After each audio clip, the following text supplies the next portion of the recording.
It's a big-time start to the summer in South Beach, Miami, Florida. The TCL Team Boxing League is back in the Sunshine State for a Saturday night doubleheader as the hometown team, the Miami Assassins, look to stay hot against the white-hot Phoenix Fury. Two teams that are on a heater right now as we begin the second half of the TCL Team Boxing League season. Welcome inside our Merit TV Sports Studios, everybody. Glad to have you with us, along with Claudia Trejos. I'm Justin Shackle. So, Claudia, we have Phoenix coming in winners of 4 of their last 5. Miami's won 3 of their last 4. When you try and examine who has the edge, where do you look first for two teams that are rolling? Well, at this point in time, we have to look at experience, veterans, and that is definitely one key factor for Miami. They have the likes of Claudio Marrero, ex-world champ, Orestes Velasquez, also ex-world champ, Gustavo Trujillo, lots of experience in wrestling, boxing, and bare knuckle, and then Gonzalez, ex-world champ as well, and they're between the ages of 32 and 36. These are fighters that have been around the combat sport for a long time, and they understand the hurt business. On the other hand, we have Rahman Mohammed, Raiko Santana, also very experienced, as well as Charles Pugh, very experienced for Phoenix, but it's only 3 out of the rest of the team. So that's where everything sits. I think the fun part, if you've been watching both teams navigate their seasons, they're finding ways to win close matches. Such was the case for Phoenix last time out, last weekend in a victory over Boston. They won it 229-225, and there were a couple of key moments in this victory. And you mentioned some of those names. Rahman Mohammed took care of business, improved to 7-1, won both of his rounds. The trio of Mohammed, Santana, and Pugh, they won each of their 2 rounds on the schedule. So they did a terrific job there. They stayed hot, but you also get some contributions from unsung heroes, and Phoenix had that as well. That's going to have to continue here as it looks to climb up the standings even further. Again, entering tonight at 4-2, and some of those unsung heroes, that supporting crew, people like Adam Stewart, who knocked Michael Coffey down and out right at the bell to win Fighter of the Night honors. He was the star of the show, and that was Adam Stewart's first TCL victory. So what a way to crack the win column for the very first time. The heavyweight from Phoenix, he is in the lineup again here tonight, joined by the trio that anchors this Phoenix lineup. As for Miami, we talk about them, 3-2.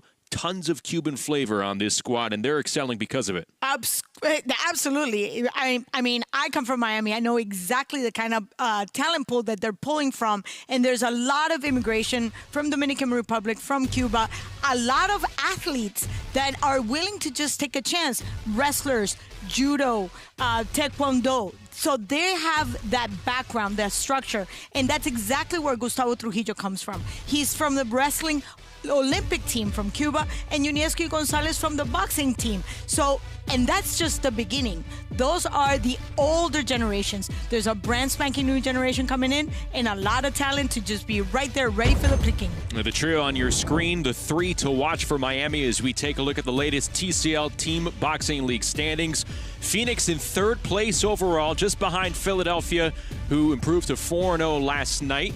They have not lost since the early portions of last season. The defending champs on a roll. We'll see Las Vegas later on tonight in a matchup against Los Angeles, but Miami has a chance to move up those standings with a win here, looking to improve to 4-2. Taking a look at the launch round fight card here, we have a newcomer starting it off for Phoenix at bantamweight. This is exciting. The Naoshi Nakajiri is going to be taking on Evelyn Romo, and we talked about some of the names that you needed to pay attention to. You have Gustavo Trujillo in round number 8 to close out the launch rounds. But when you take a look at some of this talent up and down the lineup, it is very impressive. We're going to learn a lot early on over these first 8 rounds.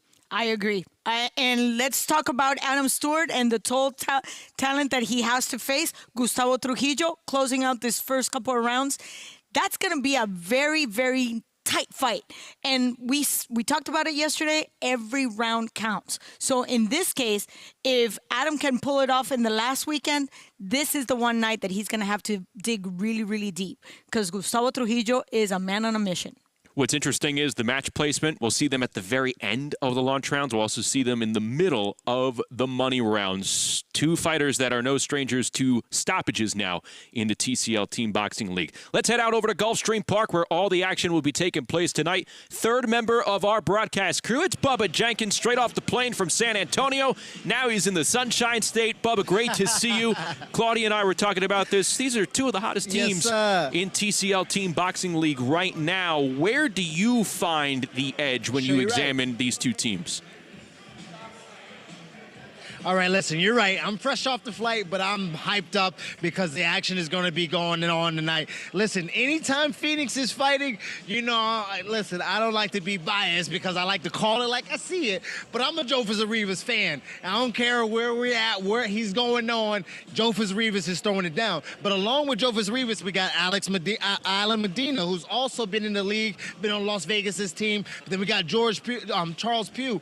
But Adam Stewart was the fighter of the night the other night. He's got a tall task tonight. I hope he can get it done. He was excited about his job that he got done the other night. He said he needed it. So we're going to see what it looks like tonight. But we got a little East Coast versus West Coast class. Last time I was in Phoenix, the crowd was really, really pumping. So we're here in Miami to see what it's going to look like, and we're going to see what the combatants look like in the ring tonight. Back at you guys, because I'm going to have the interviews. You guys catch the action. Thanks so much, Bubba. We look forward to talking to you throughout the night. It's going to be interesting to see if there's any kind of carryover with a guy like Adam Stewart, who tasted victory for the first time in the TCL. Maybe that was just the type of momentum to get his season kick-started here for a Phoenix Fury team that has won 4 of its last 5. We're going to step aside. When we come back, we will meet both teams. They make the ring walks, and then it's the launch rounds. Phoenix and Miami, 2 of the hottest teams in the league. They clash when we come back. Growing up at the time, I was a kid, so I didn't really realize if it was a hard life or an easy life. My mom raised me by herself. There was 4 of us. We moved in with my grandma. I was always just by myself, but I always loved to fight. I started boxing when I was 21. I was knocking everybody out. When I fight, everybody's excited. I'm just having fun and winning. Follow AJ and the Dallas Enforcers live on Season 3 of TCL Team Boxing League. Weekends on Merit TV. I was drinking every day. I was hooked on oxys. My husband turned into someone I didn't recognize. The addiction crisis. Worse than a pandemic, we have a growing epidemic. There are approximately 20 alcohol and drug-related deaths per hour every single day. Addiction is a disease. Like any other disease, it may have serious harmful effects and may lead to death if left untreated. Introducing Serenity Springs Recovery Center, a place of recovery and rediscovery. We understand the unique challenges men face in their journey to recovery. Set on 38 private acres, our state-of-the-art facility offers a safe, supportive environment for healing and growth. Our team of dedicated professionals specializes in evidence-based treatment, providing our patients with the tools to overcome addiction and achieve long-term sobriety. If you or a loved one needs to make a change, call us today at 386-423-4540 or visit us online at serenityspringsrecovery.com and reclaim your life. Balance of Nature is a proud partner of TCL Team Boxing League. As a preferred customer, get 35% off your first set when you use code FIGHT. Go to balanceofnature.com or call today. The 4-2 Phoenix Fury about to pay a visit to the 3-2 Miami Assassins as we get set for our Saturday night doubleheader here in TCL Team Boxing League. Let's go inside the ring at Gulfstream Park with David Berry.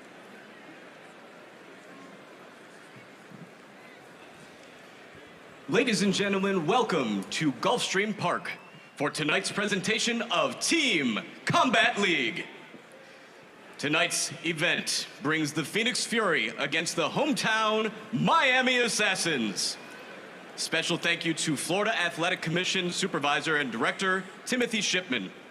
Special thank you to our sponsors, Tim Smith Spirits, Climax Moonshine number 32, known to bring the heat, Balance of Nature, the official supplement partner of Team Combat League, and Serenity Springs Recovery Center, a place of recovery and self-discovery.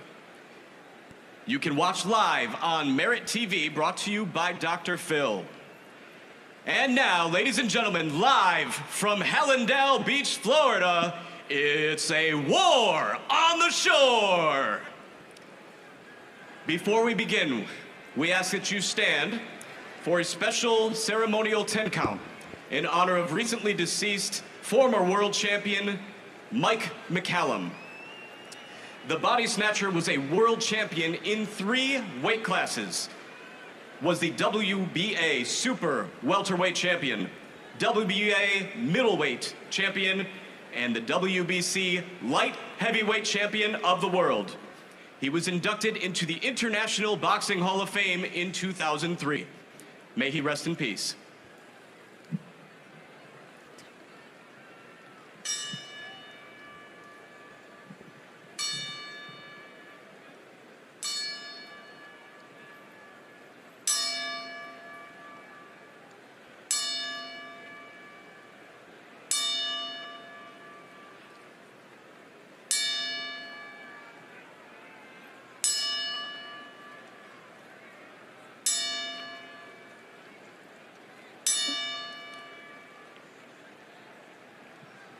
Thank you. You may be seated.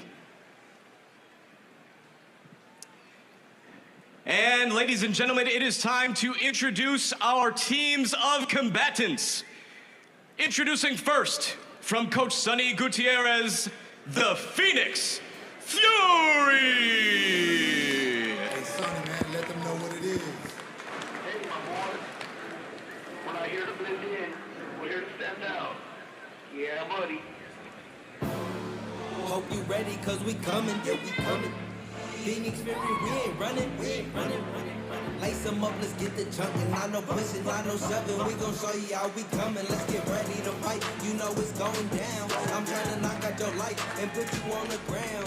Securing the dub, let's make AZ proud. And if you know, then you know. Here come the 4-2 Phoenix Fury, winners in 4 of their last 5, coming off victories now in back-to-back weeks. Won it over Boston last weekend.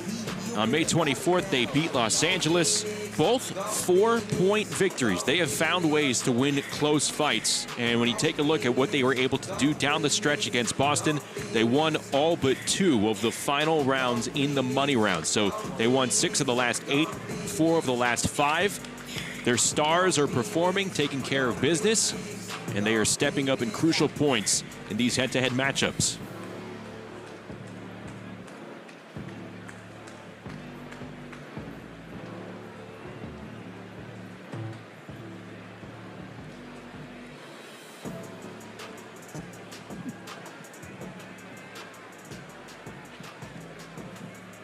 And once again, the Phoenix Fury, coached by Sonny Gutierrez. Introducing first, at bantamweight, Superfly Nakajiri. At featherweight, Joseph King Rivas.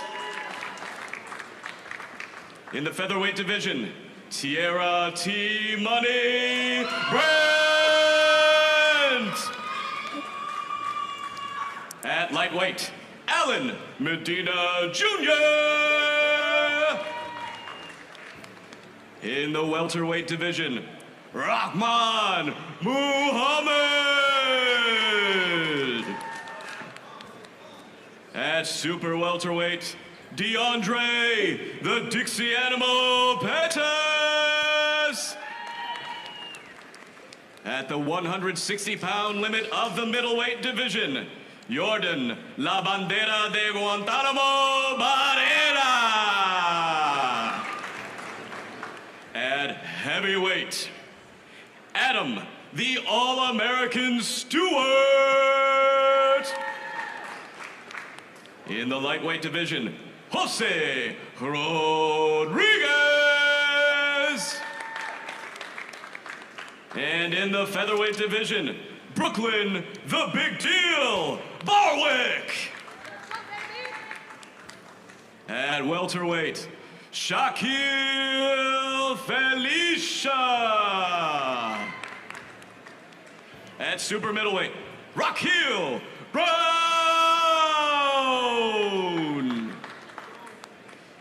At 175 pounds in the light heavyweight division, Rico El Carajo Santana. In the cruiserweight division, Charles CP the Champ Pugh. And finally, in the heavyweight division, Manuel the Beast Villalobos.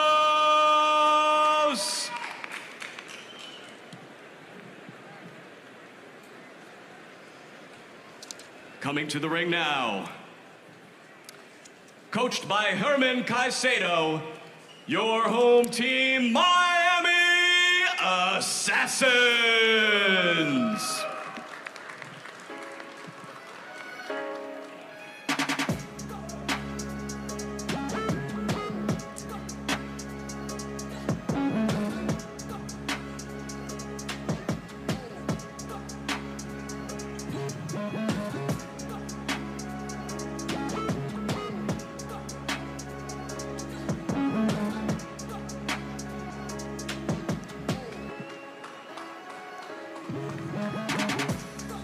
The home team making the walk to the ring, the 3-2 Miami Assassins.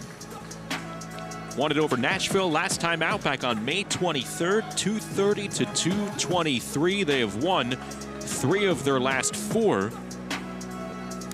And they are going to try and make a statement here, stopping a red-hot Phoenix team and also elevate themselves toward the top tier of teams in TCL Team Boxing League, trying to join the ranks just underneath the undefeated Las Vegas Hustle, the Philadelphia Smoke. Be right there as the playoff hunt continues for many teams in TCL Team Boxing League. And introducing now, coached by Herman Caicedo, the Miami Assassins. Introducing first at bantamweight, Evelyn Romo. At featherweight, Victor Abrau. At featherweight, Ali, the Peruvian Puma Puelo. At lightweight, former Olympian, WBA, IBO featherweight champion, Claudio, the Matrix, Marrero. Fighting at welterweight, Orestes, Hurricane Velasquez. At super welterweight, Raheem Davis. At the 160-pound limit,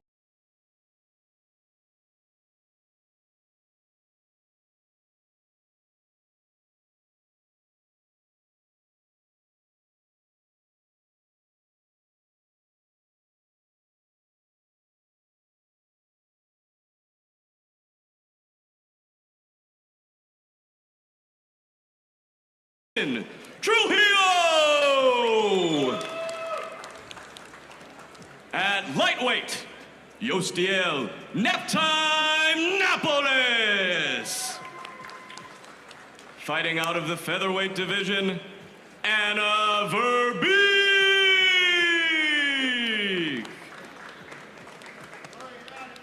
At welterweight, Lorenzo Trevino.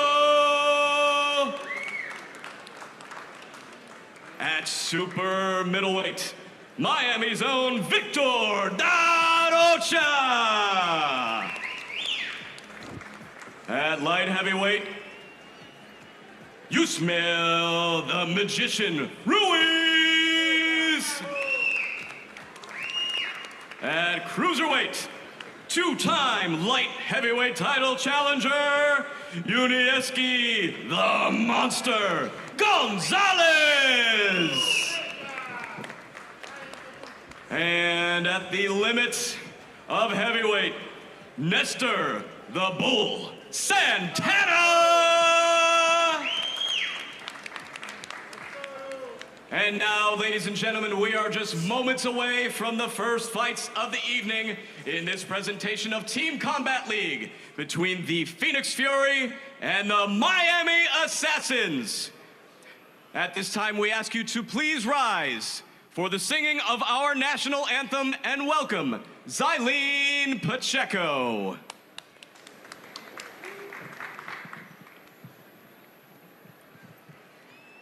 Oh, say, can you see by the dawn's early light one so proudly we hailed at the twilight's last gleaming, whose broad stripes and bright stars through the perilous fight o'er the ramparts we watched were so gallantly streaming, and the rocket's red glare, the bombs bursting in air, gave proof through the night that our flag was still there. Oh, say, does that star-spangled banner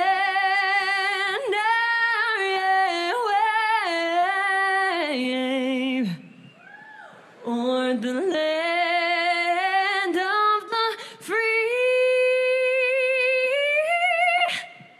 and the home of the brave? Thank you. Good luck.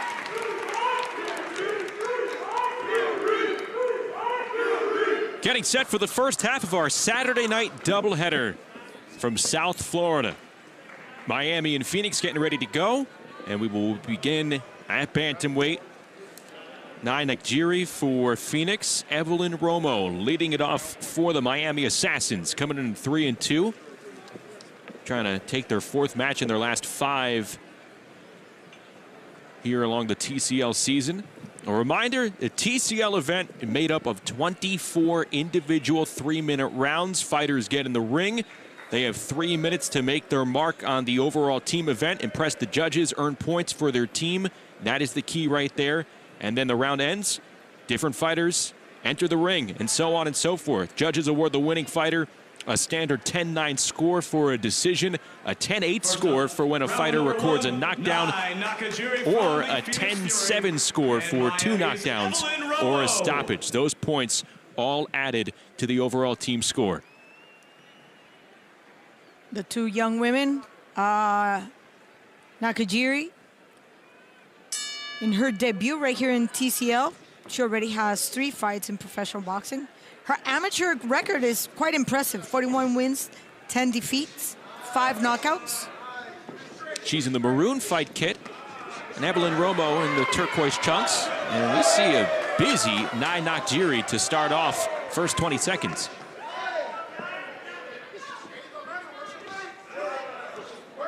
Romo with a record of 1-4.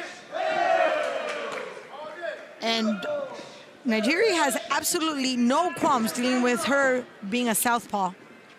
Her aggression is right there on point.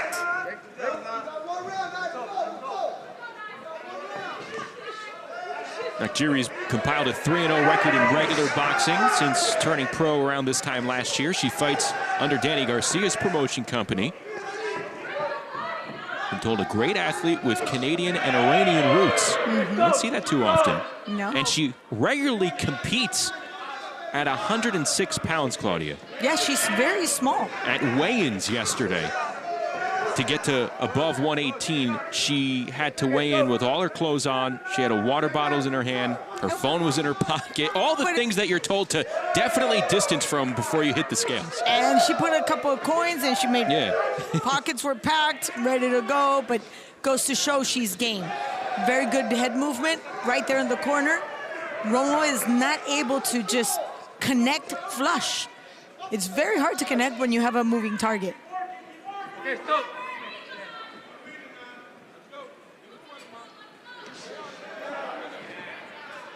I'm a little concerned about her hands being down, just perhaps overconfident. For those reasons right there. Exactly. Romo capitalized on that mistake. But she's relying on her mobility, not necessarily in closing the gap and being as aggressive. In the first minute, she was a lot more aggressive. Now in the last part of this round, she's just making sure she stays out of range.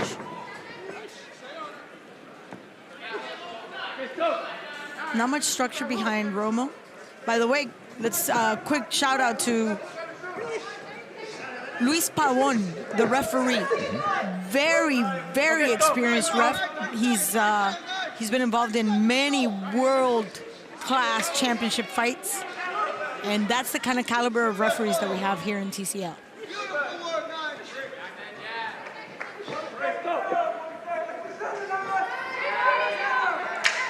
Final 10 between Nakajiri and Romo.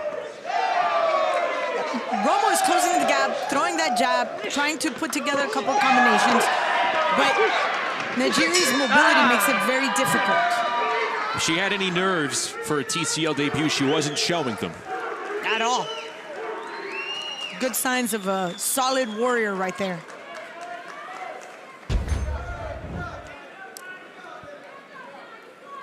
That looping hook, that right hook, right into Romo's ear. In that triangle, very effective. And again, the right was doing all the damage and Romo was not moving. She was standing right in front of her. Your winner of round number 1 by split decision from the Phoenix Fury, Nakajiri. That brings your score, Phoenix 10, Miami 9. Next up, round number 2. Brought to you by Climax Moonshine, fire number 32, known to bring the heat. This round is fought at the 126-pound limit. From Phoenix, Joseph Rivas, and from Miami, Victor Abrau. A pair of featherweights starting up round 2 as Nakajiri wins the split decision over Evelyn Romo to start us off. And here is Rivas in the maroon trunks, Abrau in the turquoise trunks. Getting last words from Mr. Luis Pabon. Last instructions. Here we go. Quickly establishing his jab right there. Joseph Rivas. Victor Abrau has a very solid record right here in TCL, but it's King Rivas that has 9 professional victories, 1 defeat, 1 draw, 4 knockouts, a little less than 50% of his victories by way of just sheer power. He's 4-8 on the TCL season after splitting a pair of rounds against Eric last weekend. And Rivas has hit the floor. That's a knockdown scored by Victor Abrau. He heard me when I was talking about Rivas's power. You know what that does to you right now? When you have a little less than 2 minutes, just deflated every little bit of confidence you have. Oh. But he's not. He's actually closing the gap and going on Abrau. Abrau with his hands up. Good earmuffs, but he's got to let his hands go. Rivas knows that he now has an uphill battle to climb inside the last minute 45 of this one. This time right, dropping Rivas for the second time. It's over. A very short right hook right into that button. And Rivas had absolutely no answer. His legs went right from underneath. It's a very quick, look at the speed. He's not even looking. Overhand right, and then here comes the second. Very quick, right there. It's like a 45 between uppercut and hook. Beautiful. So that would be Ladies a and gentlemen, 10-7. the winner of round number 2 by referee stoppage by a score of 10-7 at 119 of round number 2, Victor Abrau. And just like Your that, Miami's score. on top. Miami. Already a 4-point swing there, 20-16 now. Miami 19, Phoenix 17. Oh, yeah, my mistake. I awarded double points to Phoenix. So yes, 19-17. Just like that. 2-point swing in 2 rounds. And that's my argument. When you have fighters that are willing to come in and leave it all, it just takes Introducing now one round punch number 3 to make a huge from difference in Phoenix, 3 minutes. Tierra Brandt. And from Miami, Ali Puelo. Abrau and Rivas were only scheduled for 1 round, so that was it. Big-time points earned by Victor Abrau for his team. Yep. Here's Tierra Brandt and Ali Puelo. Puelo. You got that. I trust you. She is in her first TCL season, 4-0 so far. This should be a fun matchup with Tierra Brandt because for Brandt, she made her TCL debut a couple of weeks ago, split 2 rounds against a veteran, Lizette Lopez, then was outboxed by Boston's Camila Pineda in 2 rounds. Let's see what Puelo can do here against Brandt. You make me so proud. She's Quickly. doing a lot. She's doing a lot. Let's not forget that she also has a professional background. Both her victories have come by way of knockout. There's a little punch behind that. And Tierra has her real background is Muay Thai. That's why her compass, her legs are just a little too wide. That can cause a little bit of problem when you're trying to hold on to your balance, especially when you're being smothered by the Peruvian Puma right there with the 1-2, basic 1-2. She's not getting too classy, too sophisticated, and she's just bringing Brandt's defense down. She paused that jab, brings the defense down, and then straight with the left.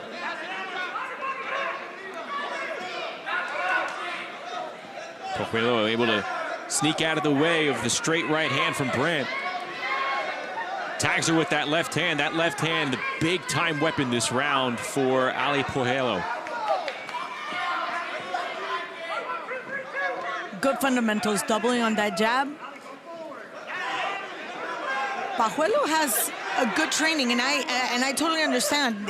She comes from Germán Cancelo's school. Did you see how she changed the trajectory of that uppercut? It was beautiful.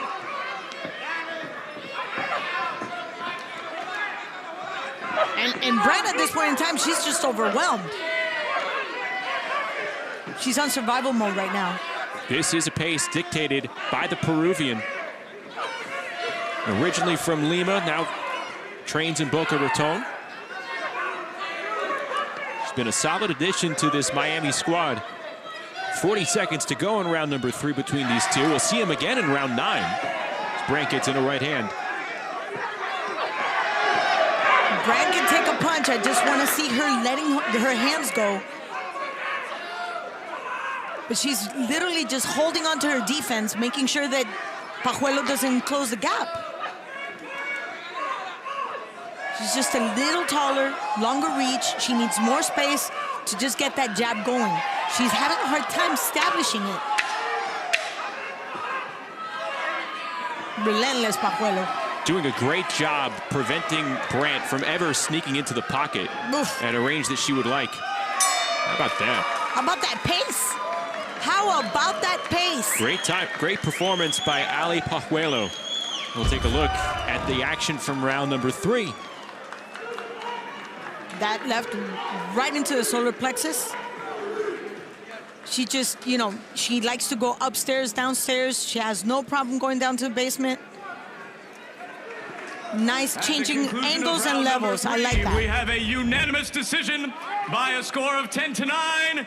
Miami's Ali Puelo. That brings your score to Miami 29, Phoenix 26. Next up, round number 4. Brought to you by Balance of Nature, the proud health supplement partner of Team Combat League. Round number 4 is brought to you in the lightweight division. For Phoenix, Alan Medina Jr. And for Miami, Claudio, the Matrix Marrero. This is the time that we're going to see if time has taken a toll on Claudio Marrero, once perhaps considered one of the fastest hands in this division. Marrero entering at 8-0 on the season, 15-5 in his TCL career. Medina 4-8 so far after dropping 5 straight rounds. Let's go to Bubba Jenkins, our first throw of the night here in round 4. What's going on? I'm your sideline general. And listen, I got Evelyn and Romo of Miami Assassins, and I just want you to know, I saw you talking to your fans, I saw you talking to the crowd. How do you get the crowd more involved? How do you get your team more involved to get you guys on the judges' side, to get everyone here in Miami on you guys' side and not Phoenix Ferries? We just gotta, everybody has to cheer, even for any punch thrown, even if it lands or it doesn't. You just have to be loud and exciting. You know, the judges are gonna hear that, see that, and you know, it could be a little home advantage, so. That's exactly what I mean. You guys got to play into that home advantage. How do you think you guys get the win? Other than the home advantage that you're rooting for, how do you guys get the win tonight? Just got to be aggressive, be first when it comes to throwing the combinations. Stay on the Phoenix's, you know, trail so that the judges can see that we're hungry for the win. All right, well, hopefully we get to the swing rounds because that's going to mean overtime and that's going to mean another round for you. Well, I got the interviews in. You guys got the action. Back at you in the studio.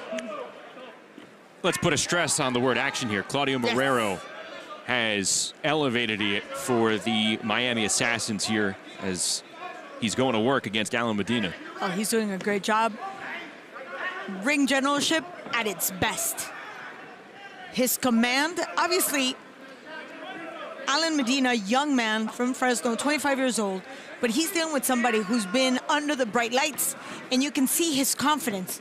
You know, unless it's Medina that uses his power, but the distance, the timing, perfect on Marrero. I thought at this point in time, when we're looking at a man that's already 36, has been around, he would slow down a little bit. That's not the case. A 3-minute window fits him nicely. Yes. It did. Less than a minute to go here in round 4. These two are scheduled for another one. They'll meet up again in round 18. Mike Tyson said it best. Anybody can look good for 3 minutes. And he did. Look at that. From every single angle, looping hooks, right and left, right in front of his opponent, yet not allowing him to get close. He's doing what he wants. He puts up the traps, and Medina falls into it easily.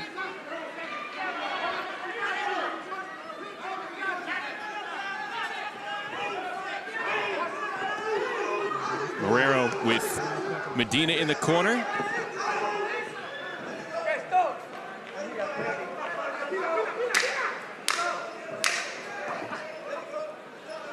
Oh, nice straight.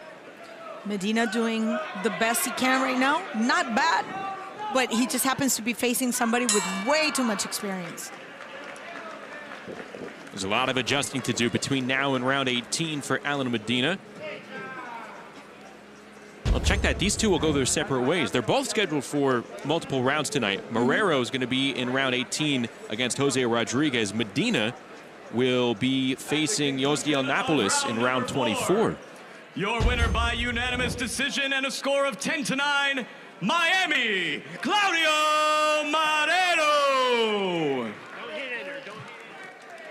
That was one of the fights I wanted to see. And here comes the other fight I wanted to see. Miami, 39, Phoenix, 35.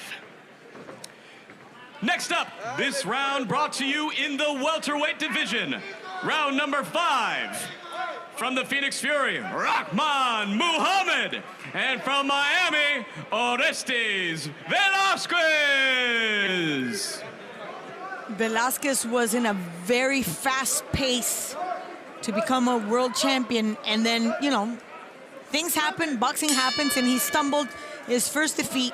And since then, he's having a hard time trying to find fights. This is a great opportunity for him to regain his confidence and look at becoming a world champ again. On the other side, Rahman Muhammad, 24 years of age, impressing in his first season for Phoenix at 7-1-1. Let's get to know the 24-year-old 6-foot welterweight out of Las Vegas. Here we go. And again, just not pertaining to only boxing here for Muhammad. No, and I love that. I love the fact that they venture into different disciplines, jiu-jitsu, Muay Thai. That actually helps the stamina and core. It works out everything that has to eventually result in such a great record. 7-1 with 1 knockout, but his amateur record was also very impressive.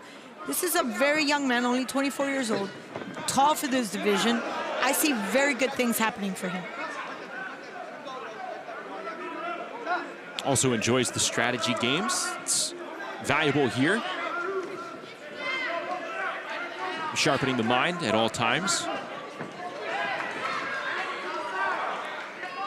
You see the jiu-jitsu stance, quite upright, chin a little too up, a little too high for my taste. And he switches to southpaw. Mm-hmm. A minute 30 gone by, a minute 30 left here in round number 5. But his base is orthodox. But watch where he carries his weight, always in the back leg. Why is that an issue? Because when he's going to throw a power punch, he's not planted. That becomes an issue, especially when you're fighting somebody like Orestes with so much experience and high volume of punching, though it's not coming out tonight. That comes from the Brazilian Jiu-Jitsu. Good land by Muhammad. Velasquez answers back with the right. Rahman Muhammad answered the call last week against Boston. Was able to take 2 rounds from a seasoned veteran in the regular boxing game in Toka Khan. Nice. Very good feint by Muhammad. Orestes didn't fall for it, but I like that slight, very, very slight head movement. I'm not sure why he's getting a call. It was admonished, but I still don't see why. Well, he changed the angle nicely. The referee maybe called for a separation, but... Oh, beautiful. Right hand coming in sharply by Muhammad. Final 10. This last minute has been all Muhammad. Orestes could not really connect efficiently. Rahman Muhammad looking and feeling super comfortable in the second half of that round. They'll do it again in round 17. See, there's a lot of movement. There's a lot of chaos in Orestes. Lack of confidence, maybe a little bit of ring rust. But look at Muhammad with that beautiful right into the button. Orestes had the best part of that glove. At the conclusion of round number 5, we have a split decision. Your winner by a score of 10-9 from Phoenix, Rahman Muhammad. Fair.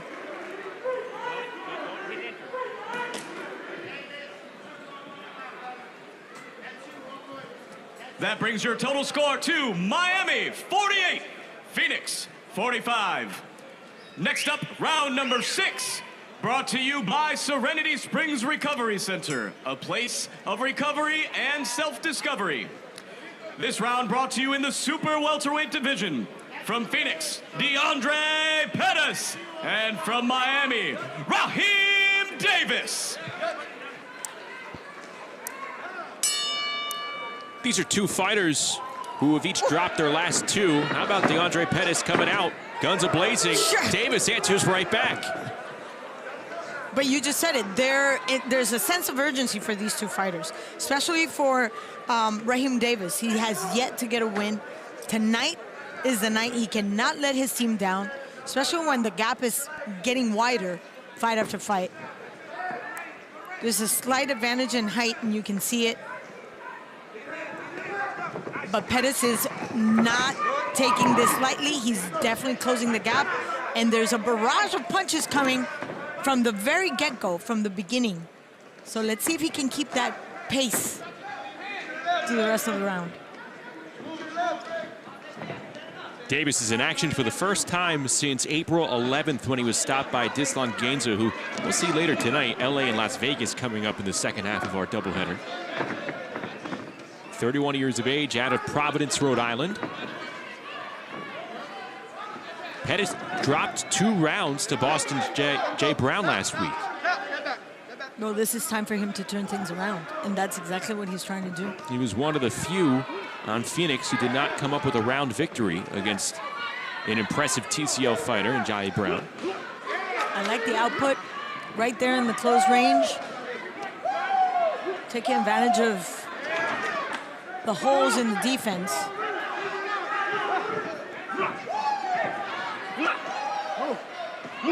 He's coming under the guard and going for the body. And that might not hurt right now, but they chip away.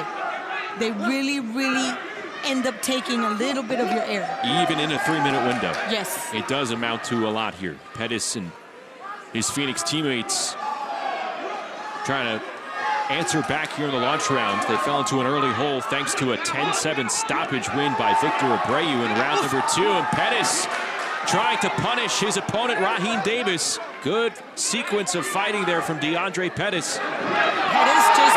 big left hand, sideswipes Raheem Davis. Haymaker after haymaker, and you can see Davis just doesn't want to have any part of that. Hands up, not letting his hands go. He's just taking the punishment. 30 seconds to go. That's Pettis a lot. continues to break down Davis. Will he have enough time to put him on the floor? I told you, those body punches, they might not take care of the fighter right then and there unless it's a nice left hook right into the liver, but they just kind of, your hands get really heavy, your arms are not acting, and then your legs start coming very, very weak. And you can see it in the body language. Raheem Davis, I'm pretty sure he's waiting for that last bell. They'll meet again in round number 25. And by going to the body, you are making deposits for yourself later on in the round. Look at that. That was a low blow.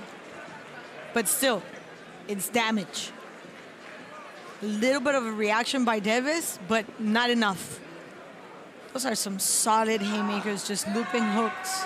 At the conclusion of round number 6, we have a winner by unanimous decision from Phoenix, DeAndre Pettis. That brings your total score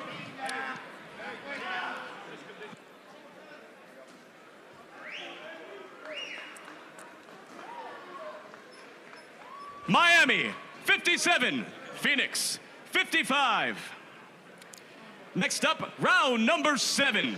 Brought to you at the 160-pound limit of the middleweight division. Fighting out of the blue corner for Phoenix, Jordan Barrera. And for Miami, Pedro Veitia. Jordan Barrera made his season debut last week and surprisingly won 2 rounds over Boston's Rashidi Ellis. There were 2 questionable split decision scores in Phoenix, but credit to Barrera for doing enough in the judges' eyes as he takes on Pedro Veitia here, one of the standouts for Miami. Let's go back ringside to Bubba Jenkins. What's going on? I told you I got your general side stuff. So I got Shaquille right here, and what a wonderful name because you was born in '92. So I understand the Shaquille thing. But listen, you got a round with Lorenzo in the 12th, and then you have another round with him in the 19th. As a guy you haven't seen before, a guy you haven't fought before, is there something that you reserve, or do you give him everything, or do you leave a little bit for later for the money rounds? How do you play that? I just go in there, get the job done, just go in there and fight smart, and we'll see what happens after that round, you know? So. Okay, so in the 12th round and the 19th round, 2 different rounds, do you give a little bit and reserve a little bit? Do you set some traps so maybe in the 19th round you can capitalize on it? Or do you give everything that you need and show everything that you need in the 12th round? Well, I'm a conditioned athlete, so like I prepare for this. So my job is to go in there and give it all that I got each and every round. So that's what I'm gonna do. All right, well, you heard it right here. My man from the Phoenix Fury is trying to go 2-0 tonight. He ain't reserving nothing. TCL style, 3 minutes of action. I got the interviews. You guys got the ring. Back at you. Yeah, Shaquille Felicia in action in round 12, round number 19. I'd suppose it ranges from fighter to fighter, whether or not they're going to want to try and save something, another look. If they have 2 rounds against the same fighter, that's not ruled a knockdown there. Barrera fell to the floor. But they just admonished Veitia, Sam Burgos, The third man in the ring just took a point off. So right off the bat, we're in a 10-8.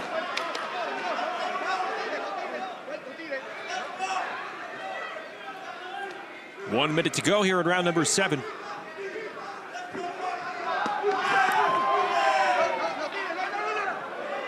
No need for that. No. It's a level of frustration because Barrera's doing a good job at not letting Veitia fight his fight, establish the ring generalship. He's not doing a lot to take the round, but he's not letting Veitia do his own thing.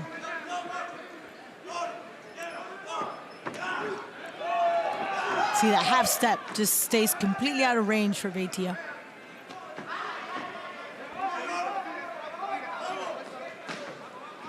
Pedro Veitia was so fluid a couple of weeks ago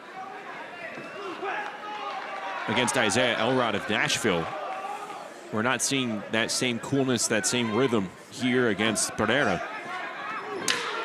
What a difference a day makes. And again, sometimes you're facing a fighter that perhaps doesn't have the skills as fine as yours, but is just awkward. And that's exactly what Barrera's doing. Just making it difficult for Veitia to establish, his range, his fight, his style. That's what he did with Rashidi Ellis last week, won the judges over. He looked like the aggressor in those 2 rounds against Rashidi. This is where Burgos decides, he took the point away from Barrera. Barrera. From Barrera, okay. At the conclusion of round number 7, by unanimous decision, with a point deduction and a score of 10-8, the Miami Assassins. That brings your total score to Miami 67, Phoenix 63. Unfortunate situation.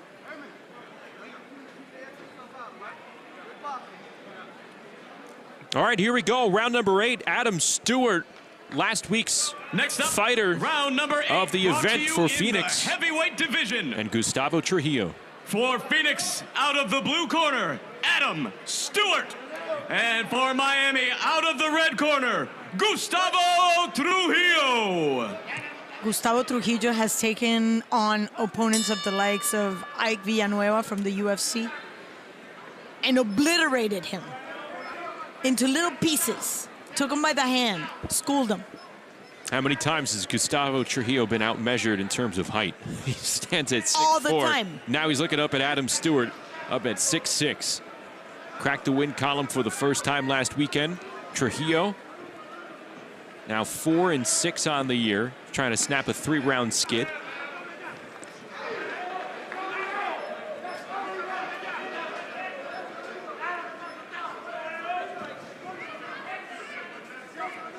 These two are set for round number 20 later on tonight, Claudia, but I do not think either has intentions of seeing the money rounds. They would like to lay down their opponent here in round number 8.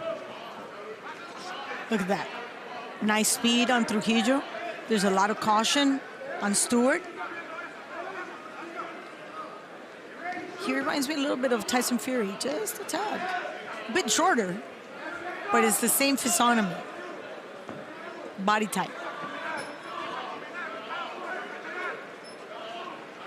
There's a lot of hesitation on both parts.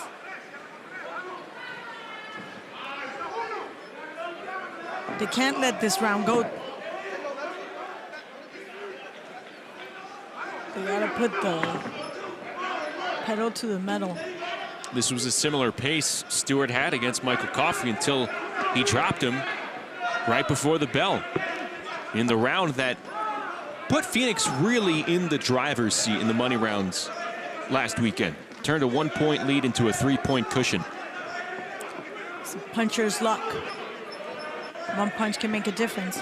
And Trujillo, despite his success, remember, he comes from wrestling. And though he's an extraordinary athlete and he understands that this is a lifestyle, striking is not his nature. That's why he takes a little longer to warm up. And once he does, that's a very long jab.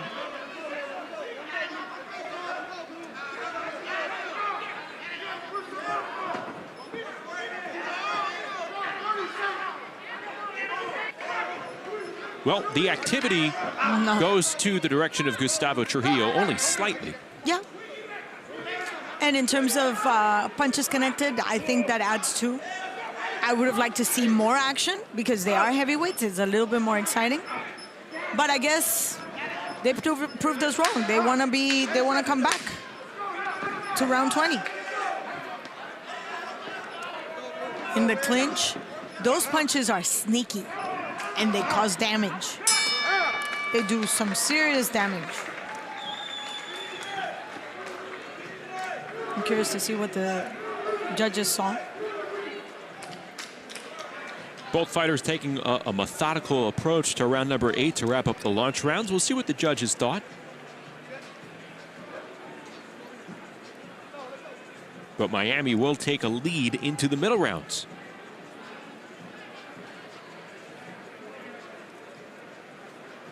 Right now, it stands at a 4-point gap. At the conclusion of round number 8, bringing a conclusion to the launch rounds. Your winner by split decision, from Miami, Gustavo Trujillo. He did enough. Looked like the right call there, and Miami increases its lead to 5. To Miami, 77, Phoenix, 72. Miami pulling out some surprises. They pick up some extra points as well. A stoppage in round 2, a 10-8 score in round number 7. We're through 8, headed to the middle rounds. Miami in front, 77-72 over Phoenix. Who doesn't like a good old-fashioned car check? Get out of the car. How come you didn't stop? I don't want it. As far as dumb drugs, give you guys a couple minutes to get dressed. Well, what brought you guys all the way up here? Sex. it's just plain stupid behavior. I'll see you for Cops Reloaded on Merit TV. Oh, by the way, you're under arrest. Balance of nature, it's so simple. It's amazing getting the fruits and vegetables ingredients in 3 red and 3 green capsules. I take Balance in Nature. I think it's convenient. I can do little capsules in the morning and I'm off to work, you know. Balance of Nature, it's so easy to do. I feel great, and who doesn't want to feel great? Get 35% off your first set as a preferred customer. Claim this offer by using discount code. Trouble sleeping? We can help. It's not another prescription or drug. It's a cream. Sleep Cream is a safe topical cream made from natural ingredients and plant extracts. Just rub it on your skin. It truly works. Better sleep from the very first night, and your purchase is guaranteed. To order, visit sleepcream.com to start sleeping better guaranteed. And for a limited time, get free shipping on your first order by using code PHIL at checkout at sleepcream.com. TCL Team Boxing League is brought to you by Serenity Springs Recovery Center, a place of recovery and self-discovery. Summer skies in South Beach as Miami has jumped out in front to a 77-72 lead over Phoenix. We welcome you back inside our Merit TV Sports studios. Justin Shackle, Claudia Trejos with you. So Miami at the end of 8 already has a 5-point cushion. We've seen a couple of surprises. We've just seen some fighters get outboxed by the opposition here in Miami with the upper hand in that category. We've seen quality boxing from the Assassins. Yeah, definitely. And one of the guys that I had pointed out, Claudio Marrero, showed exactly what he needs to do. And this is going to be a pattern, I hope so, in TCL, because this is a fighter that had to cut his career in boxing short due to injuries, and this is a second chance. But he's got the skills and the talent. And even though he's a little up in age, I still think he's got what it takes. Undefeated fighter up at this point. We're going to see him again in the money rounds. But let's take a look at the action from the launch rounds. It's presented by the Balance of Nature, and zeroing in on round number 2, Victor Abreu coming through against Joseph Rivas. And he had the big surprise with the right hand, Claudia. That was very fast. Look at it. He wasn't even looking. It was an overhand right that went right into the button. But check that. That right, that uppercut is so quick and right there, right into the button. He's got it down to a science. Beautiful. Very well done. Pinpoint accuracy from Victor Abreu to take this 10-7 knot. And then in round number 6, DeAndre Pettis, Raheem Davis, and Pettis, for the most part, especially in the second half of this fight, delivering some punishing shots to Raheem Davis. Beautiful flurries, relentless, even though he's the smaller man in the ring. He started slow, but definitely just kept chipping away on Davis, and you could see the body language on Davis. He just had absolutely no answer for Pettis. Let's take a look at the middle round fight card for you, and we take a look right at the top. You'll have Tierra Brandt and Ali Puelo going at it in a second round already. Those two were in action in round number 3, but we zero in on round number 12. Also round 15, but 12, you got Shaquille Felicia, Lorenzo Trevino, who came up a couple of weeks ago, pretty big, taking a pair of rounds in his TCL debut. But Shaquille Felicia, we talk about the supporting cast for teams like Phoenix and Miami. They're doing their part after the big 3 of the likes of Muhammad, Santana, and Pugh. And Felicia, we heard him earlier with Bubba Jenkins. He's stepped up. He's in a good rhythm right now. He said, all I have to do is just do my own fight. And that is key for every single round. You cannot allow your opponent to establish their style.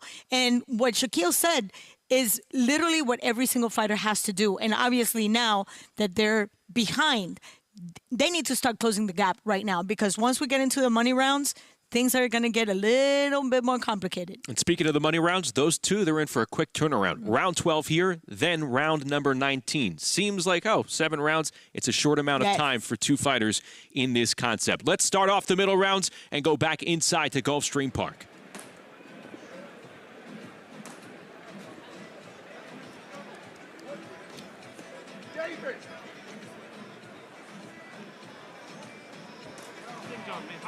Ladies and gentlemen, next up, we continue the action in round number 9 at the 126-pound limit. For the Phoenix Fury, out of the blue corner, entering the ring, Tierra Brandt. And for Miami, out of the red corner, Ali Puelo.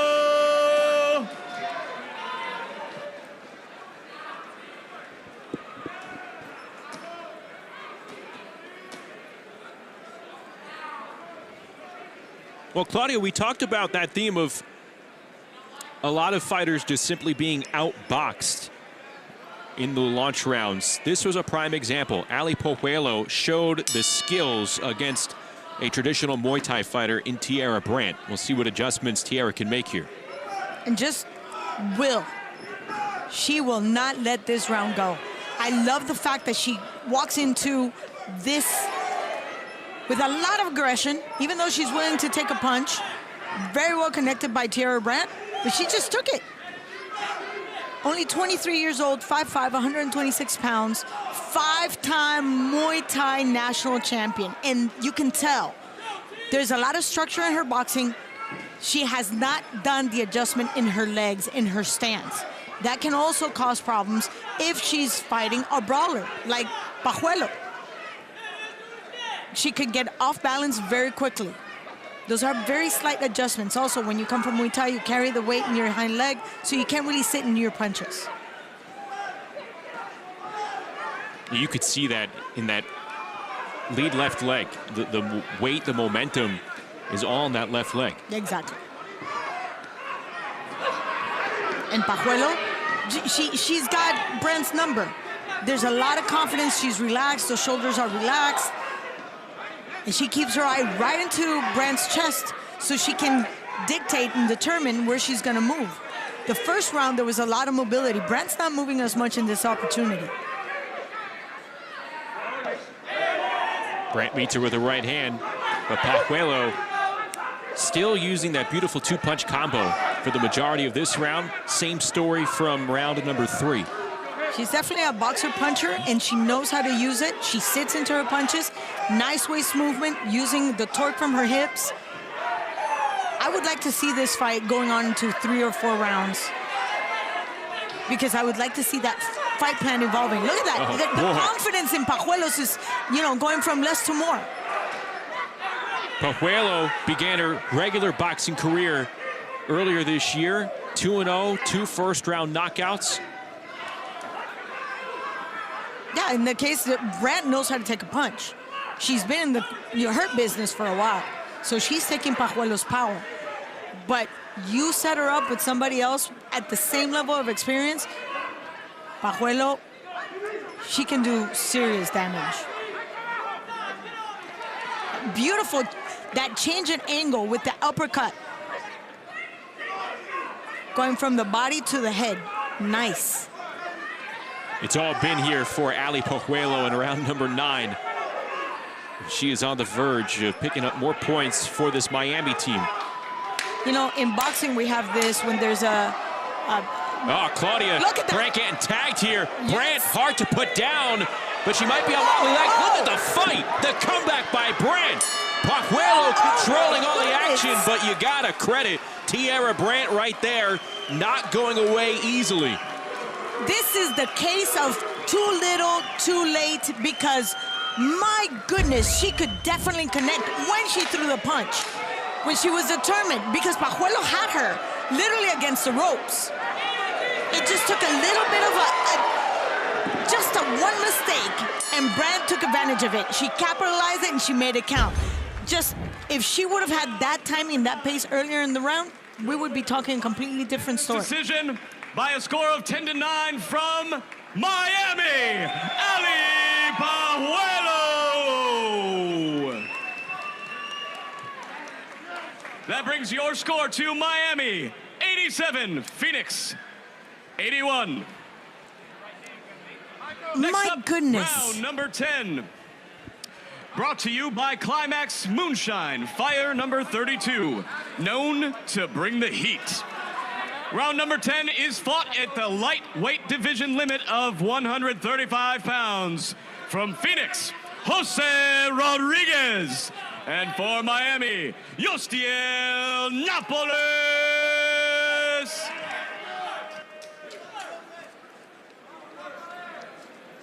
Round number 10. 2 fighters that are in for 2 rounds tonight, but they will go their separate ways after meeting up with one another here. Jose Rodriguez due up again in round 18 against Claudio Marrero. And Yostiel Napoles will be in action in round 24 against Ali Medina. Napoles in the turquoise trunks, Rodriguez in the maroon trunks. Southgate, there's a lot of boxing in Southgate. Southgate, California is another suburb from the LA area. Oh my God, very well done. Yostiel Napoles. Watch that right hand. That overhand is going in on cue. And I don't think Jose Rodriguez gets a chance to see it. His hands are so high up that he doesn't see that right hump coming in. It's a matter of timing, because at certain points he's dropping that left hand. It's a little too soon for Yostiel to be so confident, because we have yet, look at that. We knew that was coming. Jose Rodriguez has an answer. I was just letting you know, he comes from an area where there's a lot of boxing, a lot of talent, a lot of young talent. Very hungry, with anybody can give you a nice little sparring session.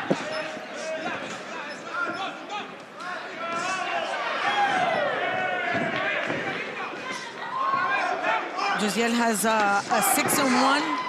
5 of those victories have come by way of knockout. He's got power.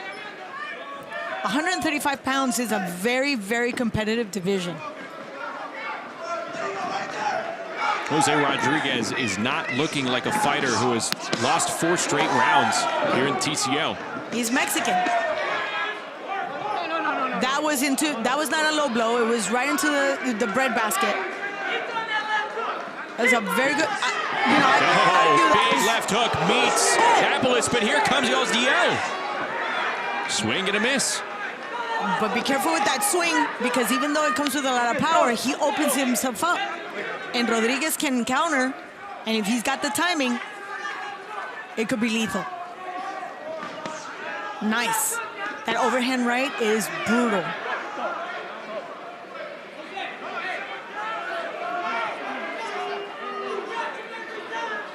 Luis Pabon issuing a warning there for Napoles. It was kind of, I'd say it was just part of the action. He threw the punch and Rodriguez closed the gap.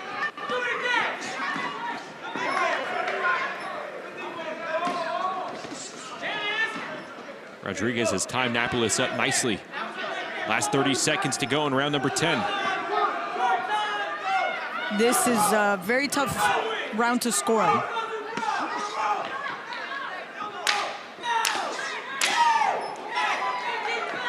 mean, there's more power on Rodriguez when he lands.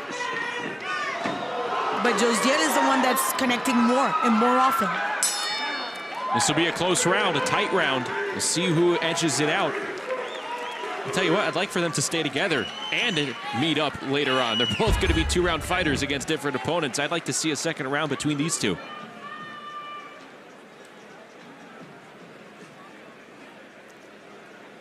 See those. At the conclusion of a furious round number 10, your winner by a unanimous decision from Miami, Yostiel Napoles.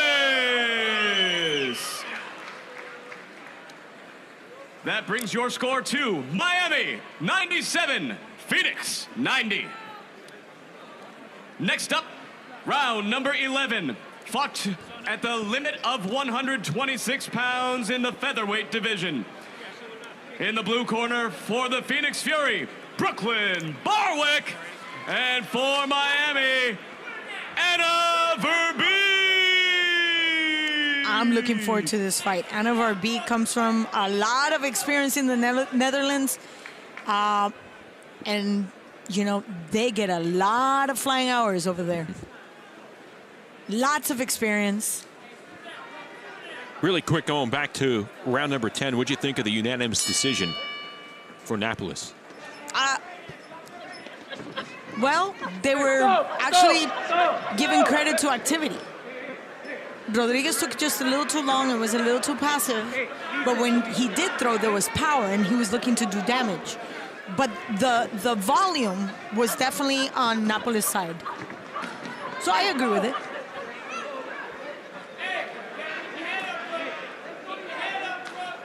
You see the height disparity right in front of you, but again, on paper, Anna Verbeek, 5'4". Brooklyn Barwick, who's making her TCL debut tonight, 4 feet 11 inches. She's tiny. Look at that. And obviously her reach is not there, so Verbeek can just keep her. You know, she'll go Heisman Trophy on her. Okay, stop.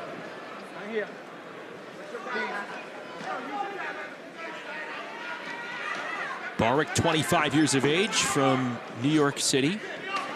She's 2-0 in regular boxing, and both fights have taken place in the last 3 months, including her last fight, Claudia, which was last weekend.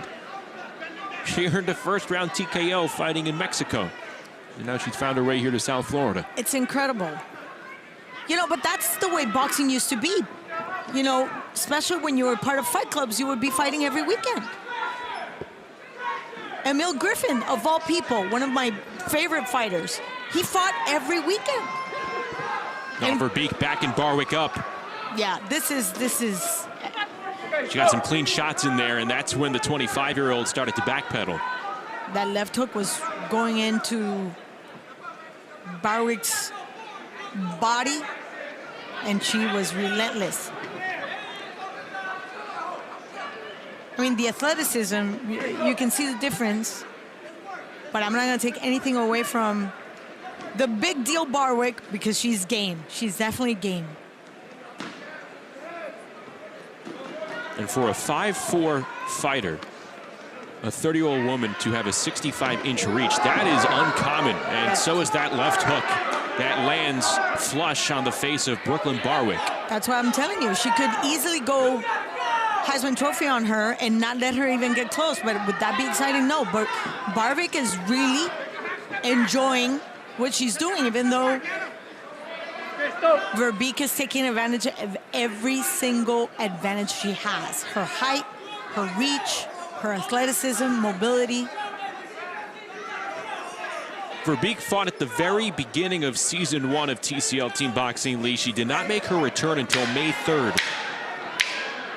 She won over Deirdre Rhodes of Houston back on the 3rd of May, won over Haley Pennington against Nashville on May 23rd. Well, They'll try and stay undefeated here in 2025. Verbeek tried to rush the young woman from the Netherlands. 30, you just mentioned 30-year-old woman, and she's young. Look at that.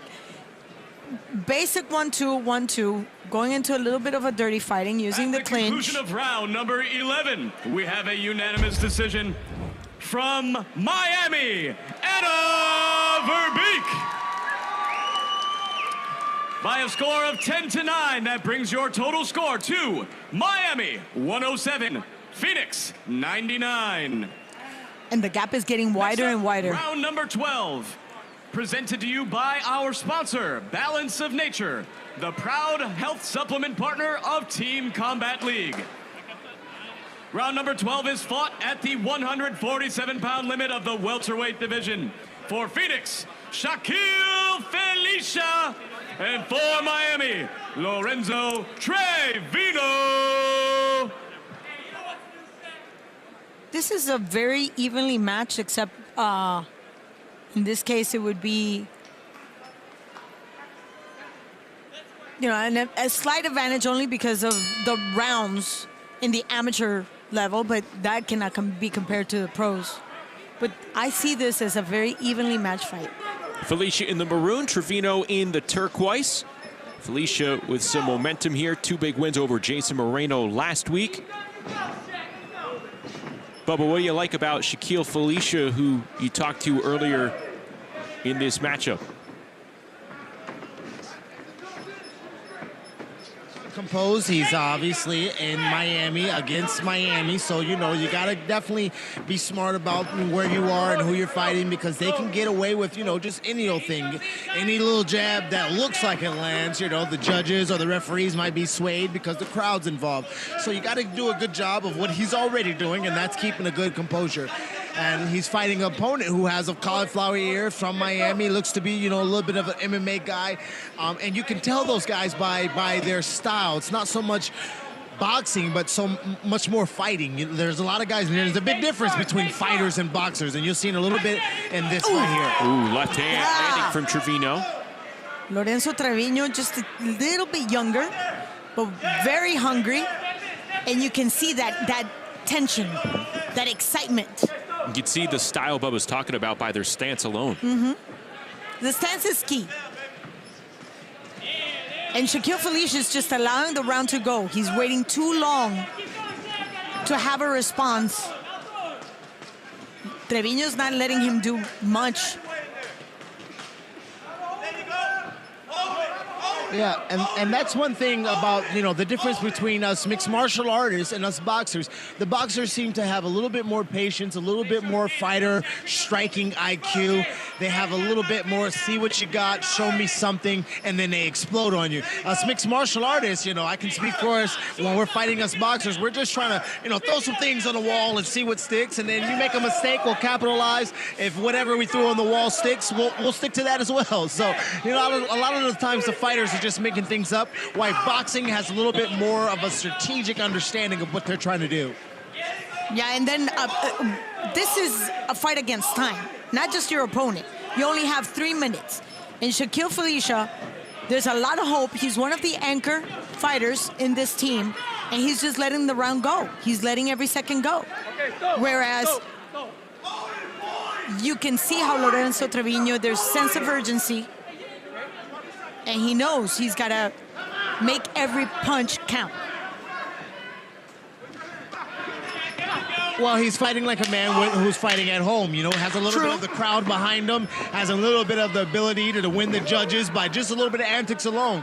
He might not even be throwing no punches, but, you know, he's dribbling the basketball and dodging out of the way and giving a little woo-hoo-woo-hoo, you know, Yeah, he's getting the crowd involved. So but being fair, Bubba, being fair, come on. Trevino's from Indiana. He's not even close to living in Miami, but he's representing the good flag. Look at nice little exchange. That very quick, short uppercut right there with the left, connecting, and then there is absolutely no answer from Felicia. Well, one thing we could say about Trevino is that his team is in the NBA Finals and not Miami's. Do you want me to go Colombian on you?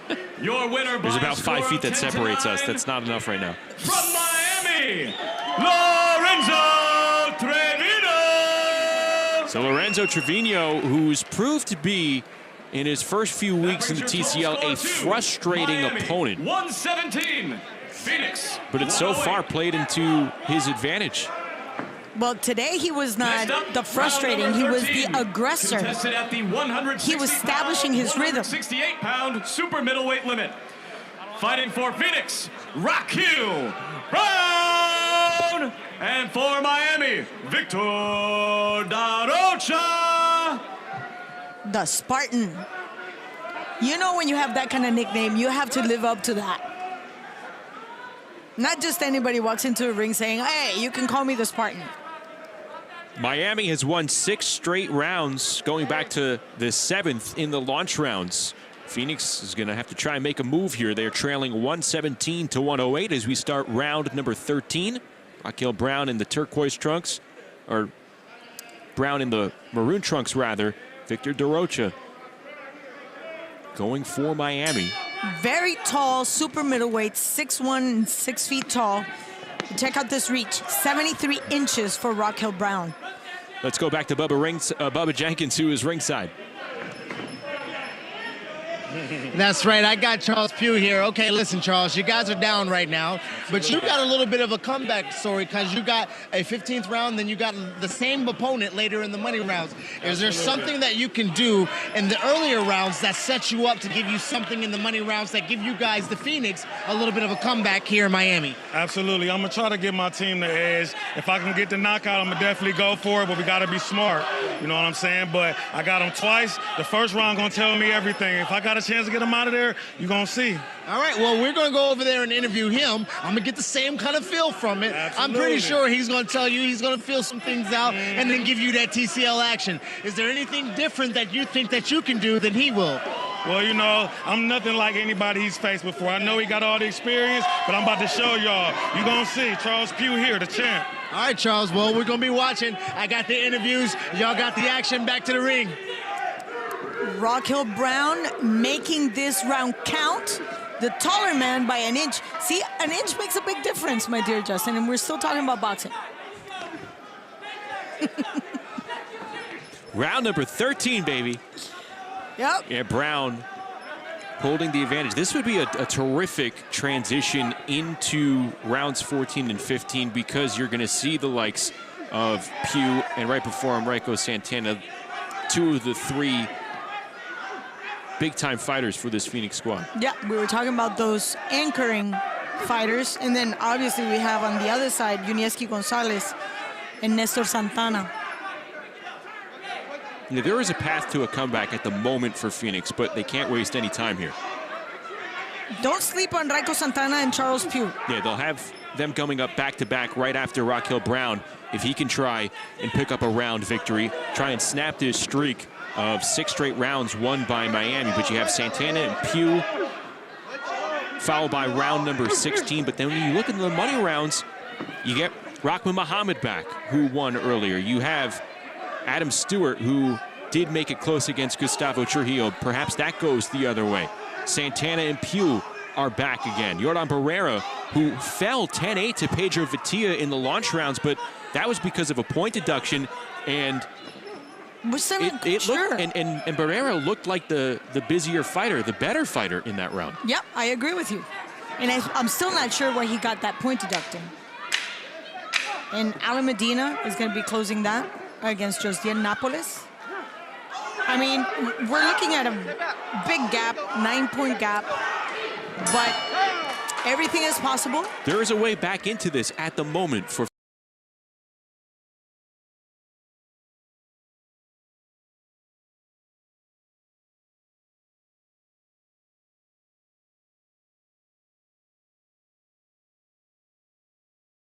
Phoenix.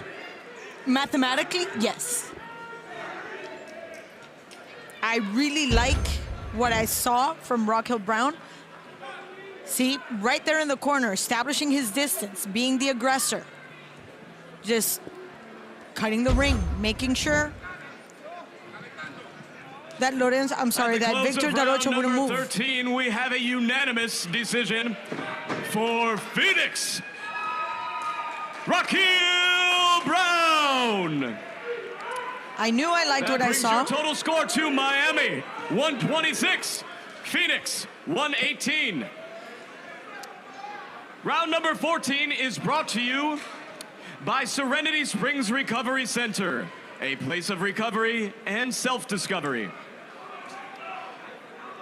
Round number 14 is fought at the light heavyweight limit of 175 pounds for Phoenix, Raiko Santana. And for Miami, Yusmel Ruiz. All right, so will Raquel Brown's 10-9 decision be the round to kickstart a potential Phoenix rally here? Raiko Santana, one of their standouts. He's in the maroon trunks, 9-0 with 1 KO in his first TCL season, taking on Yusmel Ruiz, who's won 3 in a row. He's now 3-1, but he's taking on his most successful opponent to date.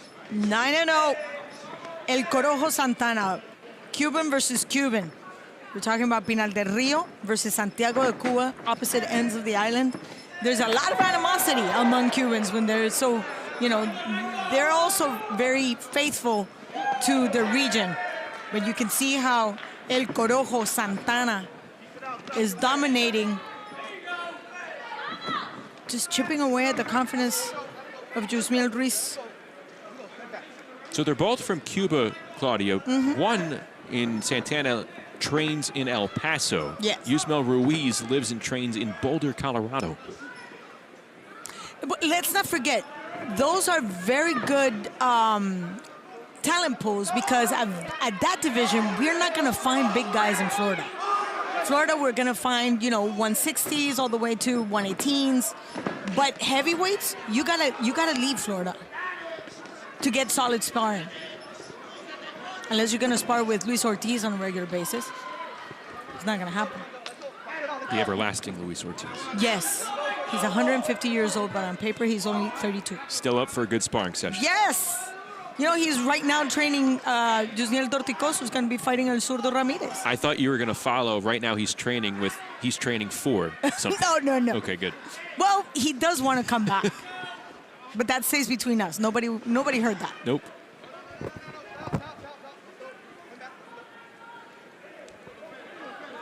Just over a minute to go in round 14. I really thought Raiko was going to be able to dominate Ruiz, but, his hands are not tied. So right now in that clinch, he's taking the brunt of El Corojo's power. Santana looking for the body. 40 seconds for one of these fighters to separate themselves as Santana walked right into a left hand by Yusmel Ruiz. He felt it. Santana holding on now. Yeah, he knows that there's a couple of seconds left, and he just wants to make sure that this would be a big-time upset, and then there's another left hook, followed by a right by Ruiz. Ruiz felt that overhand right into his chin. Yeah, he's just now looking for that one punch to make a difference. But it's Santana that still closing the gap. And Santana had a fuse lit under him with each punch that he took from Ruiz. We're going to see these two again in round 21. Look at that uppercut. Clean. Oh, nice. I mean, Ruiz has what it takes. It's just round he didn't do enough. 14 comes to an end with a score of 10-9 and a unanimous decision. Out of the blue corner, Phoenix, Raiko Santana. No, he proved us right. He proved us right. We were waiting for this. Your total score to and he did what he had to do. Phoenix, 128. Next up, round number 15. fought at the limit of 199 pounds in the cruiserweight division. Fighting out of the blue corner for the Phoenix Fury, Charles Pugh. And out of the red corner for the Miami Assassins, Unieski, the Monster, Gonzalez. We're getting 2 rounds out of these 2 fighters here tonight. Round 15, also round 22. Charles Pugh, Unieski Gonzalez, 2 very talented cruiserweights for their respective squads. Charles Pugh in the maroon trunks, Uni Gonzalez in the turquoise. He's 7-0 this season. He's recorded 2 straight stoppages. Pugh, meanwhile, now 11-1, as he's won 8 in a row. 37 years of age, former college football player at West Virginia. Played in the secondary for the Mountaineers. Cleveland, a city that really, really supports their teams.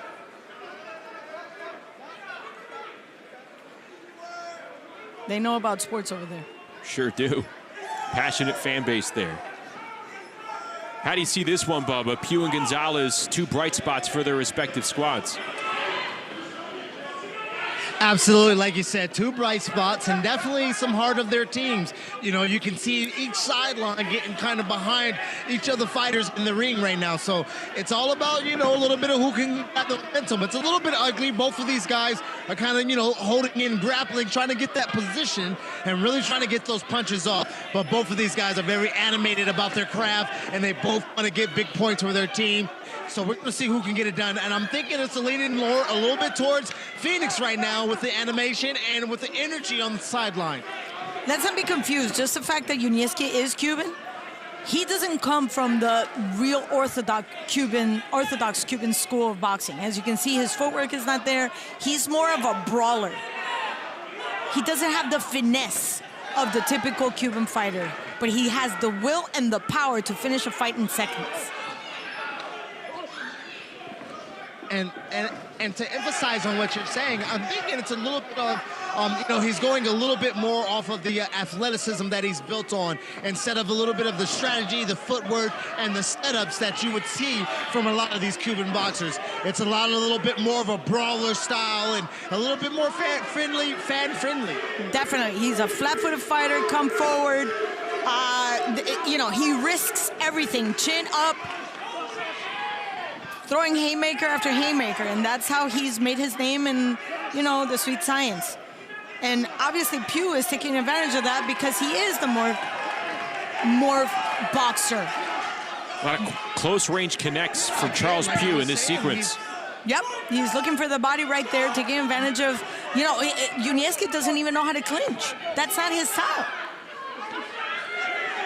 See, right there, you should just go for the clinch. On the sideline of Phoenix, I'm on the Phoenix sideline, and you can hear them. You can hear my microphone being basically taken over by this Phoenix bench because they're more animated than the Miami. They're trying to get their little crew. It's about 20 of them trying to get them behind this Charles Pugh so they can steal this round. We'll see how the judges look at this one. Round 15 concludes between Pugh and Gonzalez. They literally went head-to-head, Claudia. Literally head-to-head. You're absolutely right. Look at that fight right there in short distance against the ropes. Unieski could have easily taken a sidestep, but he would rather just sit right in front of his opponent. Out of the blue corner, Charles Pugh. Things are heating up. The score is now Miami 144, Phoenix 138. They've won 3 straight. Number 16 on deck in the heavyweight division, the final round of the middle rounds. Fighting out of the blue corner for the Phoenix Fury, Manuel Villalobos. And for the Miami Assassins, out of the red corner, Nestor Santana. Well, one can make the argument that this is where these tight matches are won. You have The 23-year-old out of El Paso, Phoenix's heavyweight, Manuel Villalobos, making his TCL debut against the winless Nestor Santana. 0-3 so far this season, a 6'3" Cuban southpaw. Right now fighting orthodox. But these two fighters in line for just this one round. Not too much experience, not too much success. So we could talk about the Pughs and the Santanas and the Marreros, Claudia, but this arguably is where it comes down to. Especially closing this very important stage, the middle rounds. And the onus is on Manuel Villalobos because his teammates have done the necessary job to get 3 in a row. So if he doesn't win this one, he's going to feel the pressure. He's going to feel the heat. He's definitely feeling the heat right now from Santana. Oh, yeah. And he's throwing some wide-range punches with Villalobos in the corner. Santana cornering him. Not a good position to be in. Even though he's winless, he's a big boy and there's power behind that punch, and they hurt.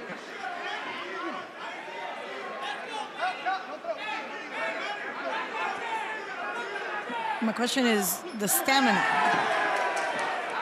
And he takes a right hand from Villalobos. Backs him up. Well, can he handle that rhythm, that output that he did for 90 seconds? Can he do it the last 90 seconds? Another left hand lands by Villalobos. He doubles it up, going downstairs to the body. And now you see Santana using his body weight to neutralize Manuel Villalobos. Egging him on to start the action.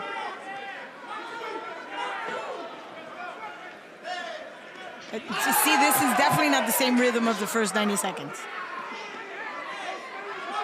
That's why stamina, your conditioning is key.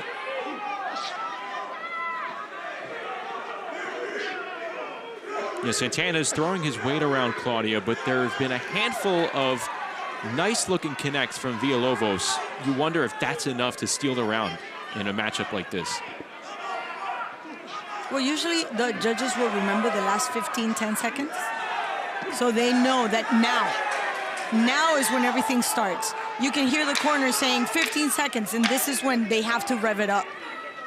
Bring up the tempo, bring up the pace, but I don't think they have the energy. I think their tank is empty now.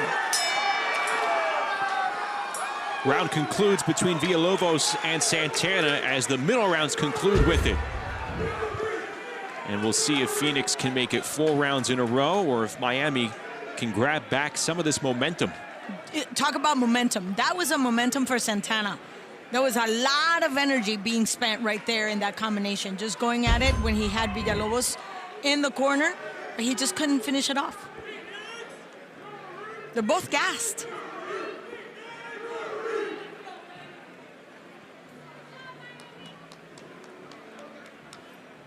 Let's see. Too long. Phoenix needs this one. We shall see. I don't want to be Manuel Villalobos.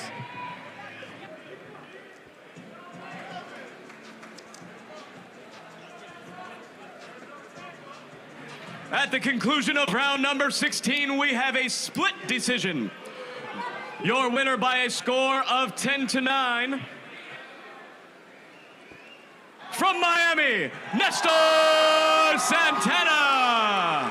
So they did keep in mind that it was Santana who started the aggression from in the very beginning of the rounds for about 90 seconds. Rounds. Miami leads by a score of 154.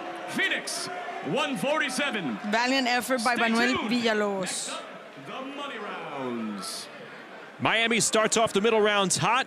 Phoenix wins 3 in a row, but potentially a big momentum swing in round number 16. Was that the round for Miami to stall out Phoenix? We shall see. Some heavy hitters coming up for both teams as we venture into the money rounds. Plenty more action. Still a lot to be decided in a 7-point contest.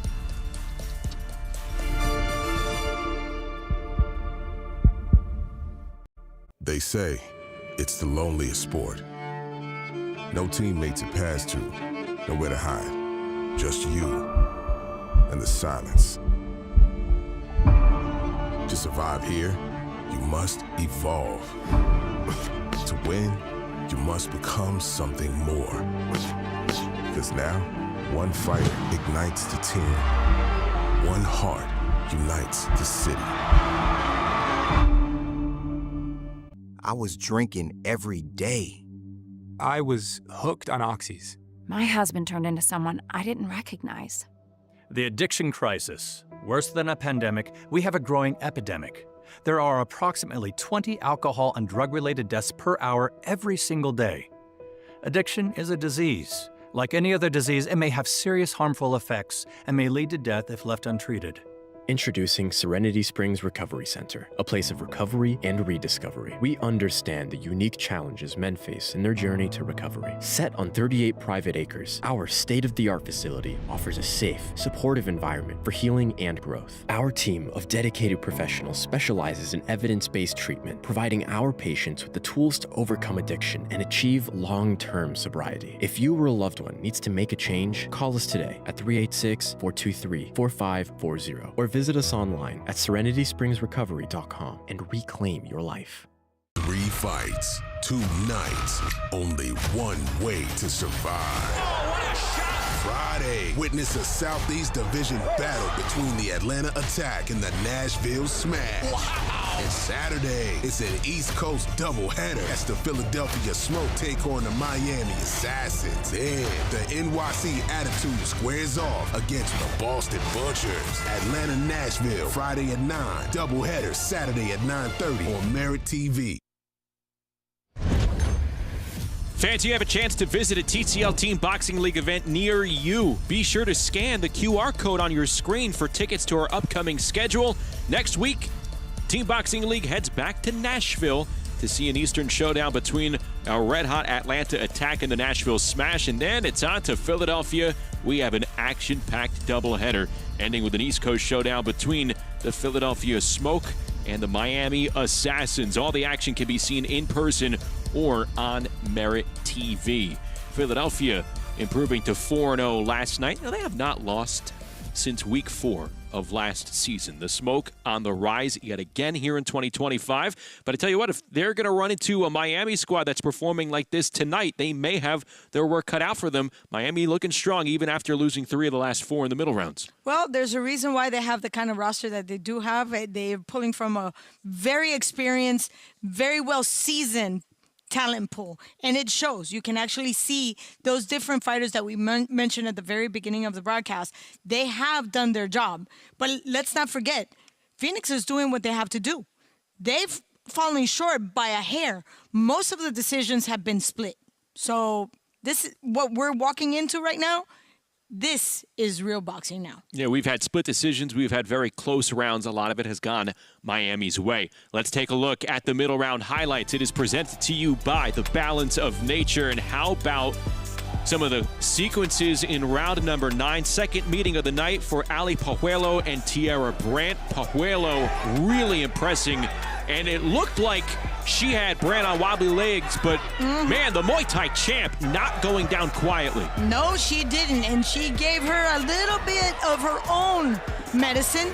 Let's not forget, Puelo picked up right where she left in the first encounter. She took this from the very beginning, and she was just as aggressive. I'm highly impressed with the stamina of these 2 women that I know they're going to go far. And then round number 15, we had our eyes on this one. Charles Pugh, Yunieski Gonzalez, 2 highly decorated cruiserweights in this league. They went toe-to-toe. They went forehead to forehead at times. Pugh winning the inside battle. And they both dished it, and they both took it. But Yunieski was a little shorter in terms of the output, and that's where Pugh took advantage of the situation. And we are going to see that one come up again in round number 22, part of our money round card that you see right here and now, with Miami ahead 154 to 147. The pieces are in place for Phoenix to make a move late here. You have Santana, you have Pugh in action. You also have Rahman Muhammad starting it off in round number 17 against Orestes Velasquez. That was a close fight, but Muhammad overall showing that he was able to outclass Velasquez there, taking care of business. It feels like Phoenix is going to need even more, though, from those big three. And I want to see Shaquille Felicia rising to the occasion because we know he has what it takes. He spoke to us at the very beginning of this event, and he said he had to impose his own fight. That did not happen in his first event. Now he's got to really bring up every single skill, show up with everything he has, because this is a time where the gap is getting tighter. We went from a 9-point gap to, what is it that we have now? We have a 7-point lead for Miami. Yeah, so but it was 9. It was 9 at one point. Phoenix stole some momentum back. They have to make a move early, though, yes, as we start the money rounds. Let's get ready for round number 17. Let's go back inside the Gulfstream Park for the start of the money rounds. Ladies and gentlemen, welcome back to the action here from Hallandale Beach, Florida. Team Combat League's event tonight between the Phoenix Fury and your Miami Assassins. The money rounds kick off in the welterweight division. In round number 17, fighting out of the blue corner for the Phoenix Fury, Rahman Muhammad. And fighting out of the red corner for Miami, Orestes Velasquez. I want to see if the Hurricane still has enough wind to carry the weight for the Miami Assassins. Orestes Velasquez has to capitalize on his experience. This young man has a lot of hunger, and he wants to impose his style and his fight. Velasquez, a chiseled welterweight here in his second round against the very tall 147-pounder Rahman Muhammad, who's just swarming Velasquez to start off round 17. It's that youth that comes with so much impetus. But there's a reason why we used to call Orestes the Hurricane, because he was once that fighter that would rush into his opponent.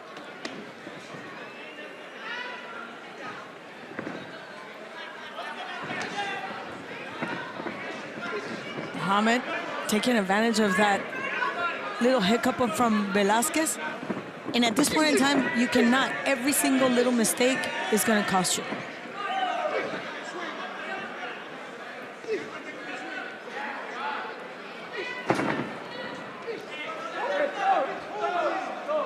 I don't have the reach for Rahman, but I'm pretty sure is very extensive. I don't know if you have it in your numbers. I don't have it. But every time he throws that jab, it's like a javelin. Comes all the way from the back. And if he can implement that with a little bit of more, just settling into that jab could turn into a whip. Velasquez being warned multiple times now for holding against Rahman Muhammad. He's going to have to be careful. Coming away with just a 10-9 loss as they collide there, that would in many ways be a win in and of itself for Velasquez and the team concept here. I'm not sure if he took his time to regroup and just organize himself. I think right now for Orestes, it's not about boxing skills. It's mentally. He's very hesitant, keeping his distance. And he sees that Muhammad has just a beautiful reach, and when he uses that jab, there's nothing that Orestes can do. At least that's what he thinks. The very few times so far in this round where we've seen Velasquez find a way to get inside against Muhammad, it's like he just stalls out right in front of him. Yep. It's like he falls short. So he does close the gap. He goes under the guard of Muhammad, and yet there's no follow-through. There's no follow-up. See, again, he's using that jab. Right there, that was one of the first follow-ups that we saw when he followed it with the right hand from a wide angle. But usually it's him trying to maneuver his way inside with the jab, and then he just stops. It's hesitation. And just like that, the round is over and he didn't do anything. This was copy and paste from the first time they met. And there's a big gap between round 5 and round 17. And you see the feint. very basic feint by Mohammed, but Orestes is taking it all. Rather than understanding is just a feint, close the gap. 17, your winner by a unanimous decision from the blue corner, Rahman Muhammad. That brings your total score to Miami, 163. Phoenix, 157. Next up, round number 18. This round sponsored by Climax Moonshine, fire number 32, known to bring the heat. This round is fought at the 135-pound lightweight division limit. Fighting out of the blue corner for the Phoenix Fury, Jose Rodriguez. And fighting out of the red corner for the Miami Assassins, Claudio Marrero. All right, this is what gets interesting, Claudio, because Claudio Marrero and Jose Rodriguez, they both faced different opponents earlier in the night. Marrero outpointing Alan Medina, no problem. And then for Jose Rodriguez, he has now dropped 5 in a row, losing to Yosdel Napoles. So we could see something very different here and potentially extra points for a Miami squad. And talk about Claudio Marrero and his boxing skills. You know, this is one of the most, I'd say, veteran in terms of age and experience, in terms of exposure of caliber of opponents. So if he outboxed Alan Medina, I want to see what he's going to do with Jose Rodriguez, who fell short, just not necessarily because of boxing skills. He waited too long to just bring it up a notch, to step it in. And he cannot let that happen against Claudio Marrero.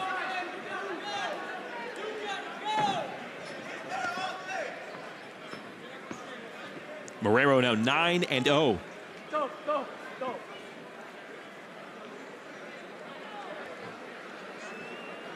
Luis Pabon also acting as our stage manager there, Claudia. Maneuvering the jib. Oh, that's a jack of all trades. Luis Pabon has been a ref, he's been a judge, he's been part of the commission in Puerto Rico for a long time. We just wanted a closer look, see, that's all. Yeah. That's okay. And he did. He facilitated it. And he said, oh, you can't live here. Only 3 people in the ring. Yep. He's very strict, too.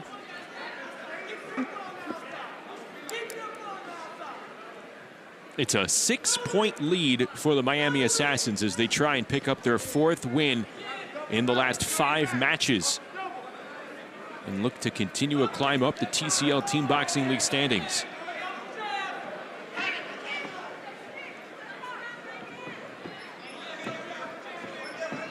That's what I'm saying. I don't understand why Jose Rodriguez is just allowing the round to go on and on and on. Very little action. Claudio Marrero needs to tighten it up. 1 minute left, and I have yet to see a good flurry from a boxer like Marrero. And we know what he can do. He just saw it against Medina right there. Some good throws at close range from Claudio.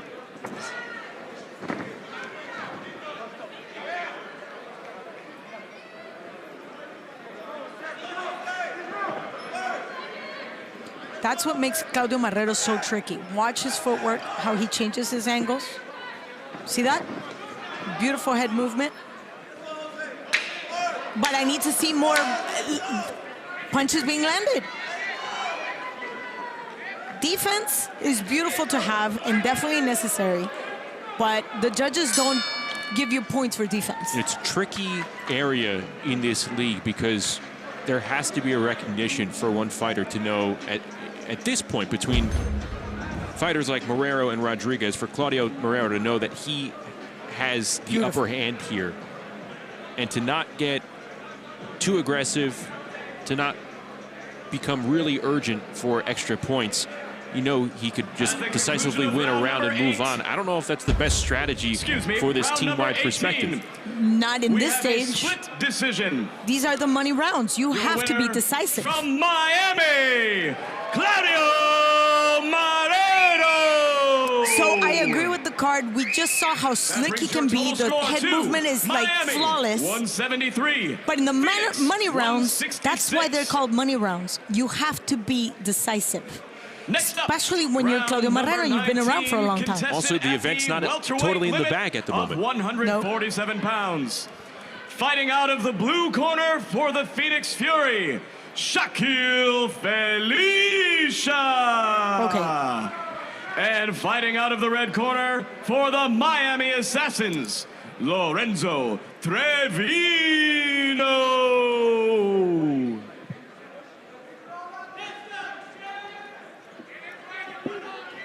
Second round between Felicia and Trevino. Lorenzo Trevino won 10-9 back in round number 12. And this is something that we talked about earlier.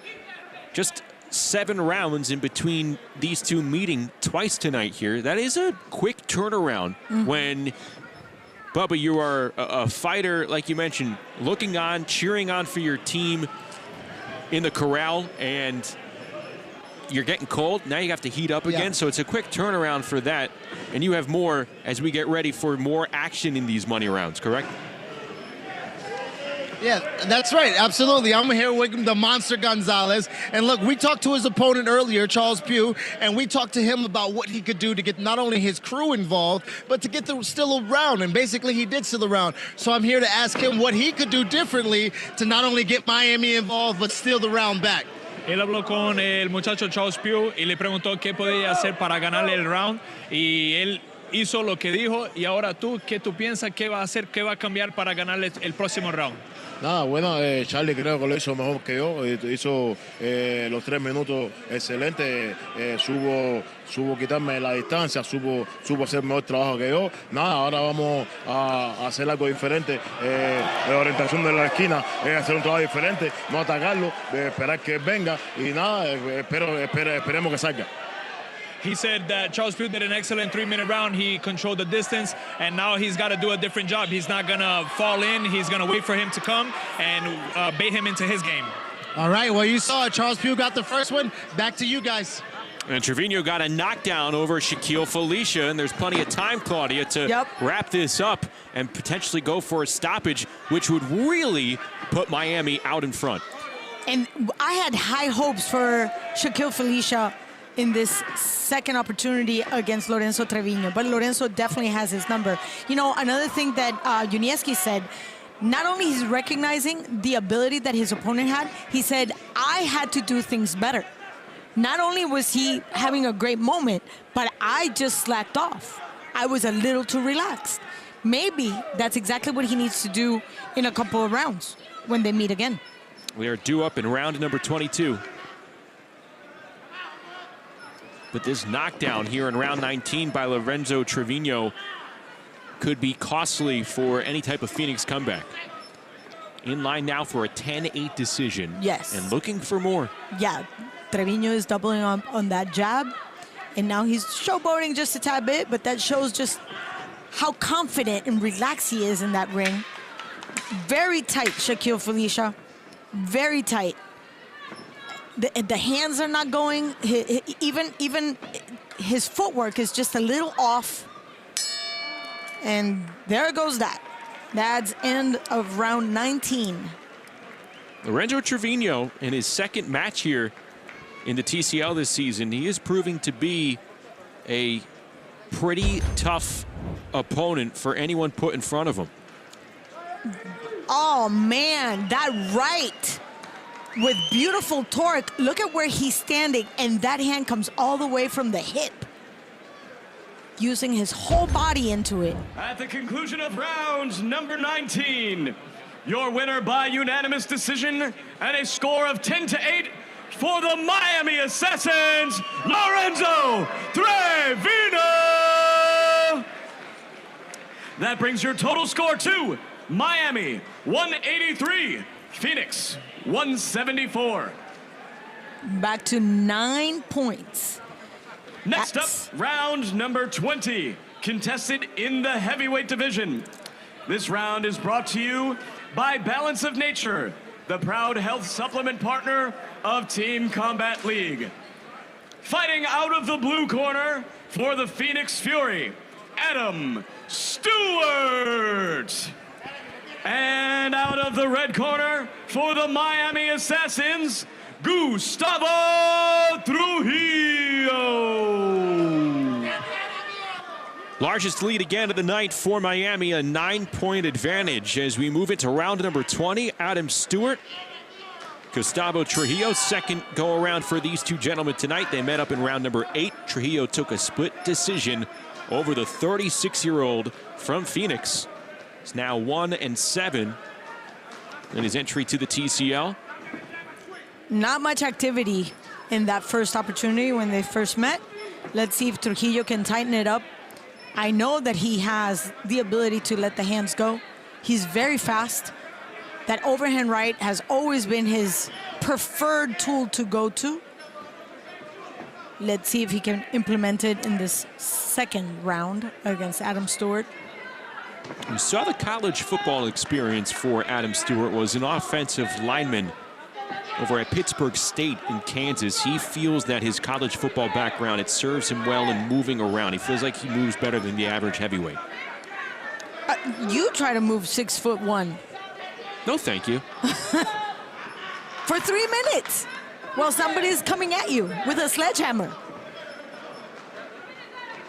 That's one of the things that baffles me the most from somebody like Tyson Fury.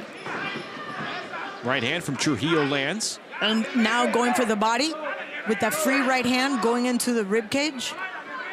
Those are the sneaky things that come from having experiences in other disciplines. You always want to have a watchful eye on each fighter's tactics in the clinch. Gustavo is a very clean fighter, but because he does have the background in bare knuckle, he can always use that, as long as the ref doesn't see it.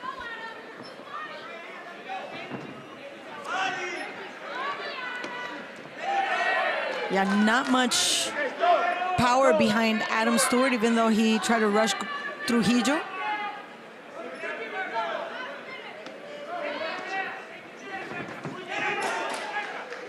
Well, we know that a fight like this, a match like this, can turn on a dime with one throw and one land. We haven't seen it yet. 45 seconds for that to happen. Phoenix needs it badly. Waiting in the wings, Rico Santana, Charles Pugh. They both won earlier in their respective first rounds. I can also see how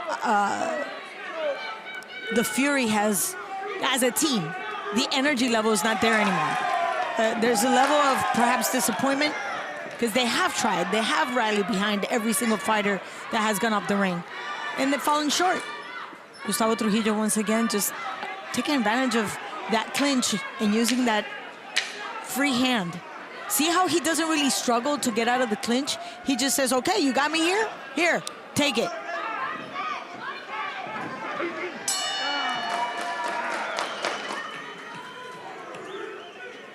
Good-looking performance for Gustavo Trujillo in round number 20. A little bit more decisive with the 1-2.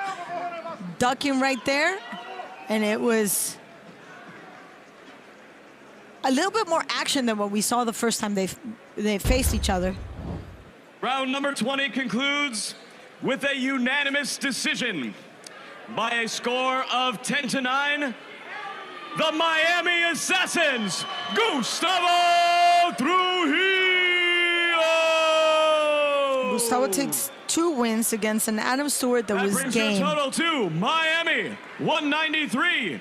Phoenix, 183. Next up, in the light heavyweight division, round number 21. Fighting out of the blue corner for the Phoenix Fury, Rico Santana. And out of the red corner for the Miami Assassins, Yusmail Ruiz.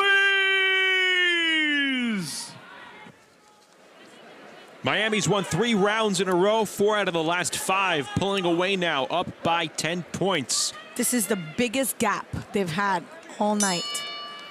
Rico Santana victorious in round number 14 over Yusmail Ruiz. It was a fairly close round, though the right boxer won there, Santana, doing it again at 175 pounds.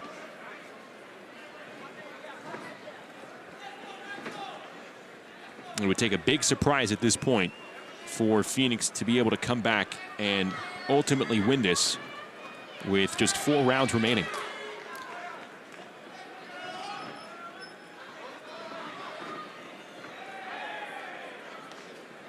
Not much energy expenditure right here. Raiko's being very conservative. He's not throwing the same amount of punches he did in the first time they met. But now he's sure to connect.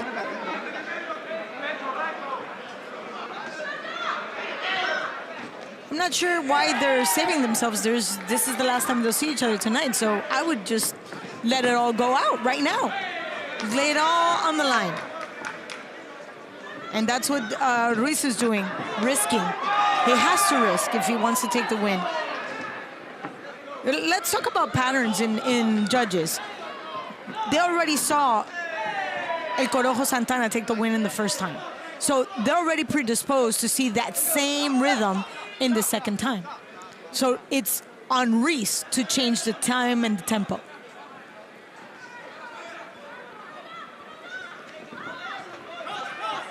You're kind of doing double lifting. Obviously you want to get the win, but you have to make sure that you are effectively changing the minds of the judges here with the second round.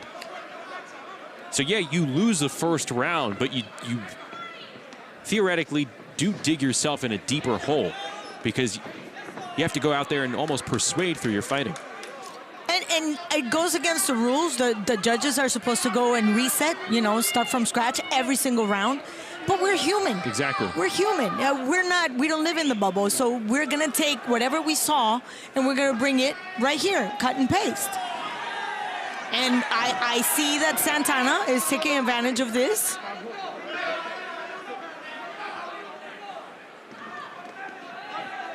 A little bit more activity on Ruiz's side. I like the way he closed the gap. Nice. Good punch combination there.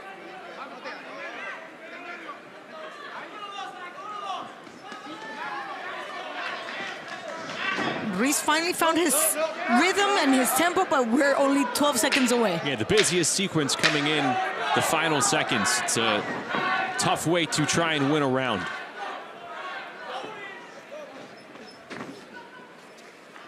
I was just about to tell you that in boxing you have that decisive win, and that's naturally a 10-8. If the win is total dominance, then we give credit to that extra effort. And you see that Ruiz is doing what he can, but this is just too little, too late, because Santana has already established his fight. He had already established the ring generalship.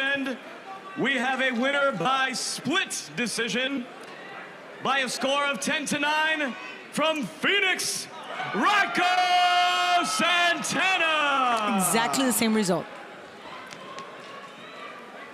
That brings your total score to Miami 202, Phoenix 193. Next up, round number 22, contested in the cruiserweight division. This round brought to you by Serenity Springs Recovery Center, a place of recovery and self-discovery. Fighting out of the blue corner for the Phoenix Fury, Charles Pugh. And fighting out of the red corner for the Miami Assassins, Urieski, the Monster, Gonzalez. Let's revisit what he said. Not only did Pugh do things better, I slacked off. So now I want to see if he can actually step up the pace and establish his own fight right now. Will he be able to put those words into action here? He's going to need to, because, well, for Gonzalez, from the team standpoint, final 3 rounds, all he needs to do at minimum is not even win, but take a 10-9 decision defeat, and Miami will have wrapped up this match. Phoenix needs 3 consecutive stoppages to tie it at this point. Justin, If my aunt had wheels, she'd be a bicycle. That's all I'm going to say. And I think that'd be a little bit more likely.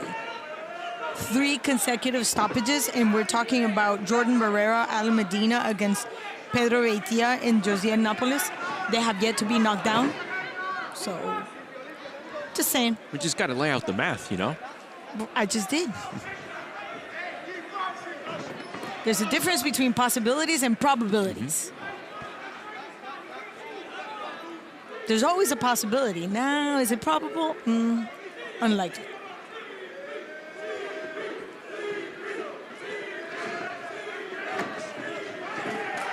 See, this is the problem. Junieski has the power, but his footwork is awkward. And he drags that back leg. He drags it. He doesn't sit into it. And God knows he's gone through gazillion billion hours exercising and working on that. But those are bad habits, really hard to break. Look at the back leg. See? He drags it. It's just look at it now. Like cement. The outside edge is kind of lifted off the ground. He's literally dragging it. That's what I'm saying. And it's not like Pugh is doing a lot more this occasion. It's just Junieski's not doing anything. Well, I think he heard me.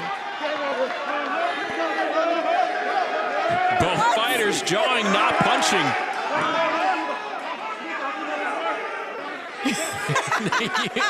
Gonzalez wants to live along the ropes.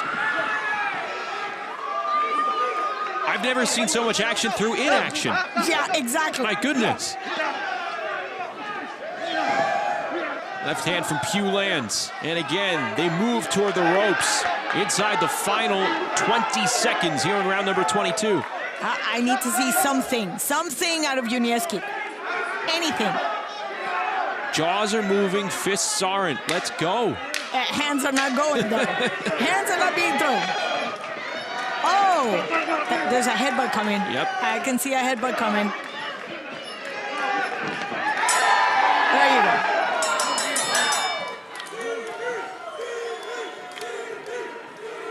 Both fighters wind down as we await the judge's decision. And taking a look at some of the action earlier in this round. Is that right leg right there. It just is dragged. He won't even pick it up and sit into it.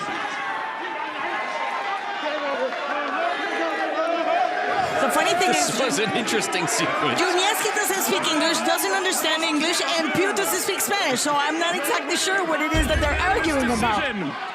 From Phoenix, Charles Pugh!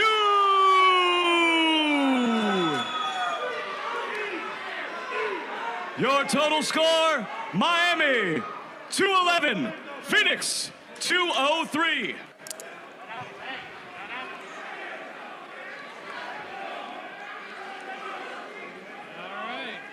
Next up, round number 23, contested at the middleweight division limit of 160 pounds. Fighting out of the blue corner for the Phoenix Fury, Jordan Barrera. And fighting out of the red corner for the Miami Assassins, Pedro Veitia. Second round for both fighters. Pedro Veitia picked up a 10-8 decision over Barrera back in round number 7, but it was not as clean cut as most 10-8 decisions are here in TCL Team Boxing League. You could make the argument that Jordan Barrera looked like the better fighter within that round. Mm-hmm. I think the difference was when Sam Burgos deducted a point from Barrera that we didn't get a chance to see. But the deduction was the big factor for that win for Veitia.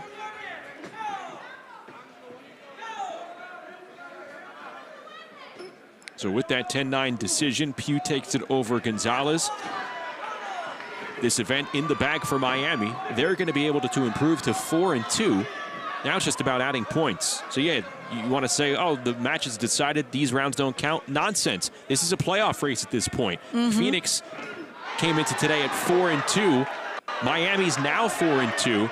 Well, tiebreakers, right tiebreaker. Eventually, if they match up later on, maybe they finish the regular season with identical records. Maybe another team comes in with an identical record. The tiebreak is total points for the team. You got to keep adding. But you think about it, we have Phoenix, Dallas, and Miami all at 4-2.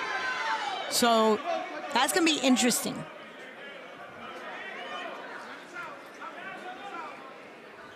How many more weeks before playoffs? About 5, I believe. Oh, we're right there. Yeah, they begin mid to late July. There's only a few more weeks for teams to make their mark. That's why I'm still very upset about yesterday's withdrawal. You have to live with your team. You die with your team. You can't just walk away. Because that round could have made a difference. Claudia referencing Houston's Quentin Randall last night, scheduled for round number 24, but withdrew against San Antonio's Charles Gardner. You just don't quit, period, no matter where you're at. This is the hurt business. Barrera doing a little dancing there, but Pedro Veitia, just so young, 21 years old, with an impressive professional boxing record of 5-0, undefeated up to now. Still a little green, but good fundamentals.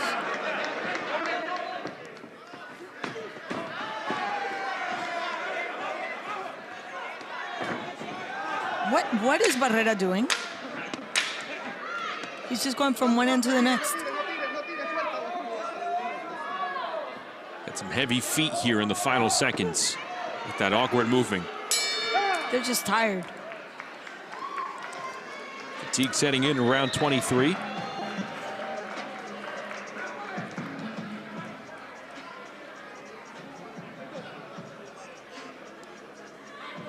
Veitia looks like a little boy. He's 21 years old. Yeah. Yes. I remember Marco Antonio Barrera looked like that up until his late 30s. Round number 23 comes to a close. Your winner by unanimous decision from Miami, Pedro Veitia. That brings your total score to Miami, 221, Phoenix, 212.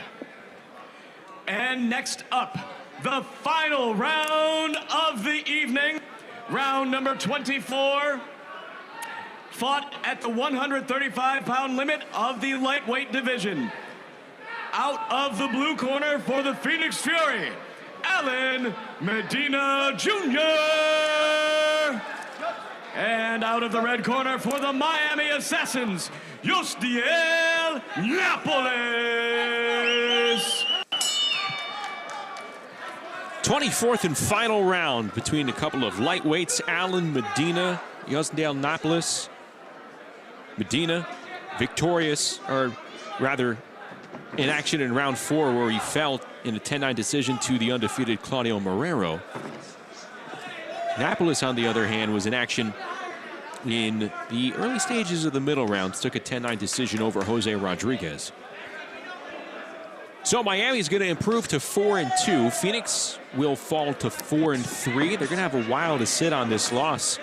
They won't be back in action until June 27th against the currently undefeated Las Vegas Hustle, who's going to be in action right after this matchup here in South Florida. The Hustle will take on Los Angeles. Quick turnaround, back-to-back weekends between those two teams.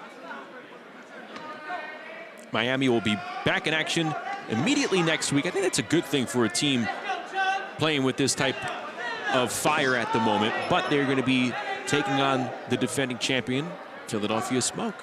Not easy. Good matchup. Not easy. Not going to be an easy task.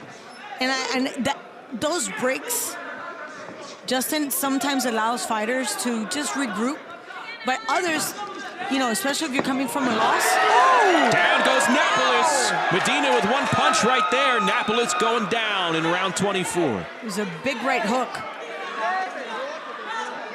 Yeah, and though he's arguing with Sam Burgos, he knows he took the worst part of that. Yeah, especially if you're coming from a loss, that time allows you to keep brewing and ruminating. Sometimes the best medicine is to just get back into the ring.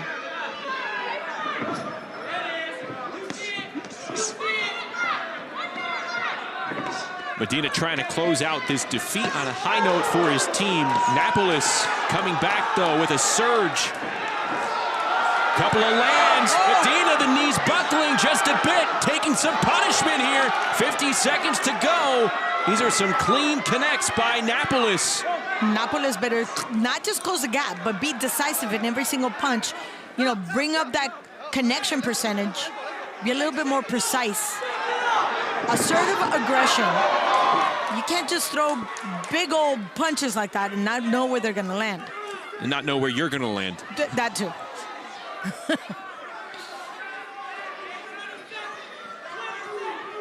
20 seconds to go. He had him, Justin. He had him.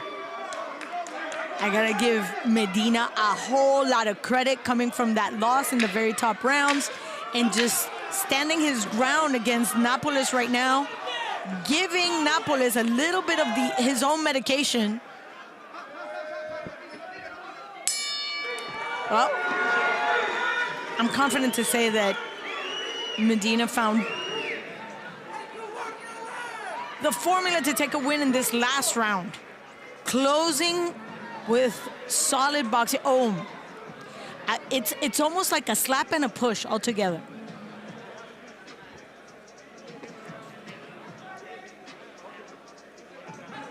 He was not hurt, I don't think, but still. That was clean. Very clean. Knocked him off his axle. So Phoenix finishes on a bright spot with Alan Medina picking up a knockdown. Look at the final scoring here. The conclusion of the final round for this card. Your winner by unanimous decision by a score of 10-9 from Phoenix, Alan Medina Jr.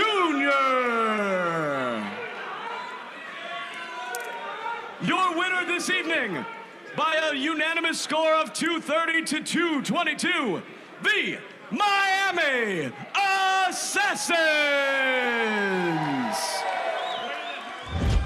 Miami coming away victorious in a big showdown of two teams that entered the night on impressive streaks. They've won 4 of their last 5. They take it by 8. We're back in a moment. Step into a world of simplicity, reflection, and tranquility. Tell me what I did! Enjoy private accommodations, curated meals, and a minimalist lifestyle designed to help you reconnect with what truly matters. And I will watch! Let go of distractions and embrace the calm. Break it up! Start your quiet exploration in jail every weekday, only on Merit TV. Whether you're mastering the golf course, nurturing your garden, or dancing the cha-cha-cha, maintain your well-being with Balance of Nature fruits and veggies supplements, a formulated blend of 31 whole food ingredients. Imagine the possibilities when you feel your best, exploring new passions, rediscovering old ones, and embracing every moment with renewed enthusiasm. It's time to redefine what's possible and live life on your terms. Start your journey with Balance of Nature. Talk is cheap when it comes to saving our country. We're not just any cell phone service provider. We're Patriot Mobile. It's not enough to simply talk about values. We live them. Defending life, protecting our First and Second Amendments, and celebrating our military and first responder heroes. We're boots on the ground making a difference. We're America's only Christian conservative wireless provider with nationwide coverage on all 3 major networks and 100% US-based customer service. Join Patriot Mobile today and make an impact every time you use your cell phone. TCL Team Boxing League is brought to you by Climax Moonshine Fire number 32, a drink not only made to tingle your senses with hot cinnamon flavor, but also made to pay tribute to firefighters all across America. This drink will put a kick in your step with its bold, hot smoothness. Let's take a look at our fire number 32 knockdown of the night, Claudia. All the way back in round 2. This one stood the test of time. Yep. Let's take a very close look because it was so fast. It was Abrau with a very short uppercut that went right into the button, and his legs were completely gone. Joseph Rivas had no idea what happened to him. Let's go back inside the ring with David Berry.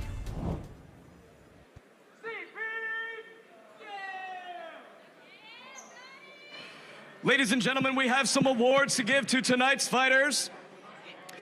For round of the night, rounds number 19, between Felicia and Lorenzo Trevino, and round 24, between Alan Medina Jr. and Yostiel Napoles.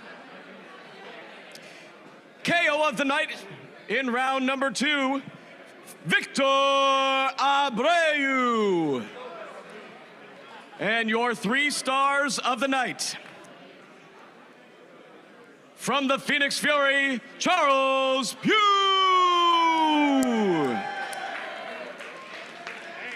Your 2nd star of the evening for the Miami Assassins, Ali Puelo.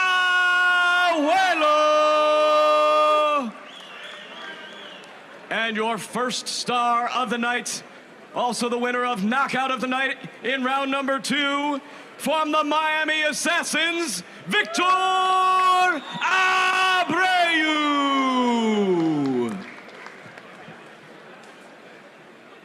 I'm here with Victor Abrau, the star of the night. Man, you got a big knockout in a most exciting way against a really exciting fighter. How do you feel like you got the job done tonight? What was the last part? How did he get the job done against an exciting fighter? ¿Cómo hiciste el trabajo tan bueno? Cuando yo soy un peleador adaptado a la presión, cuando hay presión es cuando hay que hacer las cosas y ahí salió el resultado. He's a fighter that he's used to pressure, and when his pressure is on, that's when he does his best. Well, you got it right here. Pressure bust pipes. Good job again, all-star of the night. Let's get your coach in right here. Coach for the Miami Assassins got the job done again. Yeah. You guys are one of the top players in the league. How do you feel like the rest of the season is going to fold for you guys with the playoffs on the hand? Well, I think we're starting to gel, as a unit, and that's what you want to do is you want to finish strong. You don't want to, front run and gas out, So we're starting to gel. There's still little things we got to correct here and there. Phoenix is a phenomenal team, as they've shown. They got great fighters on that team. I know a few personally, and I know they can really scrap. So it wasn't a given when we got here. We knew that we were going to end up being in a good, tough, hard fight. They started closing in that second round, the second round, the middle rounds, and then the launch rounds. Kind of got away, we got a little bit of a head start, and then they closed it. So that's what I expected. I expected a tough fight all the way to the very end. Well, congratulations again. Your team proved well, and good luck into the playoffs. Thank you. Back to you guys. All right, Bubba, thank you so much. Let's take a look at the money round highlights presented by the Balance of Nature, starting with round number 19, Lorenzo Trevino capitalizing even further against Felicia here tonight. Trevino looking like a pretty good get for this Miami team. I'm kind of wondering why he didn't get that point, because Trevino was so aggressive with such precision, and he's got Felicia's number. He does. He knows exactly what to do to take the win from him. A 10-8 decision for Trevino. Then in round number 24, there's window dressing, but still impressive. Alan Medina knocking down Yostiel Napoles. It goes to show he closed out strong. That's exactly what Fury needed to do. Phoenix gets 10 points in the very last round.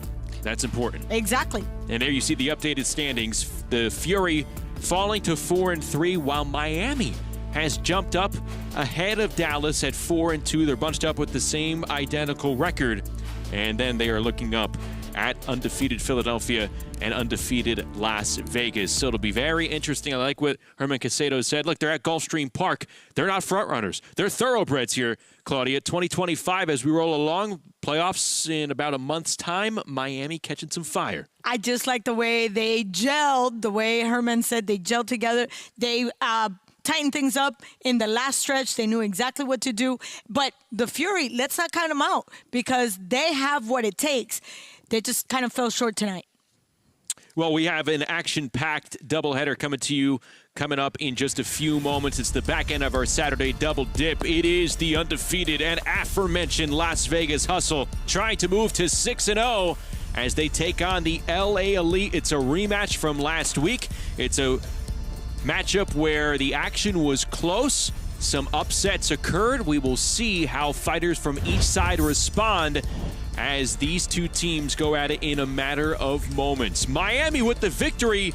They win it at home. Yes. 230 to 222 the final. 4 wins in the last 5 matches for the Surging Assassins. For Claudia Trejos and our entire TCL crew, join us coming up in moments. LA and Las Vegas is next.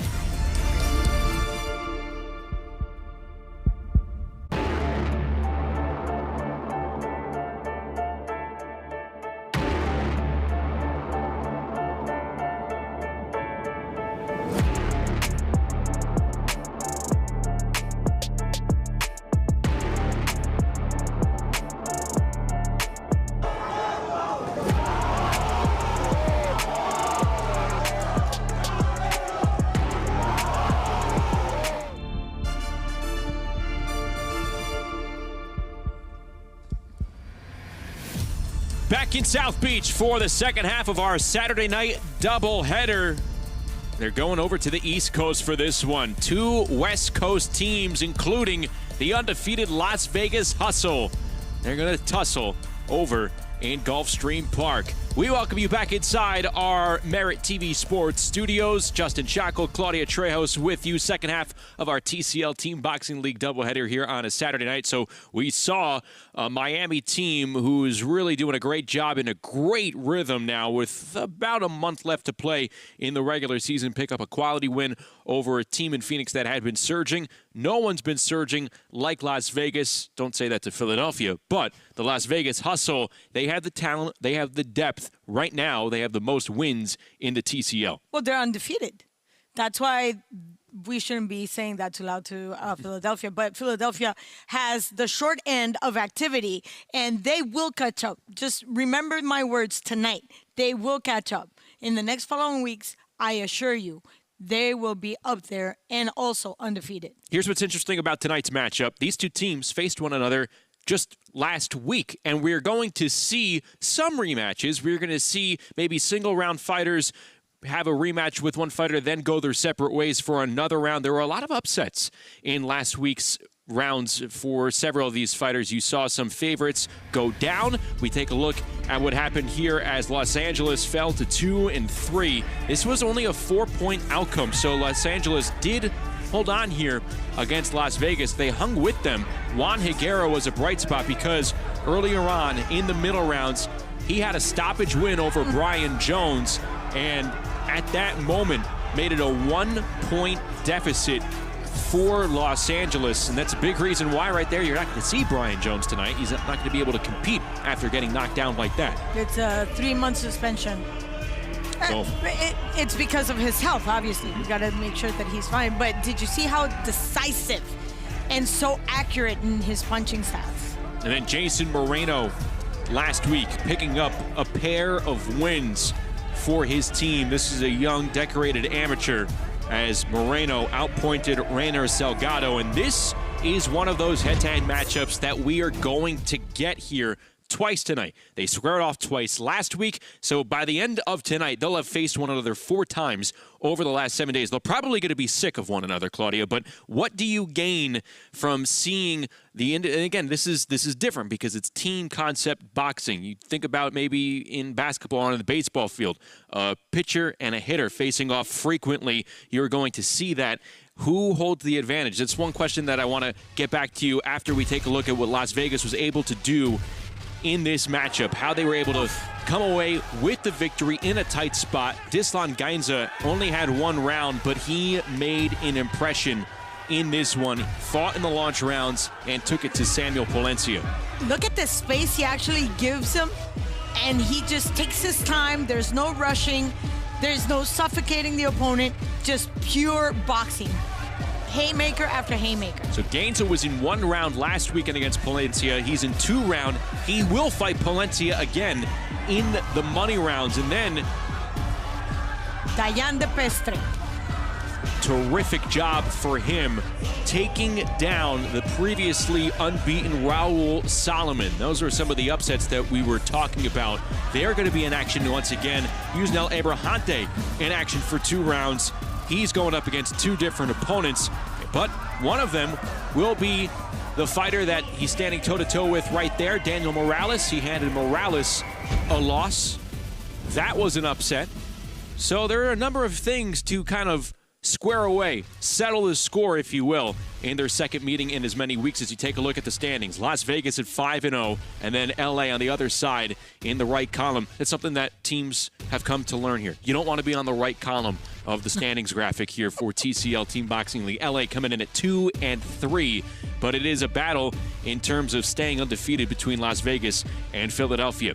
Taking a look at the round card here for the launch rounds. First 8 rounds coming up from Gulfstream Park. Yadele Medeiros, Marrero Vivar. That's a rematch from last week. Medeiros took care of business twice, 2 rounds to none against Vivar. It'll be interesting to see if Vivar is able to make any adjustments middle of the week, come back here this weekend to try and pull off what has been the upset. But that's the key here, Claudia. Let's go back to that question. Who holds the advantage the more you face one another if these rounds that you're seeing are pretty close? It has a lot to do with the quality of fight that you have at that moment. If you're in your high, then obviously you're going to have that factor of confidence. And then when you see each other again, it's literally copy and paste. You already have that extra win. You have that little step on your skip. And then we add the fact that I already know you. I know exactly where you're coming. We know your patterns. And then we add the fact that you already have a team backing you up. So it's a combination of not only my individual win, the fact that I already know my opponent, I come with confidence, and then I have a team that's solid right behind me. It's going to be very interesting to see who holds the advantage there. And now in terms of rounds to watch, Rainer Salgado, Jason Moreno. Again, these two fought last week twice. They are going to be in it here in the launch rounds. That is one to watch because those were 2 close rounds. You had them come away with the decisive wins there for their respective teams last week. Now they're going to be in it for another time. They're going to be sick of one another by the end. There's no such thing. If we're in the hurt business, we want to hurt the person that tried to hurt me. It's just the way it is. And again, if I already have the advantage that I took a win, guess what? I'm going to repeat. I'm going to just keep digging. But that person that took the loss, and we just saw it yesterday, we saw it today, there's that little, thorn that you want to take out. And you want to make sure that person suffers just as much. You want to stick it back into your opponent. Well, round 13. A slap. Yes. That's going to be the launch round to watch for us. They'll do it again in round 13 later on in the middle rounds. Let's go back out to Gulfstream Park. Welcome in the third member of our broadcast crew. It is Bubba Jenkins. All right, Bubba. Talking about rematches 1 week apart. What's up, guys? In your experience in combat sports, the more times you face an opponent, where does the advantage go? Well, the advantage goes in the preparation and the mindset of what you were thinking about leading up to the matchup. A lot of people can correct their mistakes. A lot of people can correct the things that maybe even won them the match. But I'm really interested in seeing how Raul Solomon responds from his loss to De Pestre. Raul Solomon has been an all-star in TCL. He's been here. He's been grinding. LA has known him for one of their top guys. And De Pestre put a beating on him. Not a beating, but just 2 wins. So I'm interested to see the mindset, the recovery, and how he's going to turn around and come back and get that victory that he lost, because he's excited for it. That's a good point, Bubba. Raul Solomon was a 15-0 fighter before last week, before facing Dayan de Pestre, so we'll see what happens here. So again, look at that. He already took 2 wins, even though he was undefeated. Well, guess what? Now I'm going to come with the chip on my shoulder, and I'm going to make sure I continue that winning record. Lots to be decided here. Lots of scores to settle just 1 week apart from their initial meeting. Las Vegas and Los Angeles, they make the ring walks. We launch the first 8 rounds, all coming up from South Beach. That's when we return.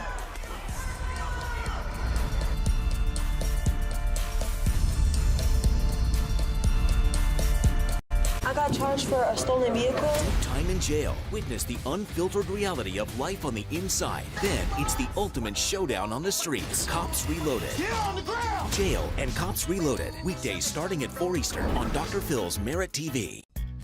When Balance of Nature came out, it intrigued me not just by what it is, but by what it is not. Patients began asking me about it. Hey, doc, have you tried this? You know, I'm just curious about it. And I thought, you know, understanding what it is, I should try that. So I tried it, and it's been a great experience. I trust Balance of Nature because I trust the simplicity of what it is. Get 35% off your first set by using discount code FIGHT. Talk is cheap when it comes to saving our country. We're not just any cell phone service provider. We're Patriot Mobile.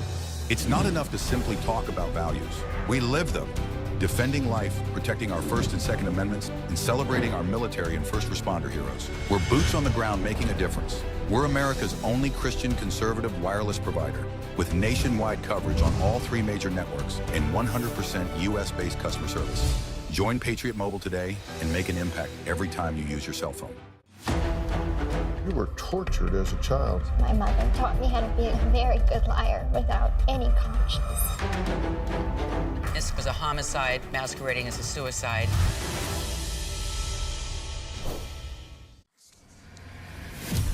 Balance of Nature is a proud partner of TCL Team Boxing. As a preferred customer, get 35% off your first set when you use code FIGHT. Go to balanceofnature.com or call today. Las Vegas trying to stay undefeated and improve to 6-0. They take on the LA Elite, who come in at 2-3. Second meeting in as many weeks between these two West Division clubs. As we get started from Gulfstream Park, let's go back inside the ring with David Berry.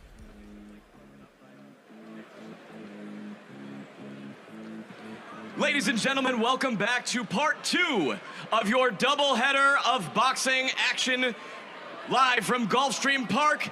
Tonight's presentation of Team Combat League from Hallandale Beach, Florida. Tonight's fight is a rematch or revenge. Introducing the Las Vegas Hustle and the Los Angeles Elite. Special thanks to the Florida Athletic Commission, Director Timothy Shipman. And tonight's sponsors, Tim Smith Spirits, Climax Moonshine, number 32, known to bring the heat. Balance of Nature, the official supplement partner of Team Combat League. And Serenity Springs Recovery Center, a place of recovery and self-discovery.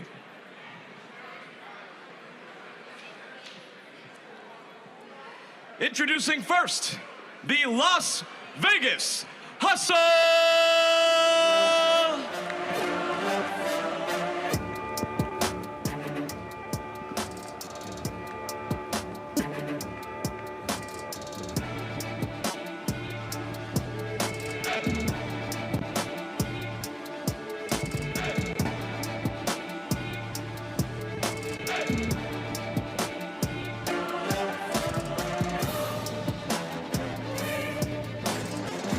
The Las Vegas Hustle venturing all the way to the South Florida coast to take on Los Angeles and entering at 5-0, coming off their win back on Sunday against Los Angeles, 229-225 the final, but this is a team that fights their opponents closely.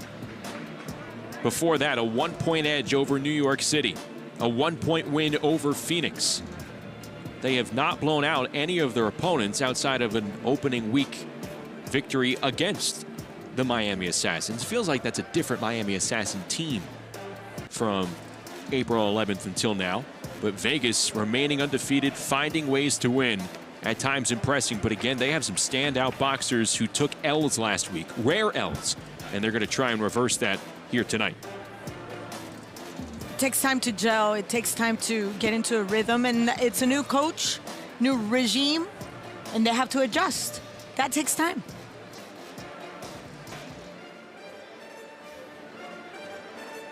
Big D. Go, guys. Hustle! Hustle! Hustle! Everything! Everything! Everything! Go!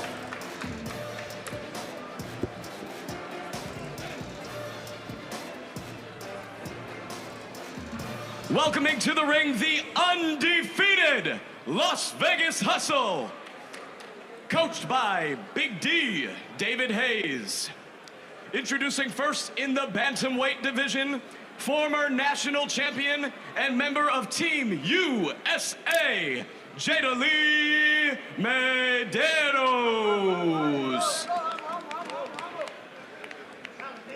In the featherweight division, former Pan American Games, World Series of Boxing, and multi-time Cuban national champion, Osval Caballero.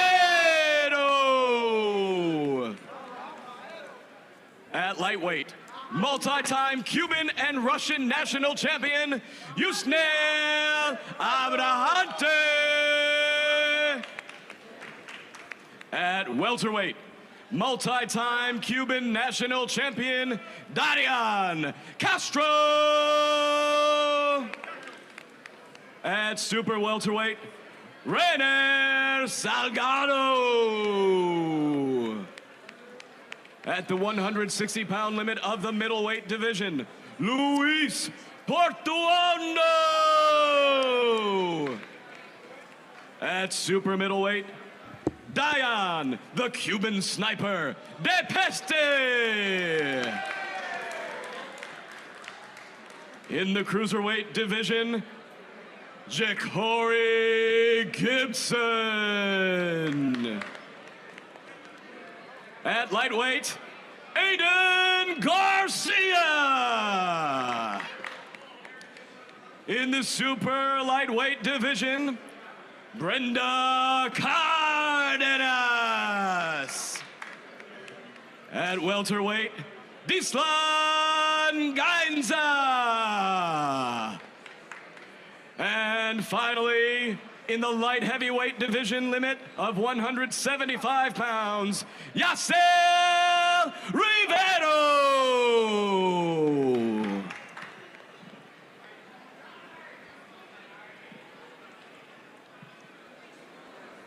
Next up, introducing from Los Angeles, the Elite with Coach Manny Robles.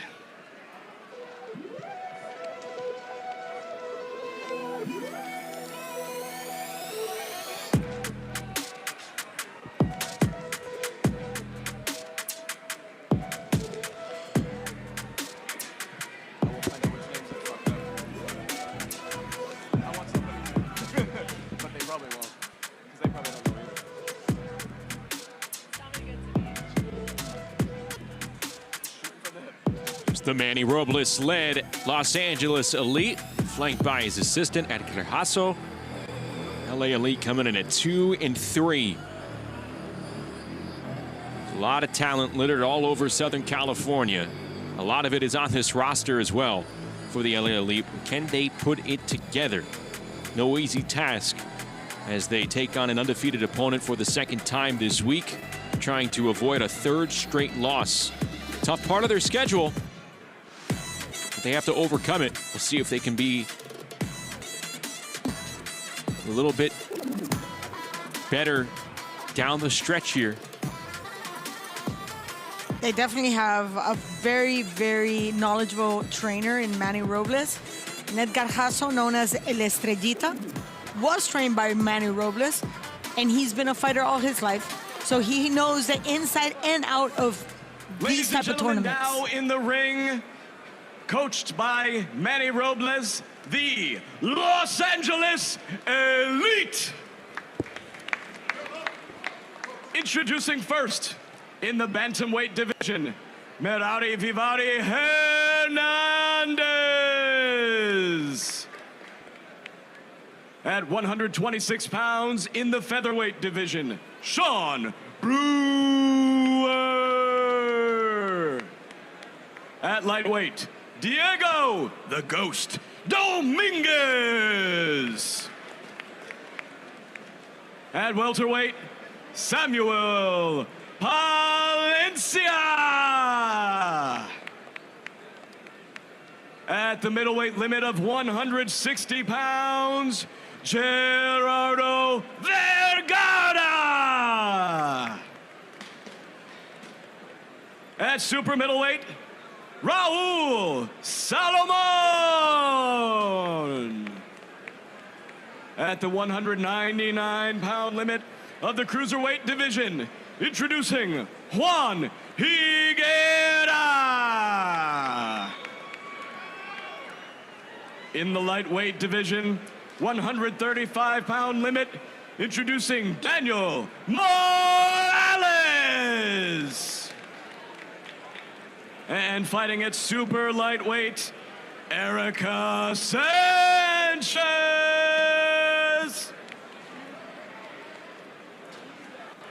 Fighting out of the welterweight division limit, 147 pounds.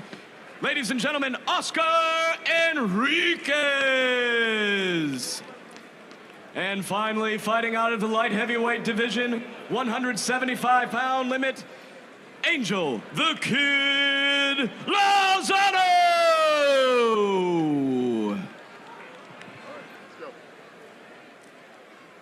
Girls,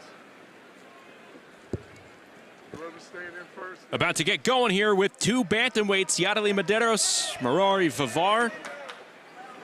First of two tonight, third of four over the last 7 days between these two. Fighting out of the blue corner for the Las Vegas Hustle, Yadali Medeiros. And fighting out of the red corner for the Los Angeles Elite, Merari Vivari Hernandez. Marrero Vivar coming in at 1-5. 23-year-old from East LA, Yadali Medeiros, a 21-year-old southpaw who's originally from Dothan, Alabama. She now lives and trains in Vegas, and she has won 8 straight dating back to last season. This is her second year. Now 6-0 on the campaign. Here we go. See if Medeiros can continue this sweeping effort against Vivar, or whether or not the young East LA resident made the necessary adjustments.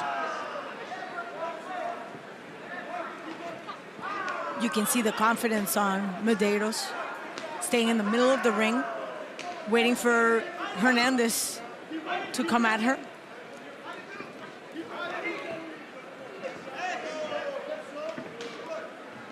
These two led off the first round last week as well. They will be back in action in round number 9.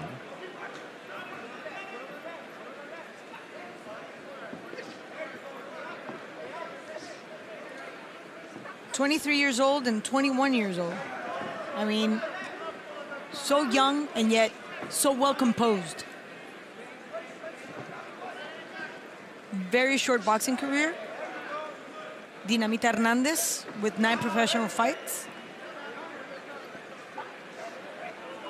And Medeiros with only 2 professional fights. They're sharpening their skills.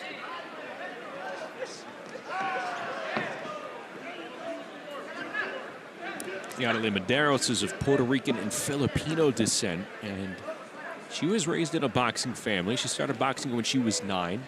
She was coached by her father, who had over 70 amateur fights. Vivar takes a big shot there.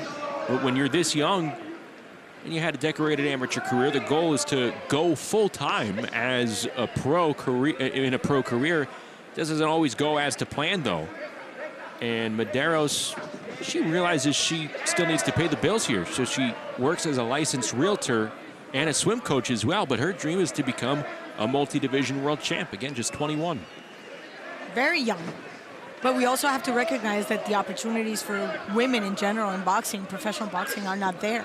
I mean, not everybody can be a Katie Taylor or Amanda Serrano or Clarissa Shields. And let's talk about those pedigrees. And it's taken forever for these women to make it into the elite world of boxing. 30 seconds remain.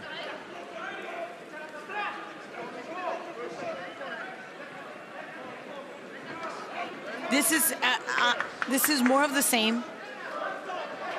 If we look at the other rounds they've actually fought, it's exactly the same thing. Yadali Medeiros with the upper hand.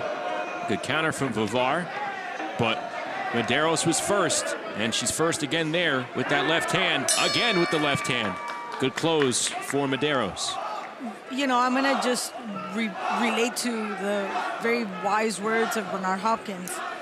One of the most important things for any boxer is the timing. I mean, it was a beautiful hook going in, but look at Medeiros' head movement. At the end of round number 1, we have executed but not precise. Decision. Your winners by a score of 10-9 from the Las Vegas Hustle, Jada Lee Medeiros. And I have to give her a lot of credit for her defensive moves. Los Angeles 9.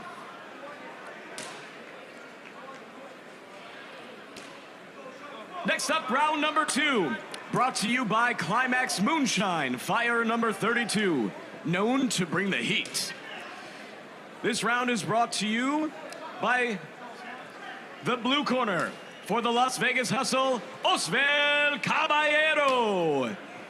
And out of the red corner for the Los Angeles Elite, Sean Brewer. Here we go, round 2, Caballero and Brewer. And Osvel Caballero took 2 losses last week against Sean Brewer. They are in for 2 here. Before this, Caballero was 8-0 on the season.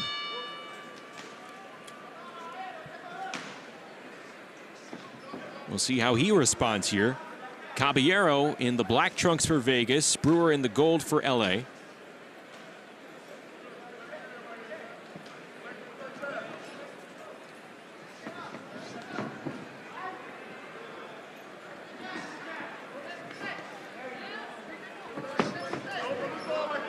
Brewer doubling up on that jab. Stakes are high for these 2 fighters. They're fighting here. They're closing it out in round number 24. That's a big gap.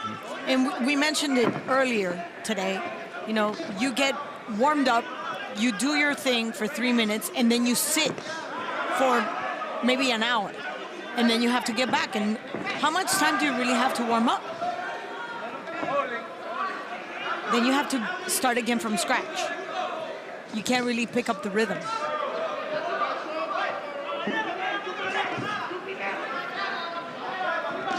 With those 2 wins, Brewer is now 4-6 in his TCL career. He lost twice to Caballero on 2 separate occasions last season. He picked up a win last week.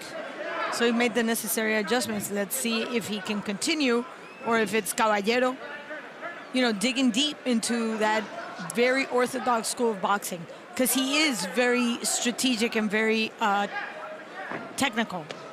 Hands are up, always starting with the jab. Good footwork, the way he walks the ring.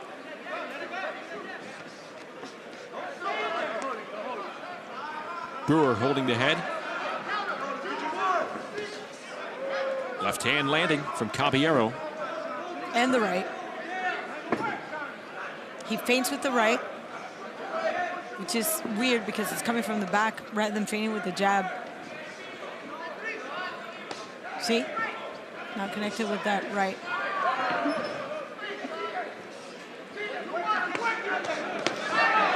Nice. 2-punch combo. And Brewer answering back. The body attack leading it off for Osvel Caballero. Quality uppercut from close range as well. But the punches with more decision come from Brewer. There's decisiveness behind the punches. That happens a lot when you have like a long amateur career. You get stuck in the tap-tap and just, you know, getting the points.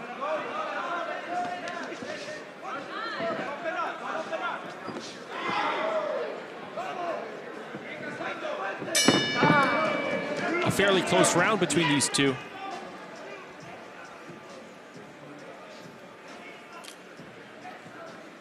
There's a little bit of a worry in Brewster's face. Brewer. He's got his name on his back just in case. Yeah, just in case I missed it, yeah. Except. As round number 2 comes to a close, we go to the scorecards. Your winner by unanimous decision from Las Vegas, Osvaldo Caballero. Well, there you go. He did make the adjustments necessary to make sure the judges would see him take a win. Las Vegas 20, Los Angeles 18. Entering the ring now for round number 3. Fighting out of the blue corner for the Las Vegas Hustle, Yusniel Abrahante. And fighting out of the red corner for the LA Elite, Diego Dominguez. Round 3 between Abrahante and Dominguez, 2 fighters with some success this TCL season. Abrahante at 6-1-1. He's won 6 in a row. And Dominguez, who traditionally seems to start his night in the middle rounds, Claudia. Here he is within the first 5 rounds in the launch round phase. He's gone 9-1 this season. This, I think, is where you have the matchmaking come in, because he likes to start in the middle, then close out in the money rounds. But we're going to see both these fighters later, and an early knockdown recorded by Yusniel Abrahante. That was very fast. Within the first 20 seconds, Dominguez down on the floor here in round 3. Abrahante, there's a reason why they call him the machine. Look at that. They're like 2 little pistons going at it. And I don't think Dominguez was even prepared. We can call that a flash knockdown, but nonetheless, he gets that extra point. But Abrahante, look at that stiff jab right in front. That's a very nice stiff stick right in front of him. And going for that cross for power. That woke us up. Woke Dominguez up. Yeah. I was about to say, it seems like he favors to start in the middle rounds. You obviously have to be up and ready to go at all times. But within the matchmaking, they're going to fight multiple rounds. They're going to do it against different opponents. You wonder what the preference is for a fighter like Diego Dominguez to start maybe in the middle rounds. But here, he's an early starter. Daniel Morales will fight Abrahante later on in the money rounds. Morales, he better be looking very closely at what Abrahante can do.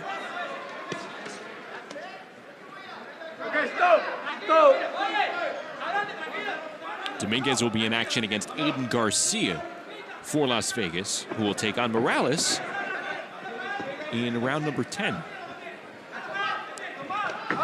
He just looks very tight. Dominguez looks like he's not into his rhythm. This is a fighter that had won 7 straight rounds. 9-1 on the year. Just 21 years of age, his first year here in the TCL.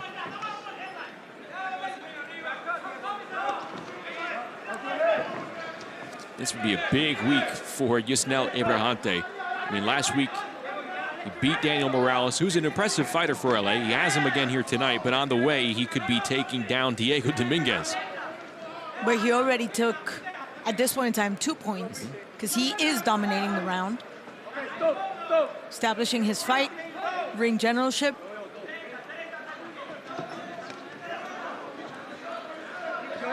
And in the first 20 seconds, he established his dominance. And then the rest of the round just kind of has fallen into place. And I have yet to see Dominguez get into his own rhythm. He hasn't been able to let his hands go. So it's a combination of being cold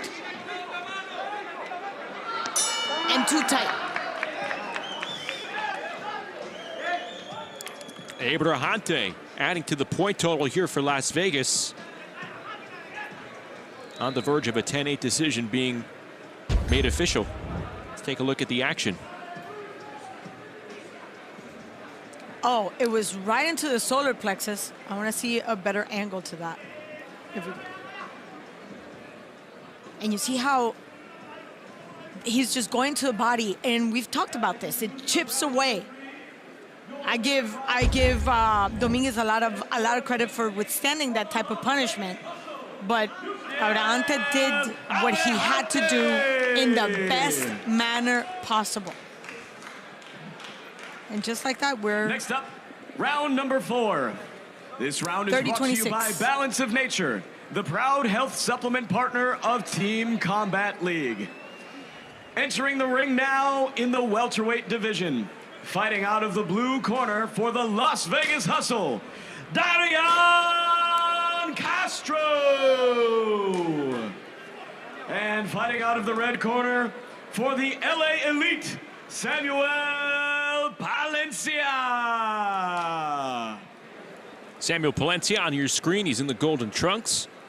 Made his TCL debut a couple of weeks ago. Dropped a pair of close rounds to Joshua Rivas of Arizona. He lost to Dislan Gainza last week, but now he has 2 rounds tonight. Darian Castro, same story. They won't fight one another, though, later on. Castro scheduled for round 19, Palencia for round 20.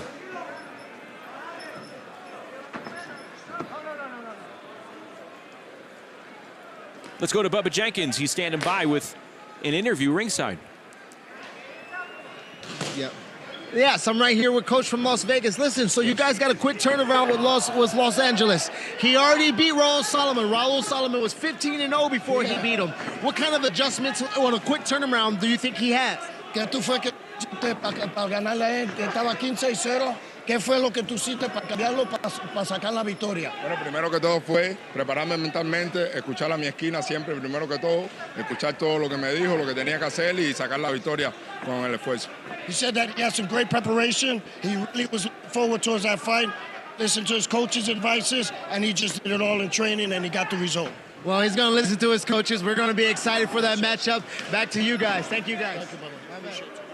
Thank you, Bubba. Diane DePestre was the #1 star of the night last Sunday in Las Vegas' win over LA. DePestre, a big reason why, handing Raul Solomon his first defeat. That is coming up in round number 7 here in the launch rounds.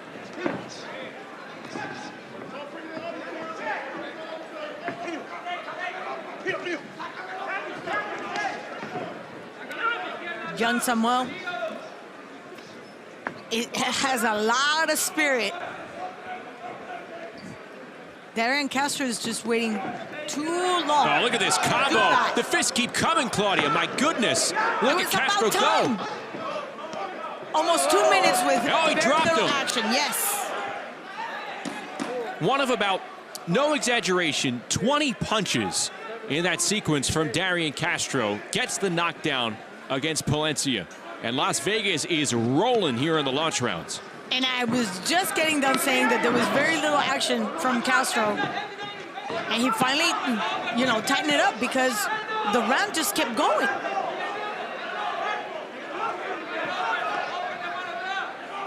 Let's see if he has the punching power to finish Palencia. A lot of spirit. Palencia's just standing right in front of him.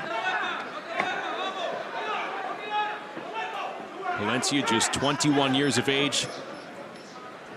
He's gone 1-4 in regular boxing. He's trying to earn his stripes in TCL Team Boxing League. 15 seconds for Castro to work with here. Yeah, Castro's doing, I'm gonna say this, and I feel bad saying that, he's playing with his food. He waited almost 2 minutes to get things started, and then the last minute, he threw all the hands he needed to throw.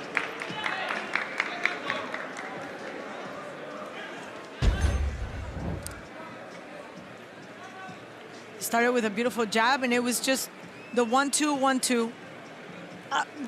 Justin, it was 17, not 20. We want to be accurate here, yeah. Exactly. Round number 4 comes to a close. We have a unanimous decision. Your winner out of the blue corner for the Las Vegas Hustle, Darian Castro. That brings your total score to Las Vegas 40, LA 34. Next up, round number 5, contested in the super welterweight division. Fighting out of the blue corner for the Las Vegas Hustle, Reiner Salgado. And out of the red corner for the LA Elite, Jason Moreno. So Las Vegas with back-to-back 10-8 decisions. They've opened up a 6-point lead 4 rounds in. And here is a round that features a rematch from last week. Jason Moreno took 2 rounds against Rainer Salgado, who's in the black trunks for Vegas. So we'll see if Moreno can start the spark for Los Angeles. Jason Moreno coming from Philadelphia, where we know the kind of staple that they have over there. Deep, deep talent pools. And then obviously he moves to New Jersey, even better talent there.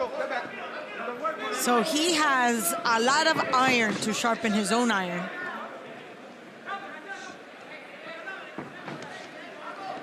Okay, Salgado coming from Pinar del Rio. 0 professional experience in boxing.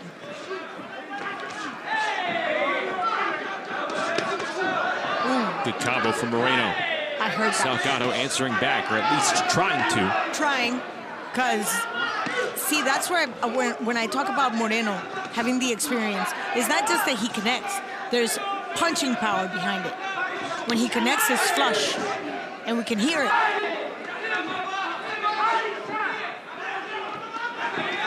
See, everything that Salgado Just good body shot from Moreno moments ago. And Salgado throws the punches, they just connect on the arm and the glove, so those don't really count. Conversely, Moreno's more often than not finding a landing spot. Very subtle. His displacement in the canvas is very, very fluid.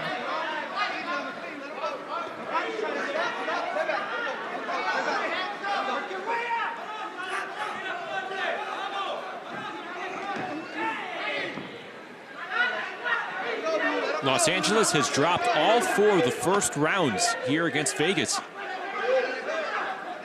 The last 2, Vegas has earned extra points. Jason Moreno trying to stop the early bleeding for his team.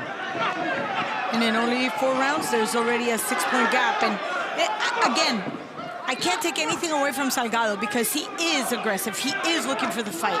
But Moreno's so fluid. See, the change in angles just to stay away from Salgado.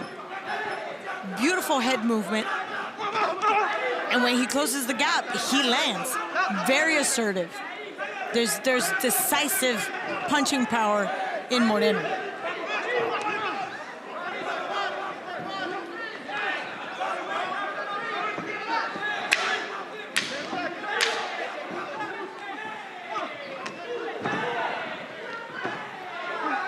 See? Very small movements. That'll do it. Moreno likely getting the first round win for Los Angeles here tonight.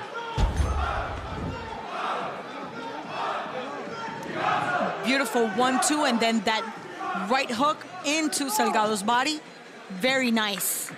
And see how he just made his own opportunity. He pawed his defense, brought it down, and then connected. At the conclusion of round number 5, we have a unanimous decision by a score of 10-9. And on the board, the LA Elite, Jason Moreno.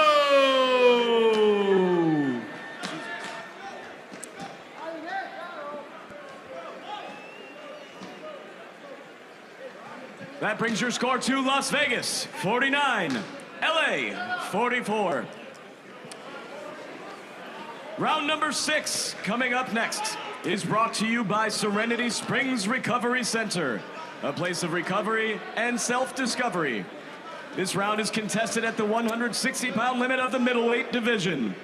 Fighting out of the blue corner for the Las Vegas Hustle, Luis Portuondo.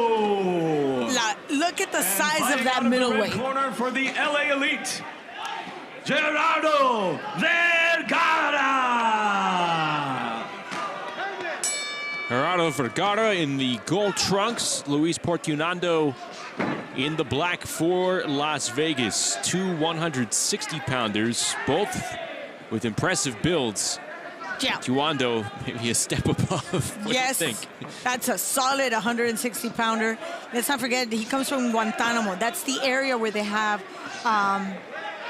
one of the most important tournaments in the region of Cuba. And they bring a lot of international fighters to participate. Portuando picked up 2 wins over Vergara last week. Youth prevailed.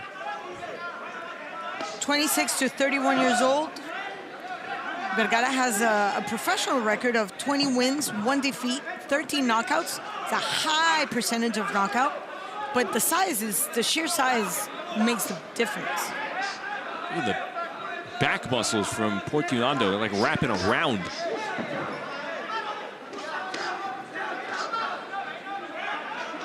The first time they fought last week, it was a split decision. It was a close round. Same thing with their second round. It ended up being a unanimous decision for Portuando, but they fought closely. But it goes back to what I was saying.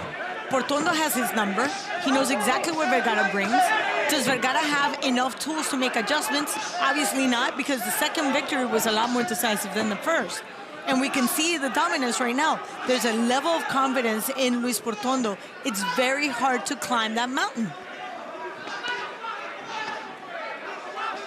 Portuando covering up those shots thrown by Gerardo Vergara. Little over a minute to go in round 6. See, gentlemen that come from that area, Guantanamo, there's the tournament that I was telling you is called Playa Girón. The likes of Vasily Lomachenko's, the likes of Usyk's, they go into this tournament to participate. Now I'm just giving you the caliber at amateur level. This is what creates the Portuandos of this world. And you can see, you know, just he's walking Vergara down. I'm not going to say Vergara doesn't have a fighting chance. Yes, he does.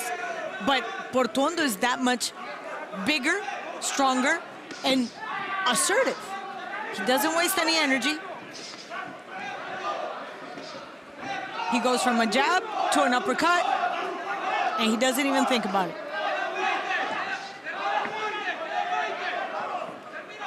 It's a big middleweight.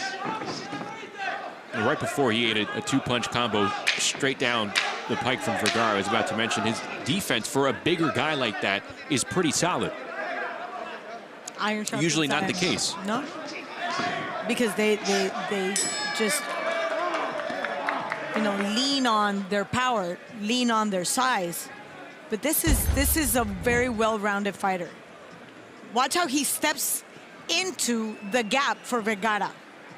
Vergara being the southpaw, doing a great job maintaining that lead leg outside, but Portuando doesn't care. He actually takes advantage of Vergara closing the gap and just round number 6 comes connect to a him close. beautifully. Your winner by a score of 10-9 in unanimous decision from Las Vegas, Luis Portuando. That brings your score to Las Vegas 59, LA 53. On deck, round number 7, contested in the super middleweight division. Fighting out of the blue corner for the Las Vegas Hustle, Dayan De Pestre. And fighting out of the red corner for the LA Elite, Raul Salomon.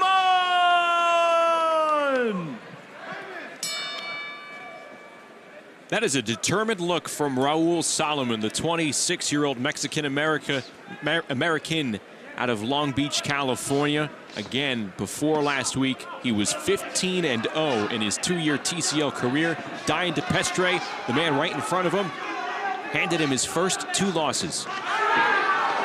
6'2". That's a very tall middleweight. Bubba, what'd you see from last week with these two that you're keeping in mind here tonight? Man, I'm seeing a seriousness on Raul Salomon that, you know, maybe he didn't have it last week, or maybe he just got his attention. DePestre got his attention. But the seriousness of that get back and that want to get back from Raul Salomon is serious right now. And he's looking for that put down that that DePestre got last week. That's going to sting. That loss after having such a beautiful record. Talk about just pulling that little thorn out of your system. Look at DePestre's jab. It's like a little piston. It's right in front of him. It's a very short jab, very snappy, and that is what Salomon is having a hard time with. You see that beautiful combination? Salomon's having a little bit different strategy than he had last week. This week he came out very aggressive, very in your face, and it looks like DePestre has gotten his rhythm. And you can hear the Las Vegas crew behind me just really, really behind Diane, really pestering him to dunk that jab off. I don't have Diane's reach, but it's a huge advantage of the fact that he doesn't have to pull back. It's a front jab. Yeah, they have him tagged as the Cuban sniper. Yes. And perhaps it's because his long reach allows him to just effectively fight at this range. But usually when you have such long arms, you need a lot of space to be able to launch properly and be, you know, accurate.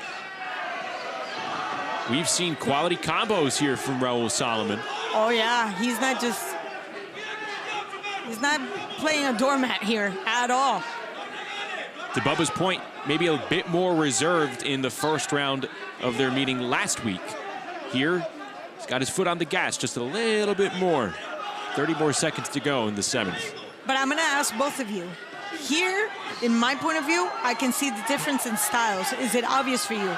You know, DePestre being much more of a boxer, whereas Salomon is using his flat-footedness, his vertical movement, and it's working because he's closing the gap and being very, very aggressive. What do you guys think? I can see that. What about you, Bubba? Right, no, I agree 100%, but I believe DePestre's style is much better for, you know, a longer fight. Raul Salomon's style is really built for the TCL, even though that round might have gone to Las Vegas because the hustle was in there. That was an excellent round by both of them, and they got this crowd jumping. Listen to them. That's a good point. Salomon could be more catered to this 3-minute round style, this concept. True. Hence his record. I agree. I agree with that because it's explosive. It's explosive power.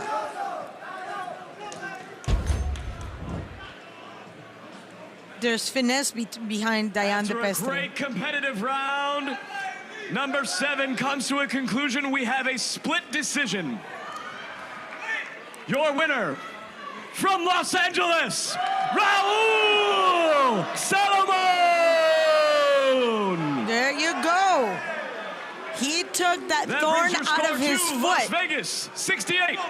Los Angeles, 63. Next up, round number 8, as the action continues in the cruiserweight division. Fighting out of the blue corner for the Las Vegas Hustle, Ja'Cory Gibson. And fighting out of the red corner for the LA Elite, Juan Higuera.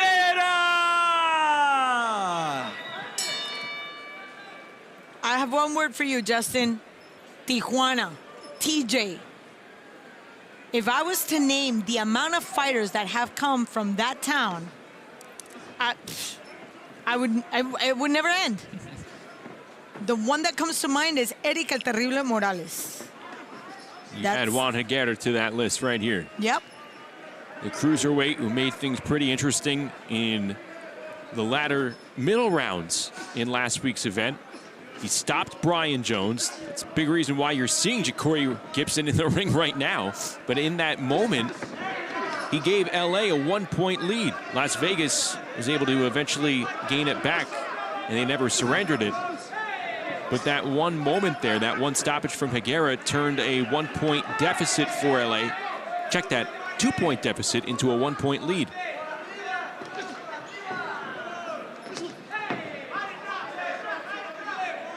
Ja'Cory Gibson, meanwhile, 5-4 in TCL Team Boxing League action over his career. This is his 2nd season.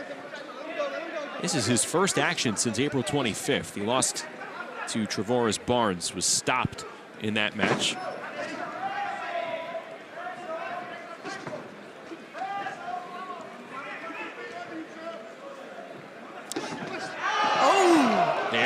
Higuera again, and the second right hand puts his opponent on the floor.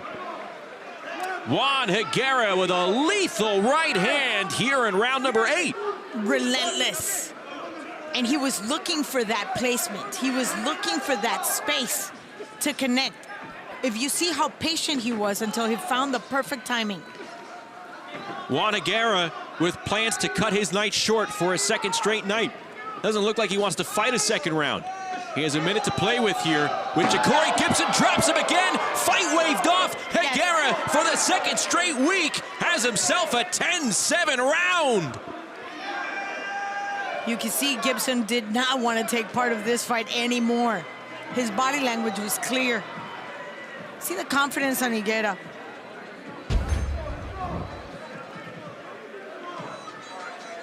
And once again, Claudia, a series of a couple of punches brings LA right back into this match.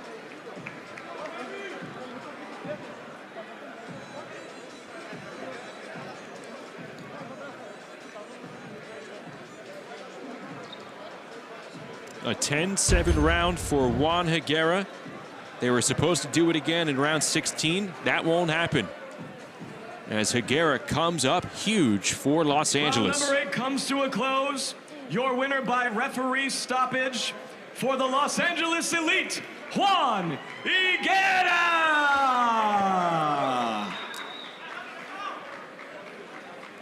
That brings your score to Las Vegas 75, Los Angeles 73. Just like that, the lead cut down to 2 for Las Vegas. Juan Higuera, huge difference maker for Los Angeles, picks up a 10-7 win in round number 8. Only 2 points separate these two teams for a second straight week. Big time thunder from Juan Higuera. We're back after this.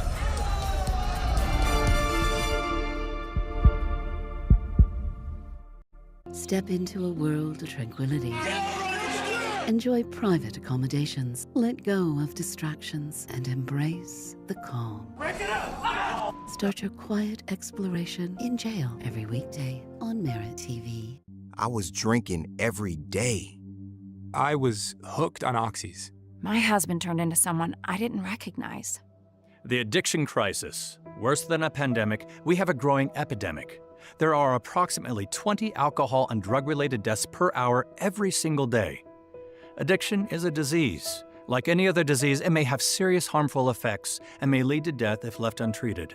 Introducing Serenity Springs Recovery Center, a place of recovery and rediscovery. We understand the unique challenges men face in their journey to recovery. Set on 38 private acres, our state-of-the-art facility offers a safe, supportive environment for healing and growth. Our team of dedicated professionals specializes in evidence-based treatment, providing our patients with the tools to overcome addiction and achieve long-term sobriety. If you or a loved one needs to make a change, call us today at 386-423-4540 or visit us online at serenityspringsrecovery.com and reclaim your life.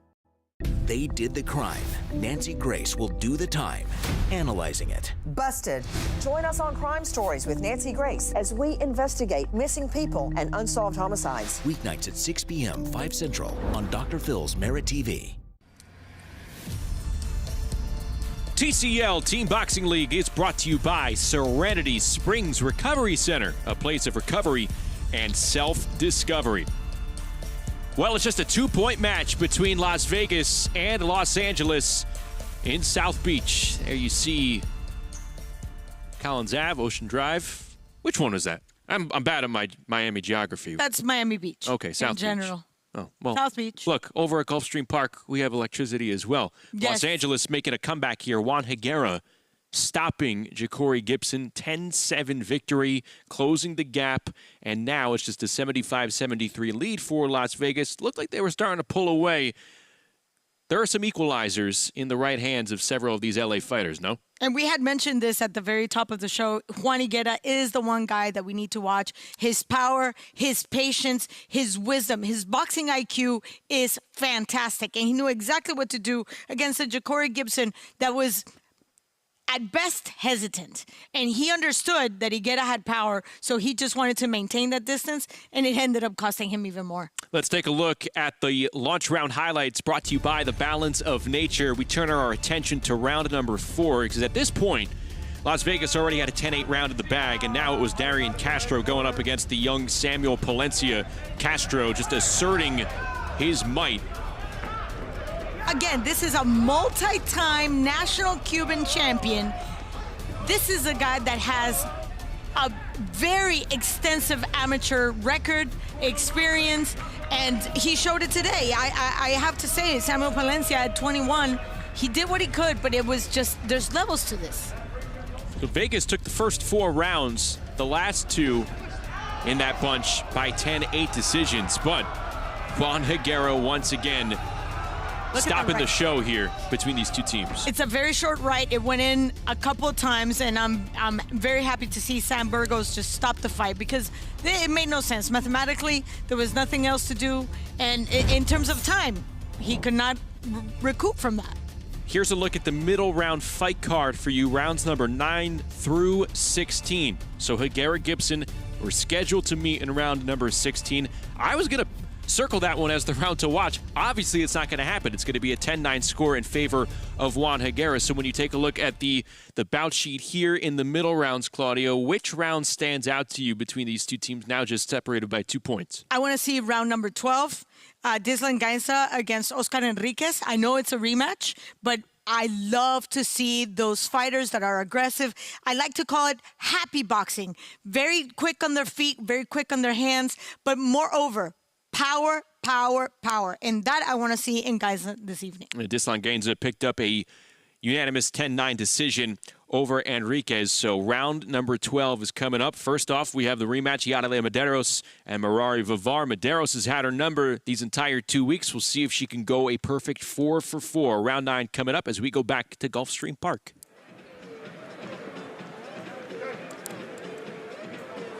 Ladies and gentlemen, the action continues as we enter the middle rounds. First up, a rematch. Round number 9.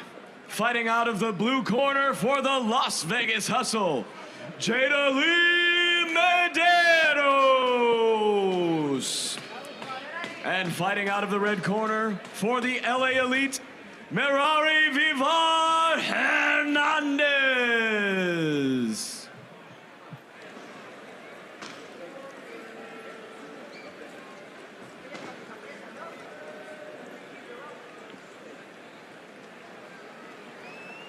Round number 9 underway. Medeiros and Vivar, 2 bantamweights.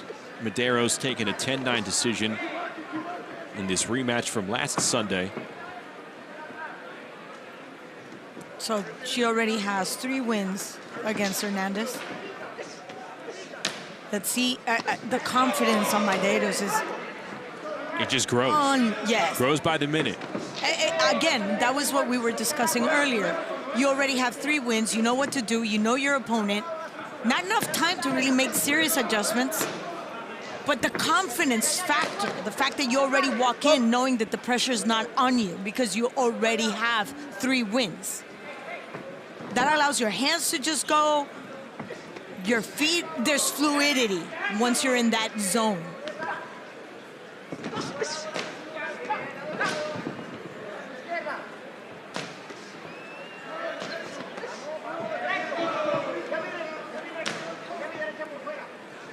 Hernandez in the middle of the ring, and it's Medeiros doing the circular motion, just staying away from that left. Good movement right there. Very good movement. Medeiros looking to improve to 8-0 here in 2025. Another win would mark 10 straight rounds won dating back to last season for the 21-year-old. Think about this. She is only 21 years old.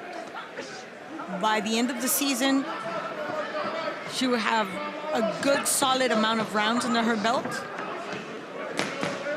And at this division, you can do a lot of damage in the pros.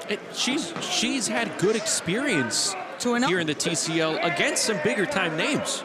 She was able to face and beat Mio Yoshida last year, former IBF bantamweight champ. She beat the seasoned Shelly Vincent as well. I mean, that happened at age 20. Yes. When you see a Gabriela Fundora at 19. I mean, fighters are getting younger and younger and younger. Back in the day, we used to wait for, what, 3, 4, 5 years to season a fighter in order to be a contender. You had to season them. You had to marinate, pre-bake. Pre-bake, yeah. Bring the... Arduous process. Yep. Turkey basking. That's right. All that good stuff. Just made me hungry.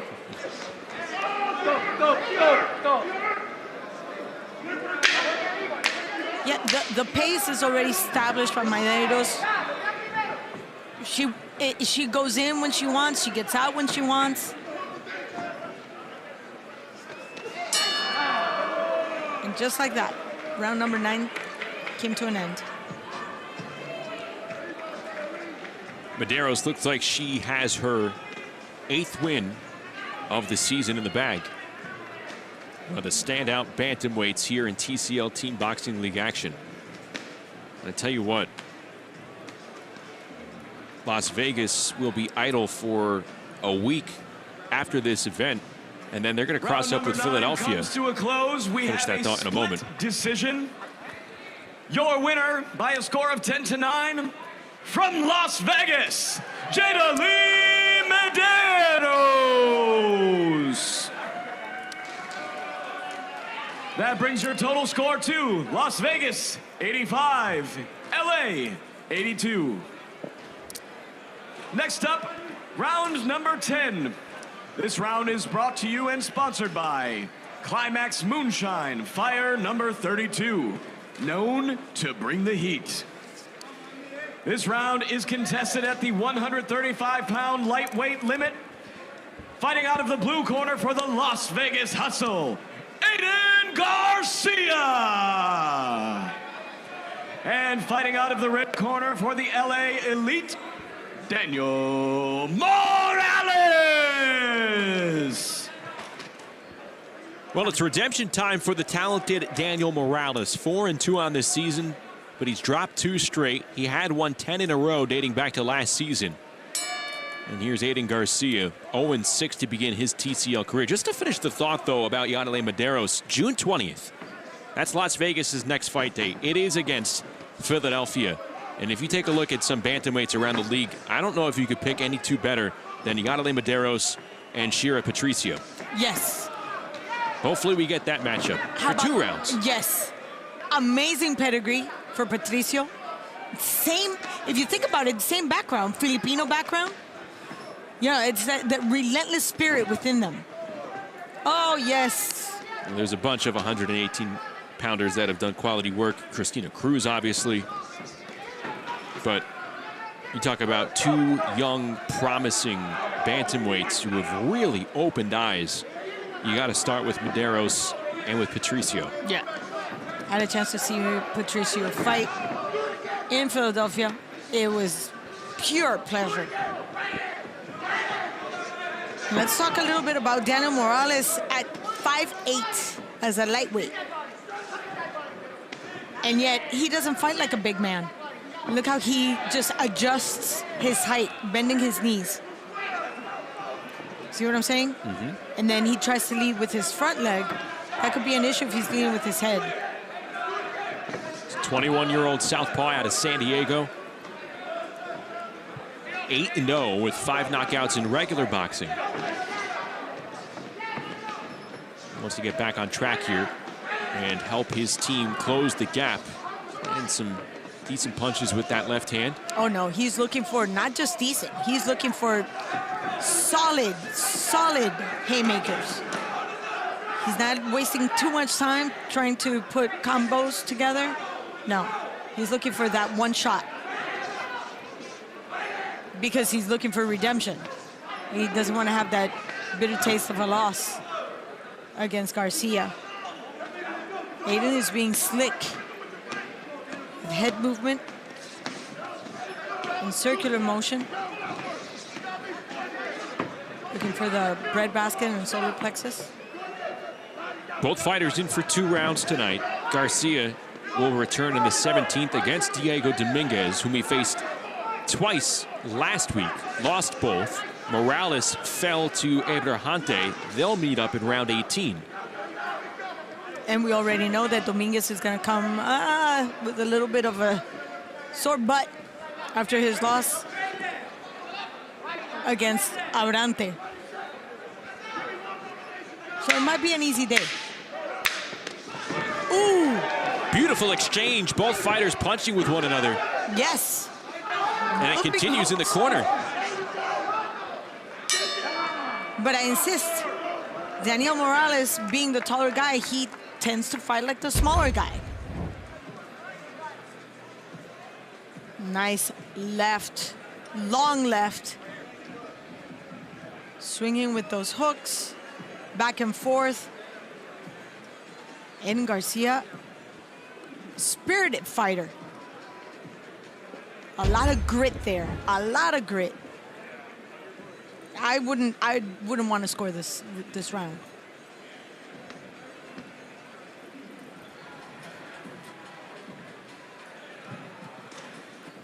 The judges are taking their time.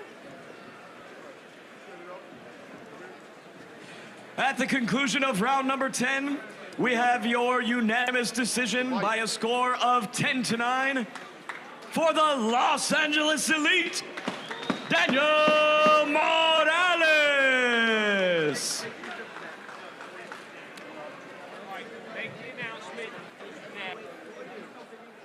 So Daniel Morales gets back in the win column.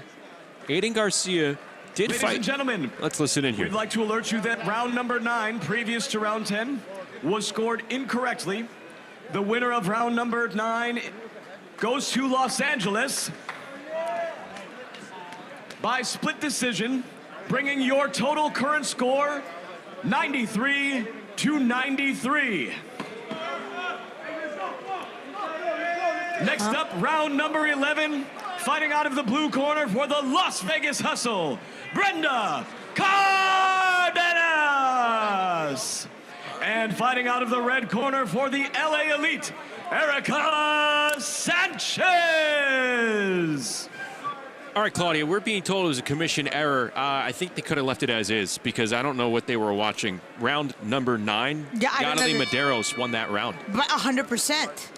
100%. I don't understand how. I really don't understand that. Well, now we're tied at 93. But, so, just to look, you make errors, you make a clerical error. Yeah, you want to go back and fix it. But if that's the decision, if that's the view of the judging, that's poor judging right there. And I won't mince words with that. Yadali Medeiros won that round. there is absolutely no doubt. Juan Higuera, the star of this show so far with that stoppage in round number 8. He's standing by with Bubba Jenkins. That's right. You're a star of every show. They're saying the star of this show. You keep getting knockouts. Listen, this is the second time they Las Vegas put a guy in front of you, and you keep putting him out. What is it about you having the Las Vegas number? You know what, man? I'm just trying to do my thing. Just go up there and have fun, you know? I'm trying not to take this too seriously, and then just enjoy the moment. Well, we're enjoying the moment. We're here in Miami, and with your punching, with your knockout, man, it looks like it's 93-93. Vegas was walking away with it as one of the top teams. How do you feel about what that did to your team? I did feel the pressure a little bit, you know, and I knew that we had to make up for the last round. So I had to get the stoppage, man. Well, we're going to be rooting for the rest of your team. Good luck tonight. Good luck for the rest of the season, my man. Back at you guys. Thank you so much, Bubba. Yeah, early night for Juan Higuera, and it's what you're going to want. You take care of business early on. But with that reversal, I don't get it. The correction, if you want to call it that, LA has won 4 straight rounds. Yeah, but I still don't get it, and I refuse to get it. For those that get it, no explanation will be necessary. Well, we'll see if that matters in the overall scoring near the end of round number 24. And again, we're talking about round 9, initially ruled in favor of Yadali Medeiros, who did more, was the more comfortable fighter, was the more productive fighter. Just a a level above Merari Vivar, and it's Yes. been evident in that now 4 straight rounds over the last 7 days, and yet they get the reversal there. It's almost like it feels like a correction in the stock market. There's no explanation for it. It just happens. Last 30 seconds of this one, round 11, Brenda Cardenas, Erica Sanchez, who's in the gold trunks for Los Angeles. Cardenas in the black for Vegas. 2 super lightweight women going at it. Erica Sanchez has a professional record of 10 wins, 60 feats, 1 knockout. And she is letting her hands go in these last 10 seconds to see if it's going to be enough. I'm still stuck with the whole Medeiros thing. I can't get over it. Yeah, I'm with you. And some of the action from round 11. Erica Sanchez overwhelming Brenda Cardenas. Look at that. Round number 11 comes to a close. We have a unanimous decision by a score of 10-9. Your winner from Los Angeles, Erica Sanchez. And for the first time tonight, taking the lead, the LA Elite by a score of 103 to 102. Next up, round number 12. This round is brought to you by Balance of Nature, the proud health supplement partner of Team Combat League. This round is contested at the 147-pound limit of the welterweight division. Fighting out of the blue corner for the Las Vegas Hustle, Dislan Gainza. And fighting out of the red corner for the LA Elite, Oscar Enriquez. 19 years of age, this young man that comes from Jerez, Zacatecas. It is Oscar Enriquez in the gold trunks. Made his TCL debut 4 years ago, and that is not ruled a knockdown. So Gainza back on his feet. Enriquez still looking for his first win, Claudia. 0-5. He's young. Luis Pavon coming to have a chat with Enriquez. I would want to see what happened when Gainza fell.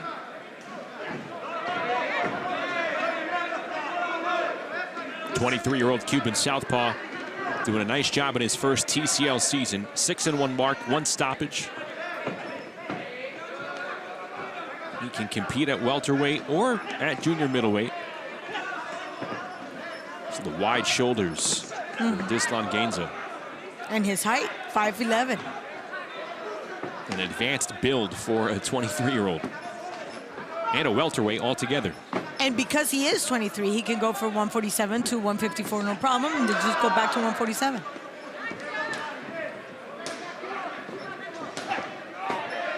Swinging.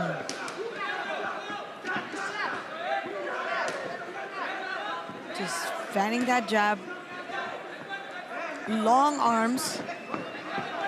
He hasn't been able to find his own distance. And Enriquez does not want to close that gap.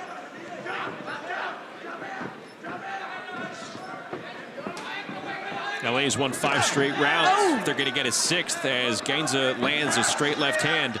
That means Enriquez will crack the win column here for the first time in his TCL career. But the press is on from Dislan Gainza. This was the round for me to watch. Gainza might be able to make the difference here just because, for all intents and purposes, Enriquez is a little young, still a little clumsy.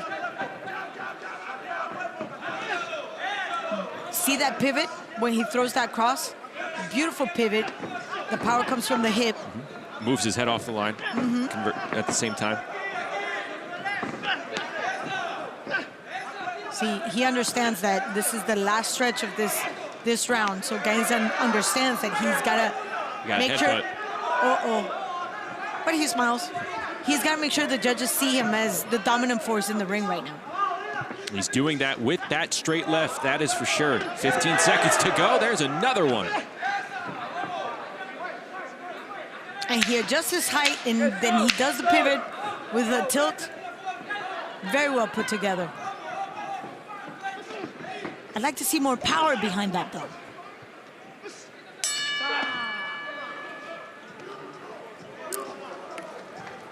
I'm not even going to say how I scored this round just because I'm still upset. What's the point, right? You got to wait. You got to hold your breath. Yeah, and I'm still, I don't know anything about boxing. See, that's the kind of power that I know he has. That left goes in with so much power. Round number 12 comes to a close. We have a unanimous decision by a score of 10-9 from the Las Vegas Hustle, Dislan Gainza.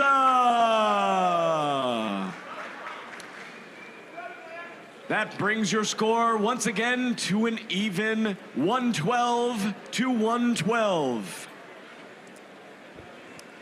Next up, round number 13, contested at the super welterweight limit of 154 pounds. Fighting out of the blue corner for the Las Vegas Hustle, Rainer Salgado. And fighting out of the red corner for the LA Elite, Jason Moreno.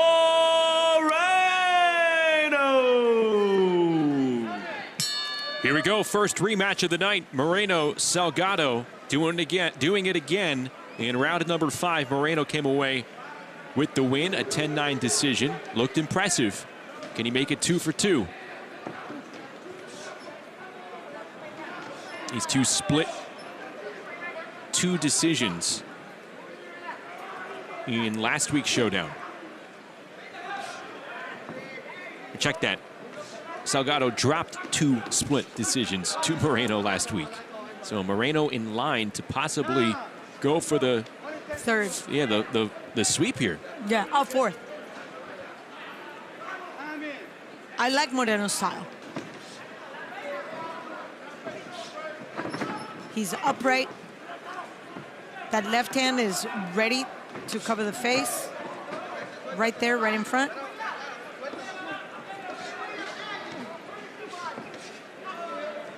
Taking advantage of the clinch. Yeah, still working as they try and figure out how to untangle. They eventually do. That free hand can do some serious damage. There's boxing IQ in this young man, Jason Moreno. Only 24 years of age. Has 5 professional fights.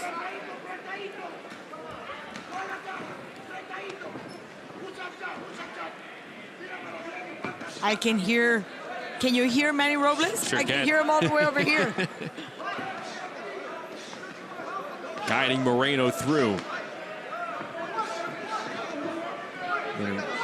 Newark, born and bred, resides now in Philly. Found his way on this LA Elite team. He's trying to get back to 500. We're tied up at 112 overall.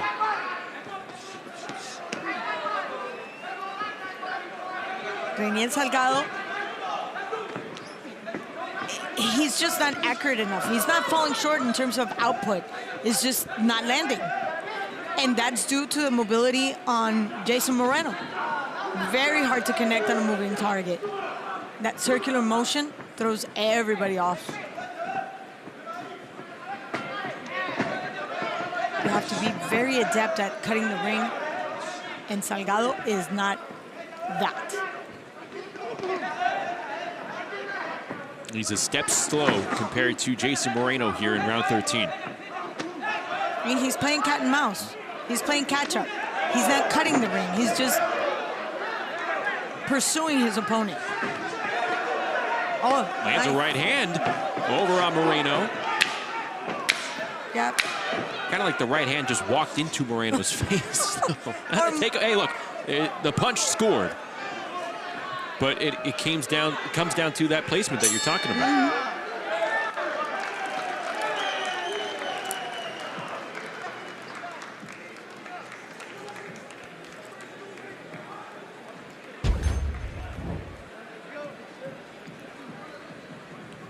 Taking a look at some of this action. But you see how chaotic René Salgado can be? He loses his structure while Moreno is very, very agile, very nimble. Round number 13 comes to a close. We have a unanimous decision. Your winner from Los Angeles, Jason Moreno.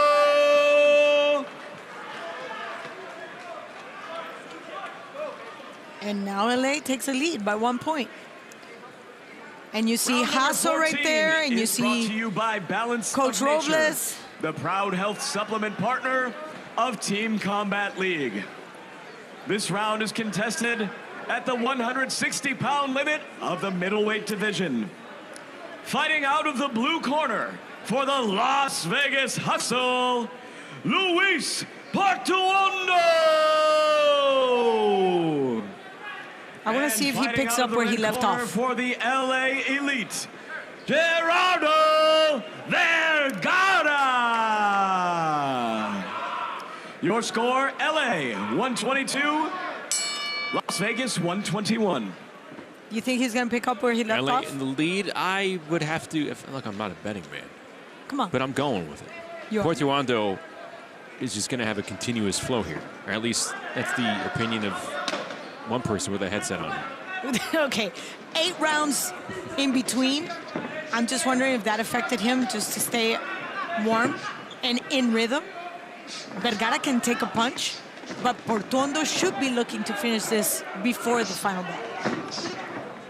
Stiff left meets the nose of Vergara. I like the way you say that.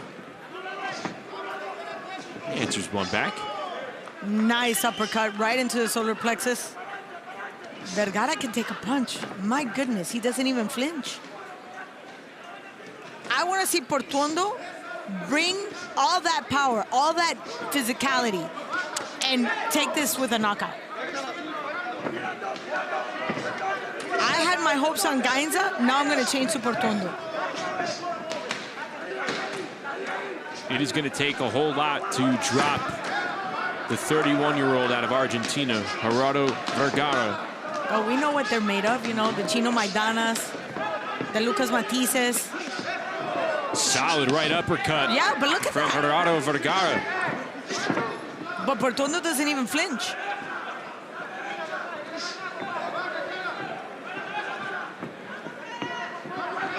The Sergio Maravilla Martinez, remember that? Oh, yeah. Against Julio Cesar Chavez Jr. Shout out to Sergio. Good man. Nice uppercut. Great head movement.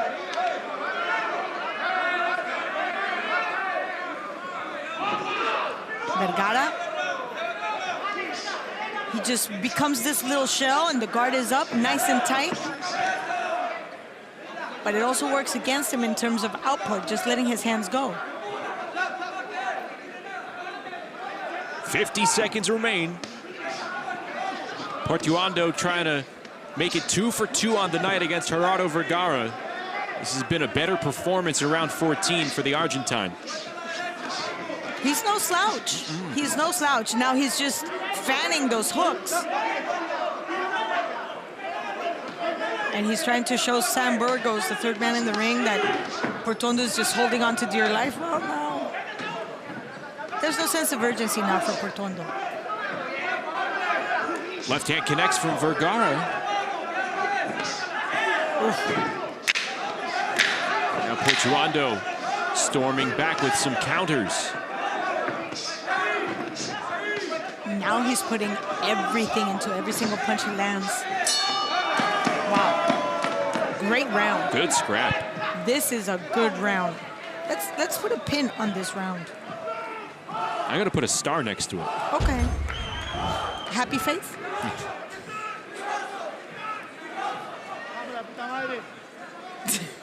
I cannot translate that.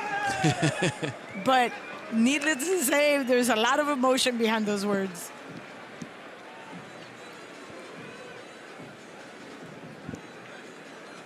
Yeah, he's disappointed. Round number 14 comes to a close. We have a split decision. Your winner by a score of 10-9 from the Los Angeles Elite, What? Vergara! Okay. Well, Vergara picks up the win in split decision style. Your total score to Los Angeles 132, Las Vegas 130. Next up, round number 15, contested at the light heavyweight limit of 175 pounds. Fighting out of the blue corner for the Las Vegas Hustle, Yatsel Rivero. And fighting out of the red corner for the LA Elite, Angel Lozano. You know, Claudia, I could see a lane in which Gerardo Vergara won that round over Luis Portuondo. But when it obviously pales in comparison to what we saw in round number 9. But I could agree in a close round there. Probably going to go to Portuondo, but I'm not going to be up in arms over a split decision going the other way. What is it that we give value to? You know, the productivity or damage, and the fact that Vergara can take a punch. Absolutely, and there's a reason why I told you I wanted to see more power. I wanted to see that decisive win by Portuondo. He gave us a little bit of that in the first round, but in the second, he just kind of laid back. Yatsel Rivero, Angel Lozano in the first of 2 here, so they're getting their night started rather late. Very interesting last week. This was round number 24 last Sunday, Rivero and Lozano won the earlier round of the night.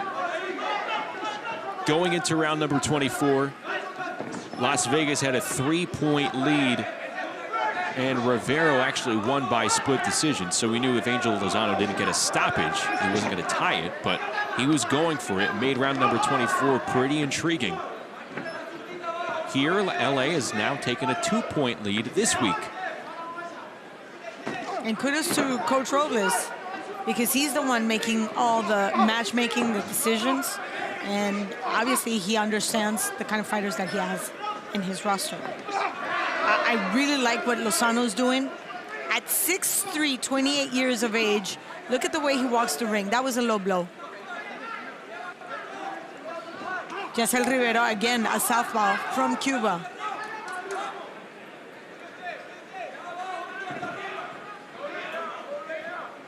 He's trying to go for a second straight win here over Angel Lozano. Again, they split the 2 rounds last week. That tells me Lozano has what it takes to make the adjustments to override whatever Rivera has.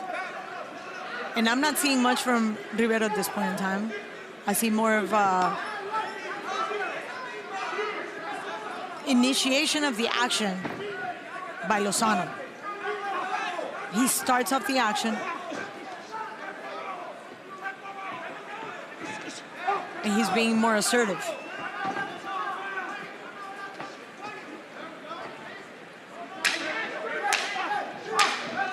See, a lot of punches thrown by Rivero, but not much land. Yeah, they're catching some air.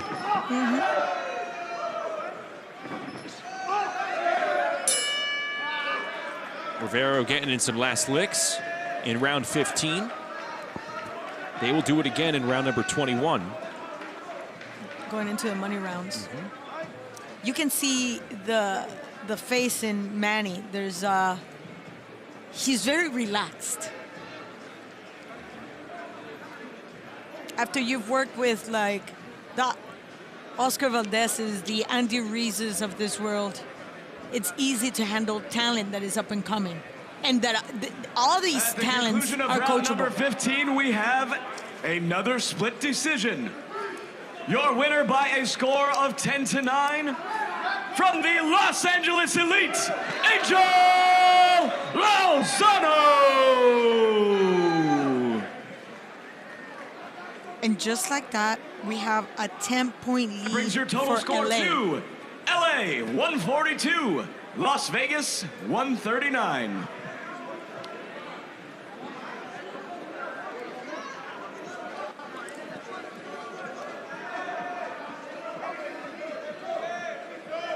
As we know, round number 16's been scratched. It was originally supposed to be Juan Higuera, Ja'Cory Gibson round 2. Higuera's stoppage over Gibson in round 8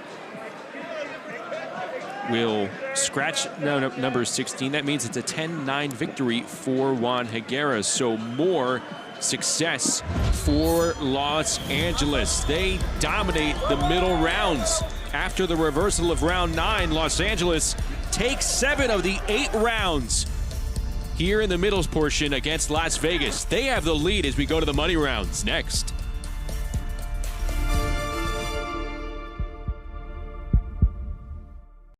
Weekdays at 8 a.m. Eastern. All right, let's go. Get your day going with Steve. Everybody in a good mood today? When you're having this much fun, it's Harvey working. You just went straight up there, didn't you? Steve, weekdays at 8 a.m. Eastern on Dr. Phil's Merit TV.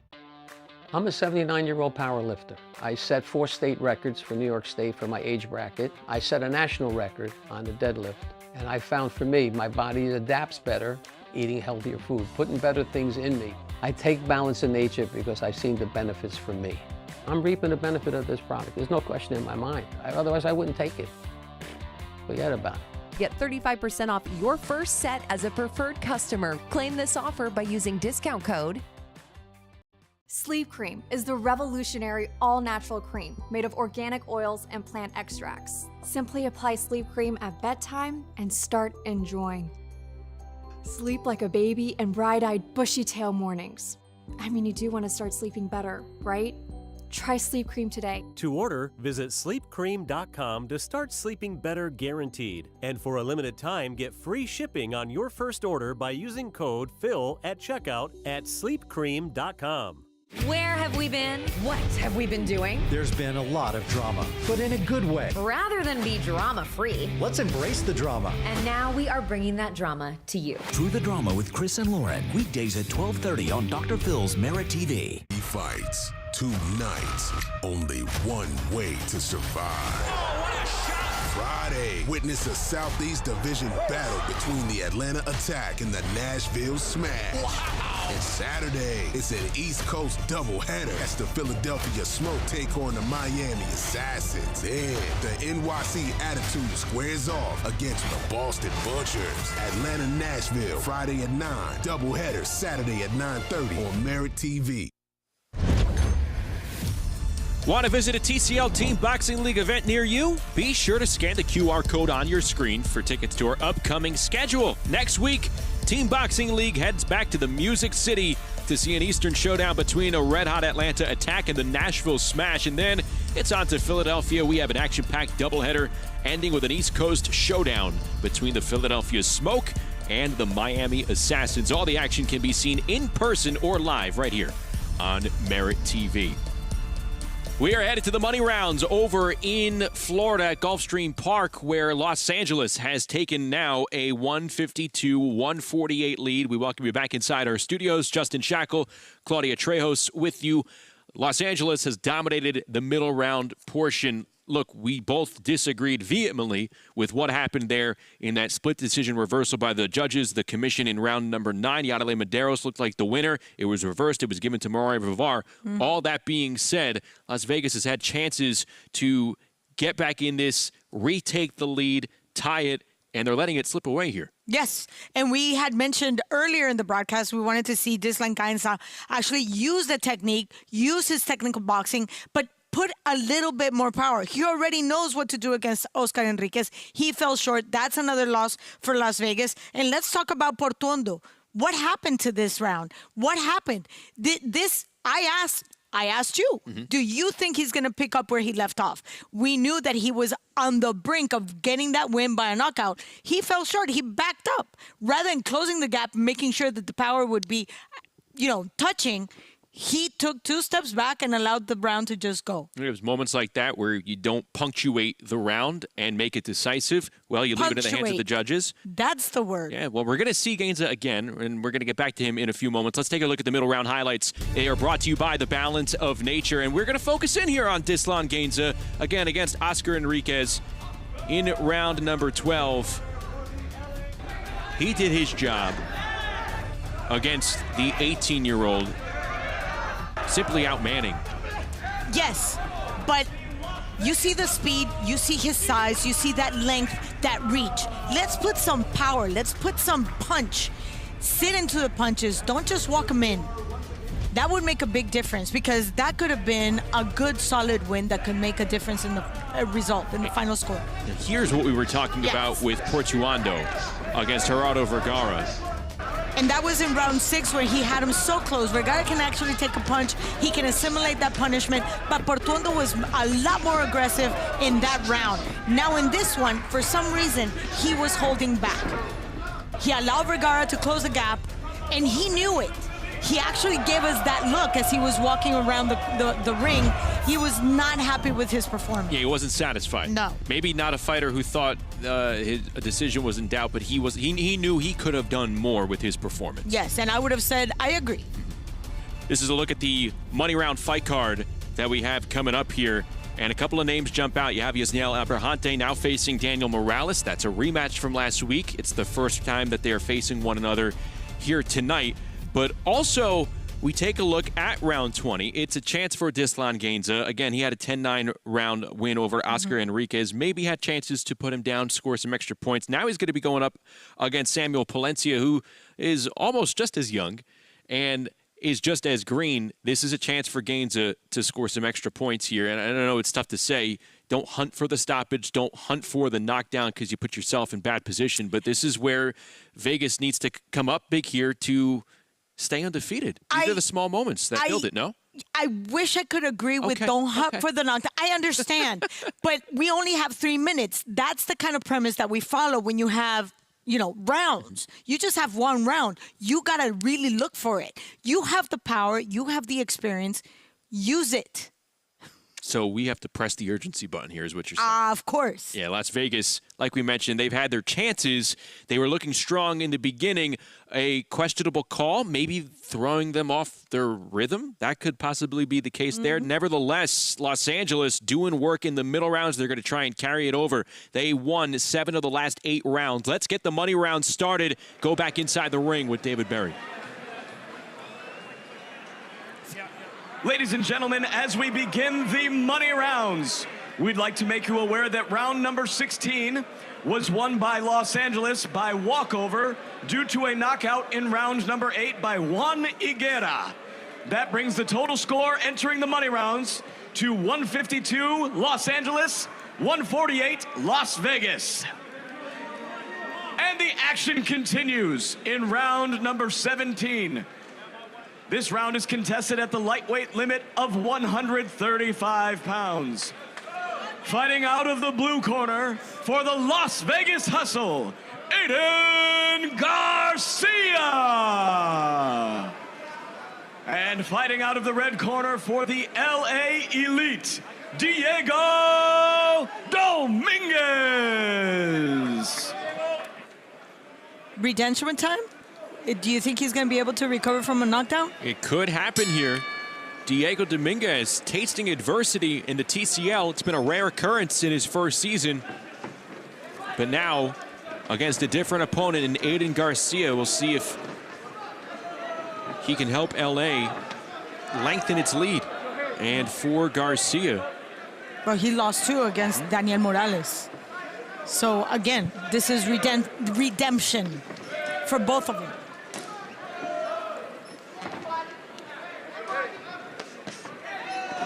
Dominguez with a little bit more of huspa, a little bit more urgency. Garcia in his fight against Daniel Morales, I said it then, I'll say it now, he looked like a fighter who was desperate to pick up his first win. He entered the night at 0-6, and he did not look like an 0-6 fighter. He looked better than that. Sometimes still came up on the losing end. I was just going to say. Sometimes there are the levels. Yeah, better is not good enough. Mm-hmm.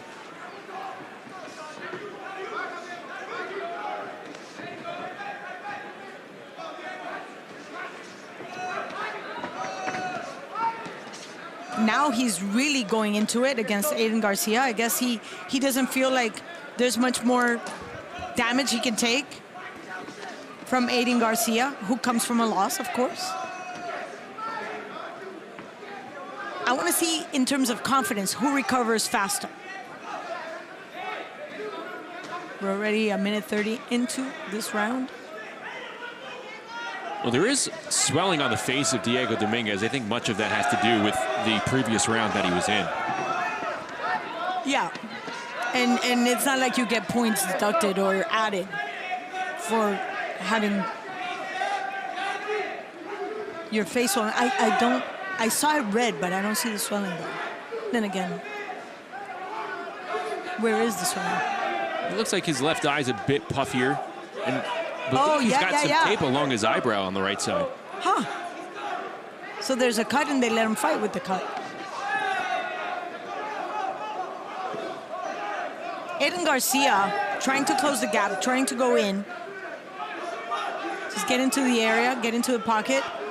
But Dominguez is doing a good job, you know, with those overhand rights and then looping left hooks.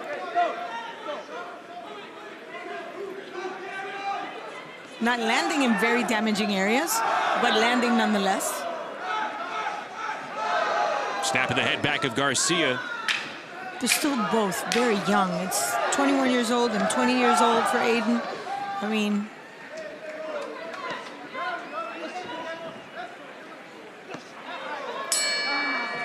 there's enough material to work with.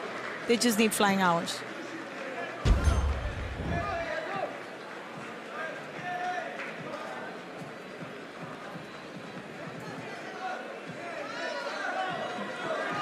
Dominguez did a good job. He did a good job. He recovered from a knockdown. He came into this round with, you know, good attitude, resolute. We go to the scorecards at the conclusion of round 17. Your winner by unanimous decision and a score of 10-9 for the LA Elite, Diego Dominguez. That brings your total score to LA 162, Las Vegas 157. Next up, round number 18. This round is proudly sponsored by Climax Moonshine, fire number 32, known to bring the heat. Round number 18 is contested at the 135-pound lightweight limit. Fighting out of the blue corner for the Las Vegas Hustle, Yusniel Abrahante. And fighting out of the red corner for the LA Elite, Daniel Morales.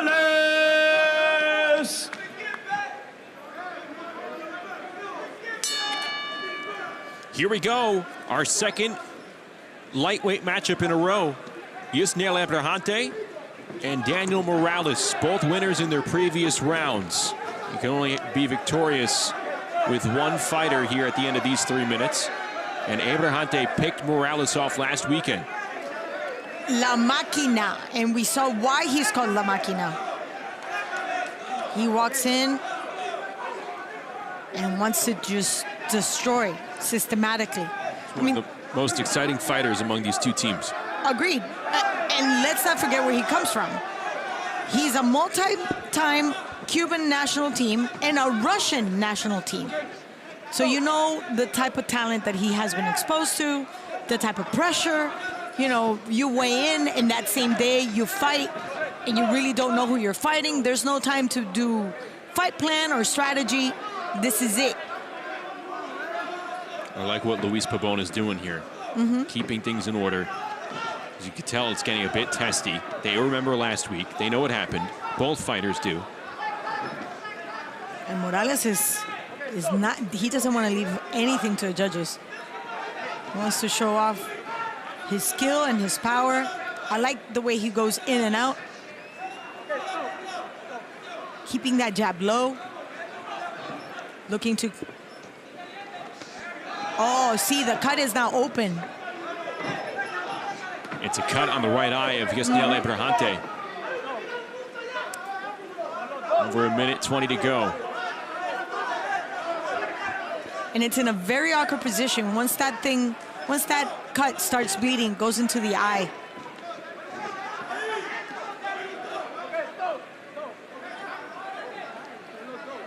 Morales is a lot more aggressive on this opportunity than earlier in the event. Look at the blood. All over the face of Abrahante. The right side of his face, pretty much covered in red. Can he fight past the adversity here to score another win? You know he's got the impetus. I mean, his motivation is clear.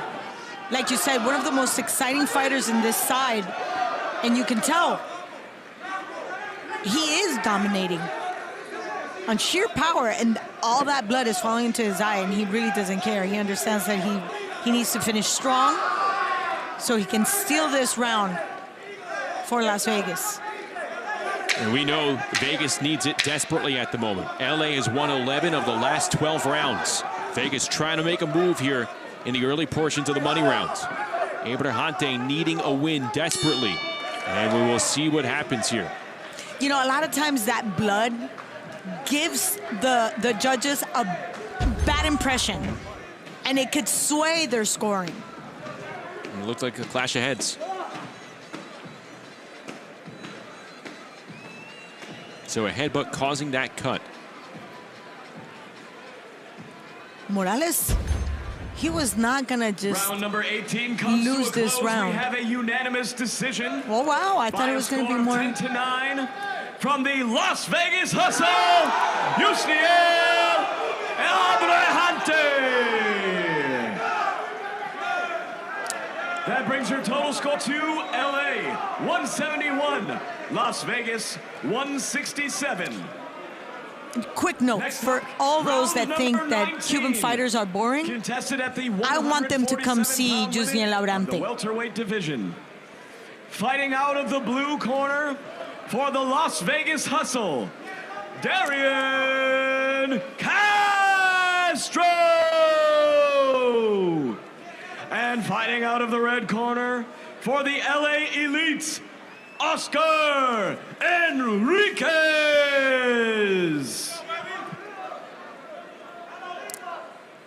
So Vegas gets the win. Now LA with a 4-point lead, but there is a path here for Vegas to make a rally. Darian Castro in the ring right now, victorious earlier over Samuel Palencia, scoring a knockdown back in the 4th round. Here he's against Oscar Enriquez, the 18-year-old. And the time is now. That's not ruled a knockdown. But you have to sense that the urgency is flowing all around Gulfstream Park, Bubba. Absolutely. The urgency is very, very high here on the Las Vegas side. And they have a murderous roll of fighters to, get them back into this fight.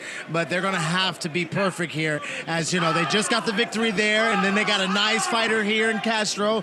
They got to really maybe even pick up some bonus points right here in Castro's match and even later in the matchups, because Las Vegas is looking like a little bit of trouble, like they might even get their first loss of the season.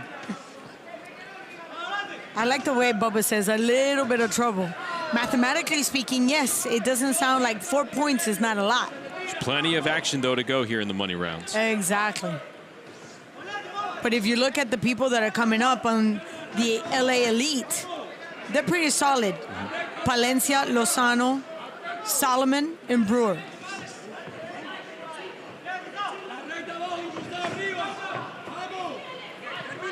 If this goes down to the final 2 rounds. I think this is a... Go ahead, Bubba. Yeah, no, I was just thinking that this is a matchup right here that Castro's looking at bonus points.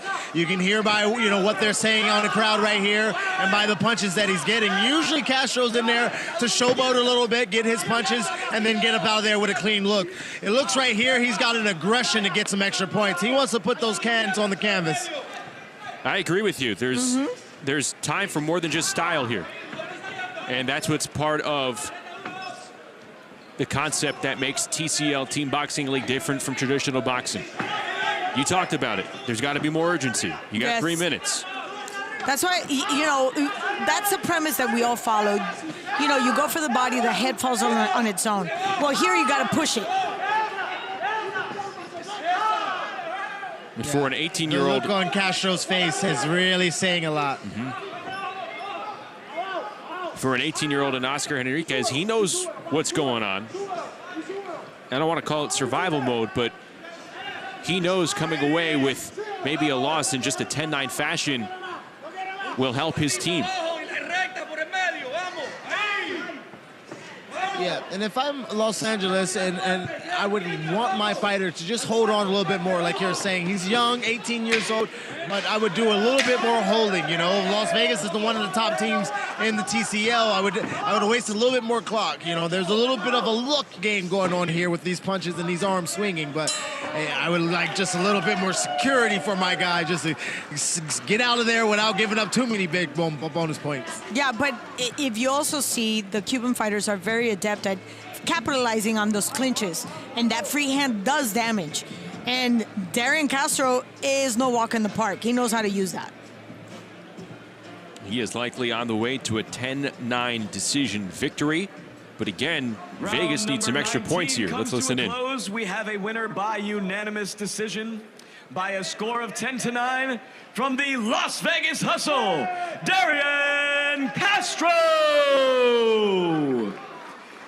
The score tightens up. LA 180, Las Vegas 177.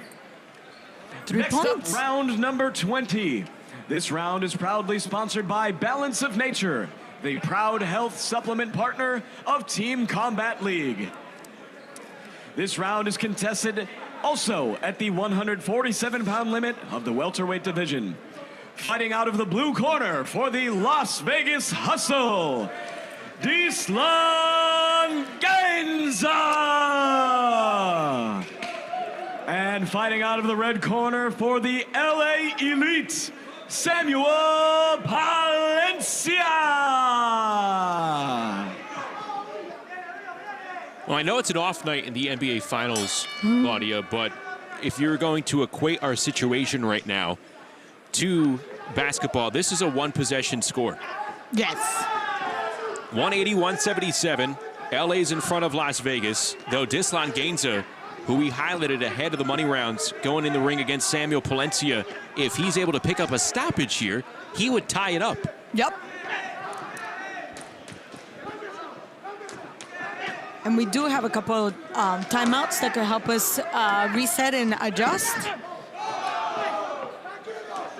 But I want to see again what I said earlier in the show. Gainza has to put more power, sit into his punches.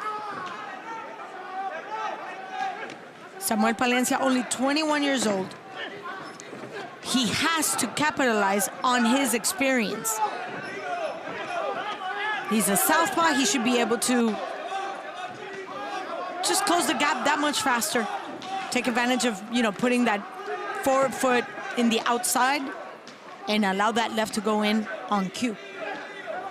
Oh, look at that. Straight shot out of the cannon by Dislan Gainza. A huge left hand. And now, perhaps one more punch away with a whole half of a round to go to tie this one up. Wow. Here he goes, pressing the gas. That left is going in on cue, like I said. I was waiting for that punch.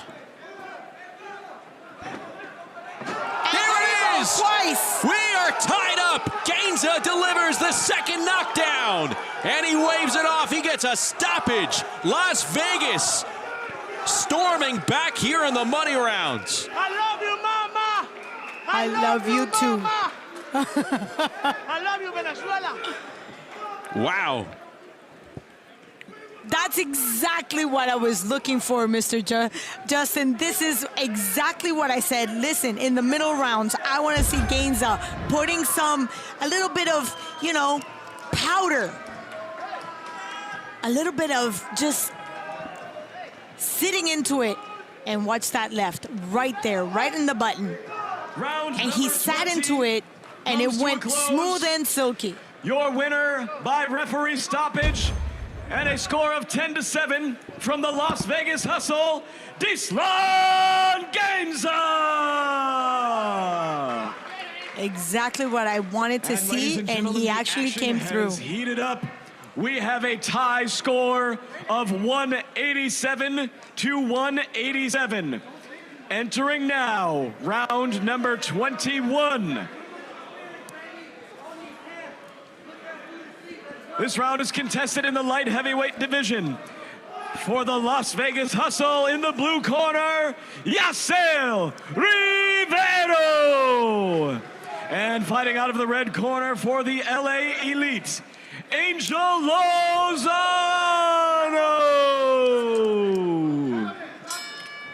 Lozano took that win against Yasel Rivero in round number 15. You think he's got what it takes to make the adjustments? I mean, you look at it here, he could.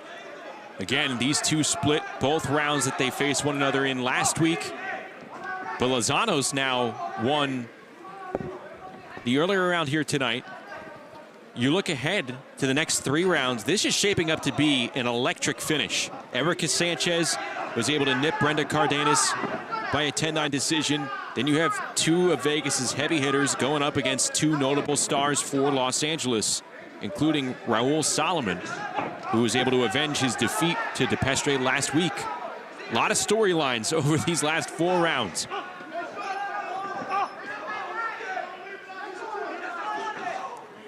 All tied up at 187. Kid Lozano, just a little bit taller.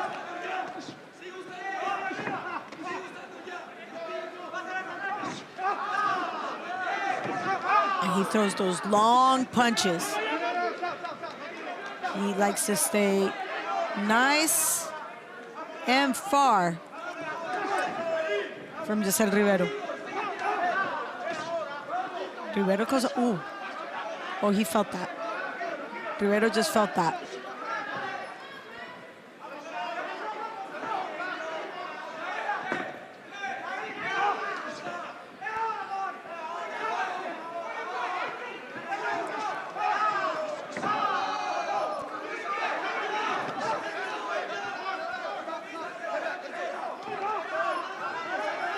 A minute 10 to go. Las Vegas all out of their seats. There is no corral. Back in it thanks to a couple of punches from Dislan Gainza.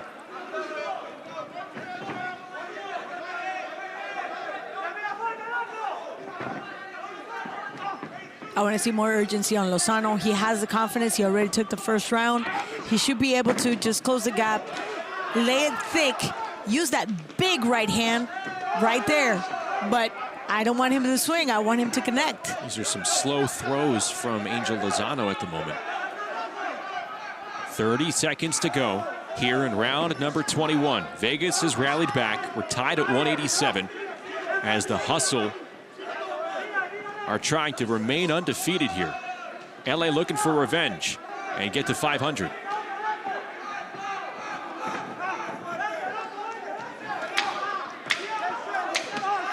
Ooh. Right hand lands. Oh, he heard that clap for the last 10 seconds, and now there's urgency on both sides. Both push the red button. Yep. Time winds down. It'll be an interesting one to score, and it'll have a pretty big influence on our final outcome. It has to. We're in round number 21.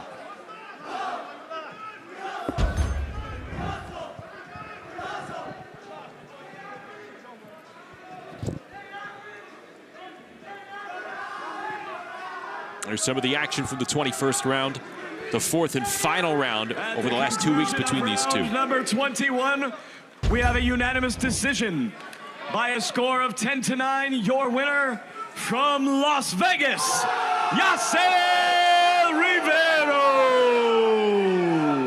So now they're back to 2-2. That brings your total score to Las Vegas, who has retaken the lead, 197. LA, 196.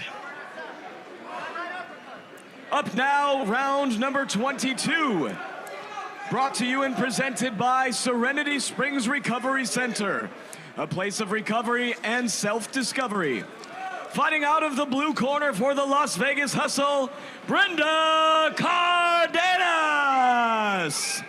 And fighting out of the red corner for the LA Elite, Erica Sanchez. Las Vegas with its first lead since the 9th round, and now a pair of super lightweight women here in round number 22. Erica Sanchez in the gold trunks, who was victorious over Brenda Cardenas, who you see in the black trunks back in the middle rounds. Oof.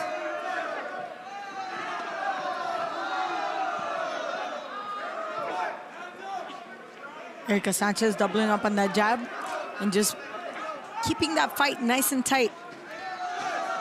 Right there in the very short distance.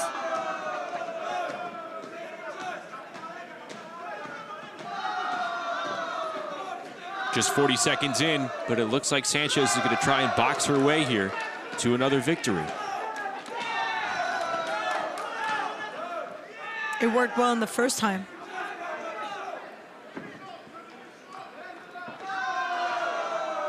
If she's able to go 2 for 2 and pick up the win in that fashion, we would be tied again, and it would be left into the hands of some pretty big names for these two teams, and that's going to be ruled a knockdown. Erica Sanchez with a knockdown, perhaps at the most opportune time of her season. Round 22 here for Los Angeles.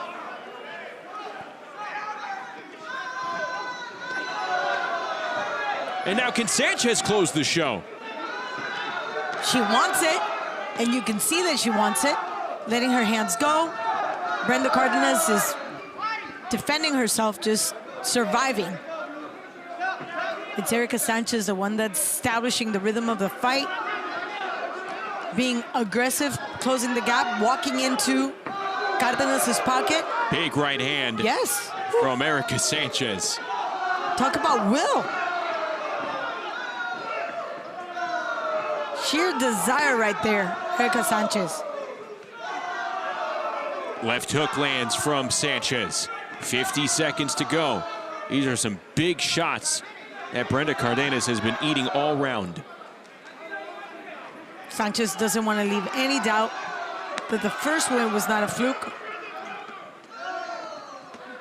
Well-devised fight plan.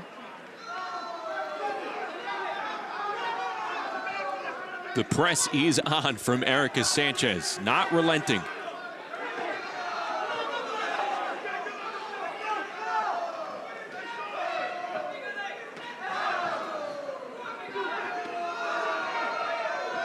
Final 15 to go. May have hurt Cardenas again. She's on the retreat, holding on. Those knees are buckling, and Erica might just be able to pull a knockout. She needs to stay on her feet here. These are costly points. Oh, she buckled again at the bell. Very close. Erica Sanchez, perhaps doing more than expected here for this Los Angeles team. Almost doesn't count, though. Look at that. It's all it takes, the glove to hit the floor. Round number 22 comes to a close. Your winner by unanimous decision and a score of 10-8 from the Los Angeles Elites, Erica Sanchez. And Los Angeles retakes the lead with a score of 206-205. Just 2 rounds remain. Up next, round number 23, contested at the 168-pound limit of the super middleweight division. Fighting out of the blue corner for the Las Vegas Hustle, Diane De Pestre. And out of the red corner for the LA Elite, Raul Salomon. Here we go, round number 23. Los Angeles now up 206-205 with 2 rounds to go. And it's a rematch between Raul Salomon and Diane De Pestre. These two going at it in round number 7. Solomon redeeming himself in the launch rounds, picking up the decision. Now he's going to be looking for more and going for a clean sweep with his team ahead by just 1 point. Bubba Jenkins here in the money rounds. The excitement palpable over at Gulfstream Park. Paint us a picture. What's it like in there? Oh, yeah, it's thick in here. And listen, this is exactly what we want to come down to here in Team Combat. You know, Raul Solomon got a loss to him last week. That was close right there. That was real close. But again, it comes down to these two right here. Raul Solomon got a loss last week. He revenged it earlier in the round today. And now it's coming down to Las Vegas and LA having to get these two out of there. It's so much action going on in here. It's hard to hear, but you can feel it inside the ring. You can feel it in the arena. You can even hear it in my voice. It's going to go down to the nitty-gritty with these two teams, and I'm all here for it.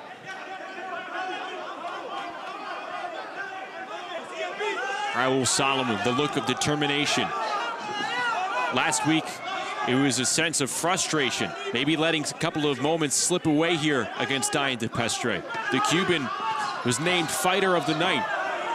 Solomon able to redeem himself earlier on in the 7th. And another victory here, as he clips him with a left hand, would be so valuable for Los Angeles on the heels of Erica Sanchez's 10-8 round 22. Imagine that. That's got to feel like $1 million. Redeeming after that last loss, Dian de Pestre now trying to establish his distance and remind people why he was fighter of the night. Why he initially beat Solomon twice. Yes. 45 seconds to go here. These have been some good lands from de Pestre. Cuban sniper coming through with that right uppercut. It was so fast. And then Solomon just trying to use his power. This is what you get. This is the top of the line, the creme de la creme of Team Combat League. You got Raul Solomon, and then you got Dian de Pestre. These guys are not only going at it, but Raul Solomon lost already. Las Vegas was down already. So these guys are not only putting it for themselves, but putting it on the line for their teams. It is all on the line. This is the definition of Team Boxing Combat League right here, right now. Leaving it all in the middle of the ring as the seconds wind down. Raul Solomon and Dian de Pestre. Do you think he's going to be able to pull this off tonight? Oh, it's so close. He already won the first round. I think he did enough to take this round. De Pestre put forth a good response, though. Yes, better than the first time. Was it enough to take the round? We'll see what the judges think. That was a beautiful uppercut. It's almost like a snake. And Solomon just tries to bully his way into de Pestre's body. But let's see what the judges see. Here we go. Ladies and gentlemen, we have a split decision at the conclusion of round 23. By a score of 10-9, your winner, the Las Vegas Hustle, Dian de Pestre.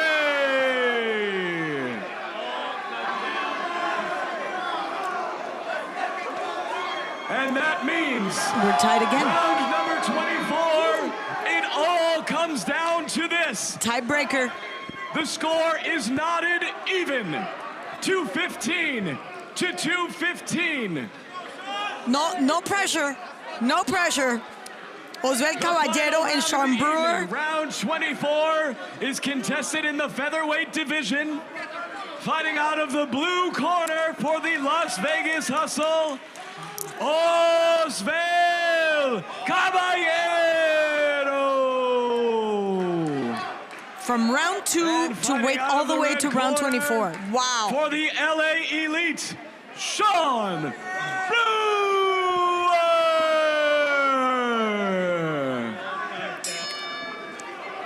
Going into the 24th and final round, we are tied for the 4th time tonight. LA and Vegas locked in 2:15 apiece. Oswald Caballero victorious earlier tonight over Sean Brewer in round number 2. These two fighters split a pair of rounds last week in Las Vegas's win. Vegas trying to stay undefeated as they are in a tight matchup yet again. And what a victory this would be if LA can pull it off, but they need Sean Brewer to come up big in the 24th round. Yes. And he couldn't pull it off on round 2. Let's not forget the type of experience Caballero has. Pan Am Games, World Series of Boxing, multi-time Cuban national champion. I mean, he's been around. He understands. He's been in this position before. Brewer, not so much. 6th all-time meeting between these two. Caballero has won 4 of the first 5 over Sean Brewer. If he's able to do it again here, he would clinch a victory for his team, and they would remain undefeated. Or not.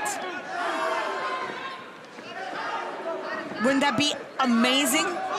If Manny Robles can actually pull a team together and beat the unbeatable up until today with David Haye and the Las Vegas Hustle. Just 1 week after losing to them as well. Vindication. No knockdown there. 1:20 to go. Both benches seriously invested. And why not? The action has reached a crescendo here in South Florida. Brewer, Caballero duking it out for the team win. And now, just a minute remains. Will they leave it into the eyes of the judges? Or will one prevail, come up big, and put their opponent on the floor?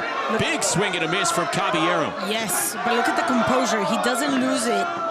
He keeps moving forward. Yes, and Brewer doing a great job with the counterpunching. Look at that. Doubling up the left hand. Oswald Caballero looking impressive. 40 seconds to go. Oswald Caballero understands this is perfect time for him to just step to the metal and let the hands go. Right hook connects from Caballero. Another right hand lands. Precious seconds now ticking away. This is invaluable. The judges need to see that Caballero has dominated this round. Here we go. Will they stay in the middle of the ring as the seconds wind down? The round win in the balance, team win in the balance, and here they go. Lefts and rights being exchanged. You want action? We've got you covered. Caballero, Brewer fighting to the final bell. It'll go to the judges' scorecards, and we will see what happens. Could Vegas stay undefeated? Did Brewer do enough? And could LA prevail and split these two matchups over the last 2 weekends? You can see the team from Las Vegas celebrating. Ladies and gentlemen, let's give it up one more time for both teams. The Las Vegas Hustle and the LA Elite. While we await the final scorecard. The tension. And your winner, both this round and for the evening, by unanimous decision and a score of 10-9, your winner, with a total score of 225 to 224, the Las Vegas Hustle, Oswald Caballero. And he tipped the scale by a hair. Wow, look at that. Las Vegas with a walk-off win, Claudia. They've taken over Los Angeles 225-224. The final, the Hustle, remain undefeated 6-0 as they sweep Los Angeles in back-to-back weekends. And Oswald Caballero coming up clutch in the 24th round. Impressive. No arguments with that unanimous decision victory as Caballero and the Las Vegas Hustle squeak out a 1-point win. 225-224 the final.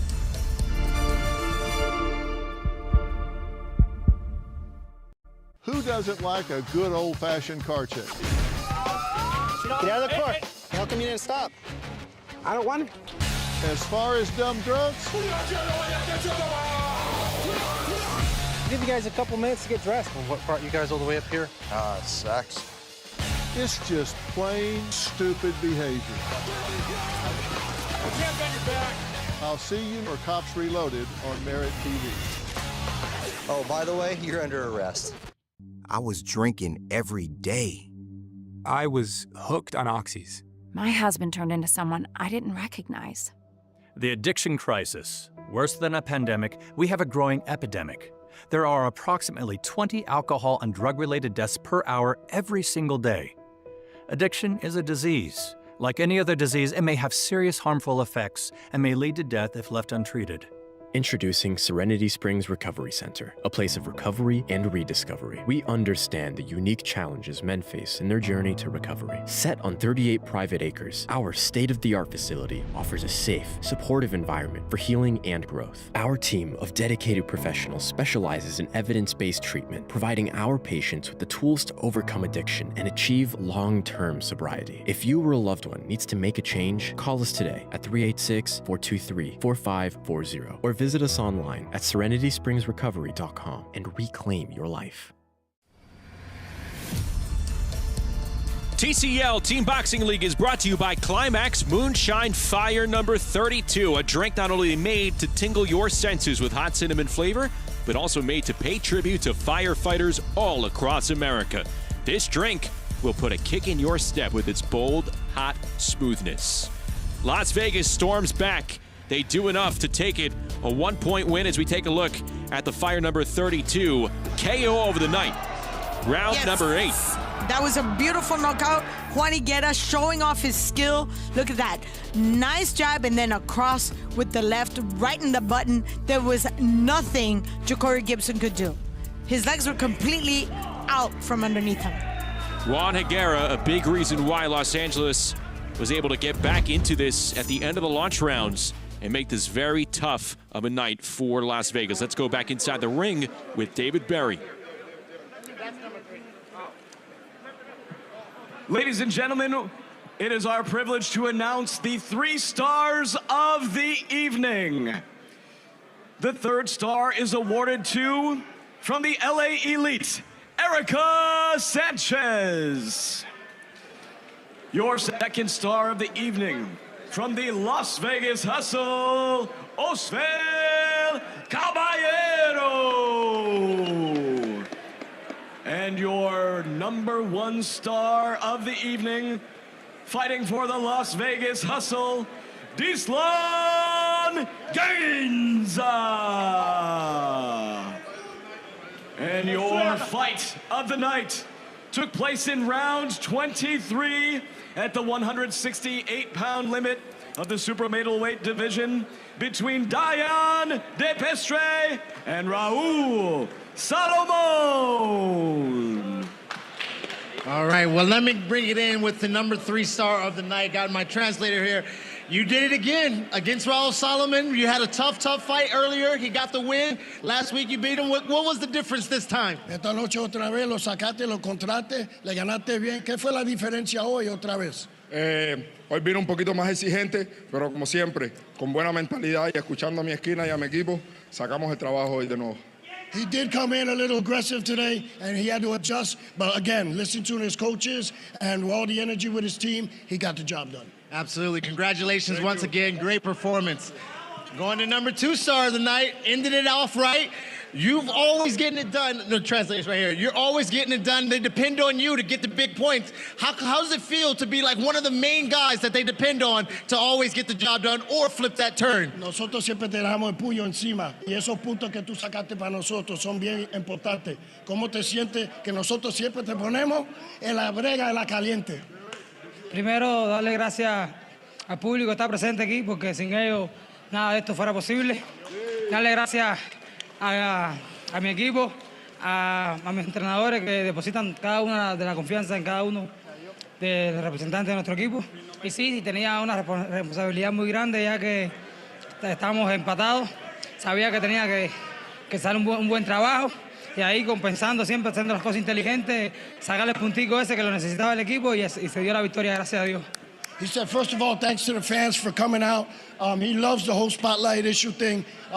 The pressure of him getting on that, he says he takes it all the way every day. So he's grateful. He's just ready to go always. Absolutely, man. He's a diamond in the pressure. He gets it done, man. Congratulations once again. And MVP right here, #1 star of the night. Mamba mentality, always got the Kobe Bryant socks on. I heard you talking to David Hayes about the Mamba mentality. What is that for you when you get into this ring? How do you describe that? ¿Cómo tú te sientes cuando tú entras aquí adentro y te da la presión? It's my stage, it's my house, it's my work. Okay, concentration, listen to my corner. Okay, inside and out. Inside is well, it's amazing. I believe you. I believe you that my team.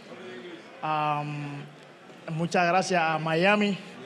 Quiero agradecer a todo el público que me está apoyando hoy en día de Cuba, México, Venezuela y aquí en los Estados Unidos. Quiero darle las gracias, felicitar a mi mamá.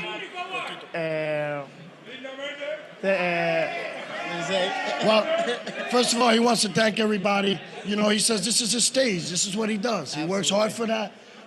He thanks the team for everybody, his coaches, and everything like that. He's grateful, man. First of all, I tell him everything in English. I'm trying to teach him English, you know?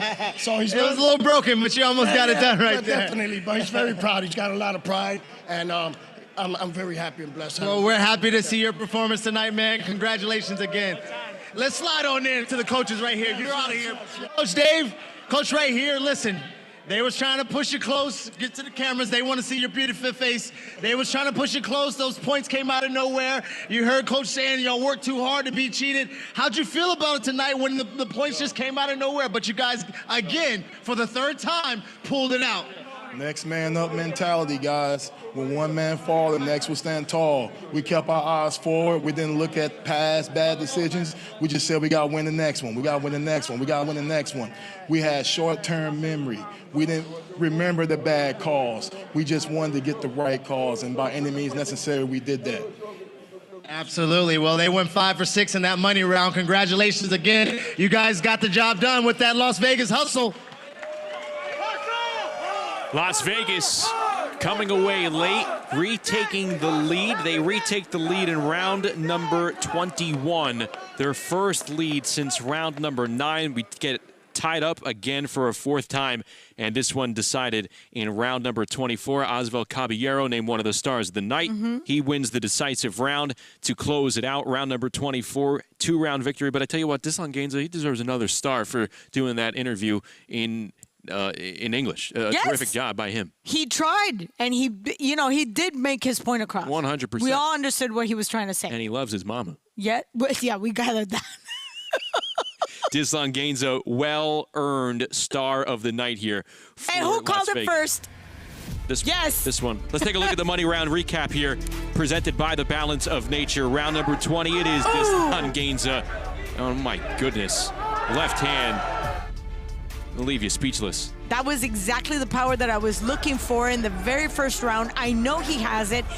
He's explosive, and there's a reason why that snappy jab has always worked for him. I don't understand why he had held back for so long. I love you, mama. Oh, he loves his mama.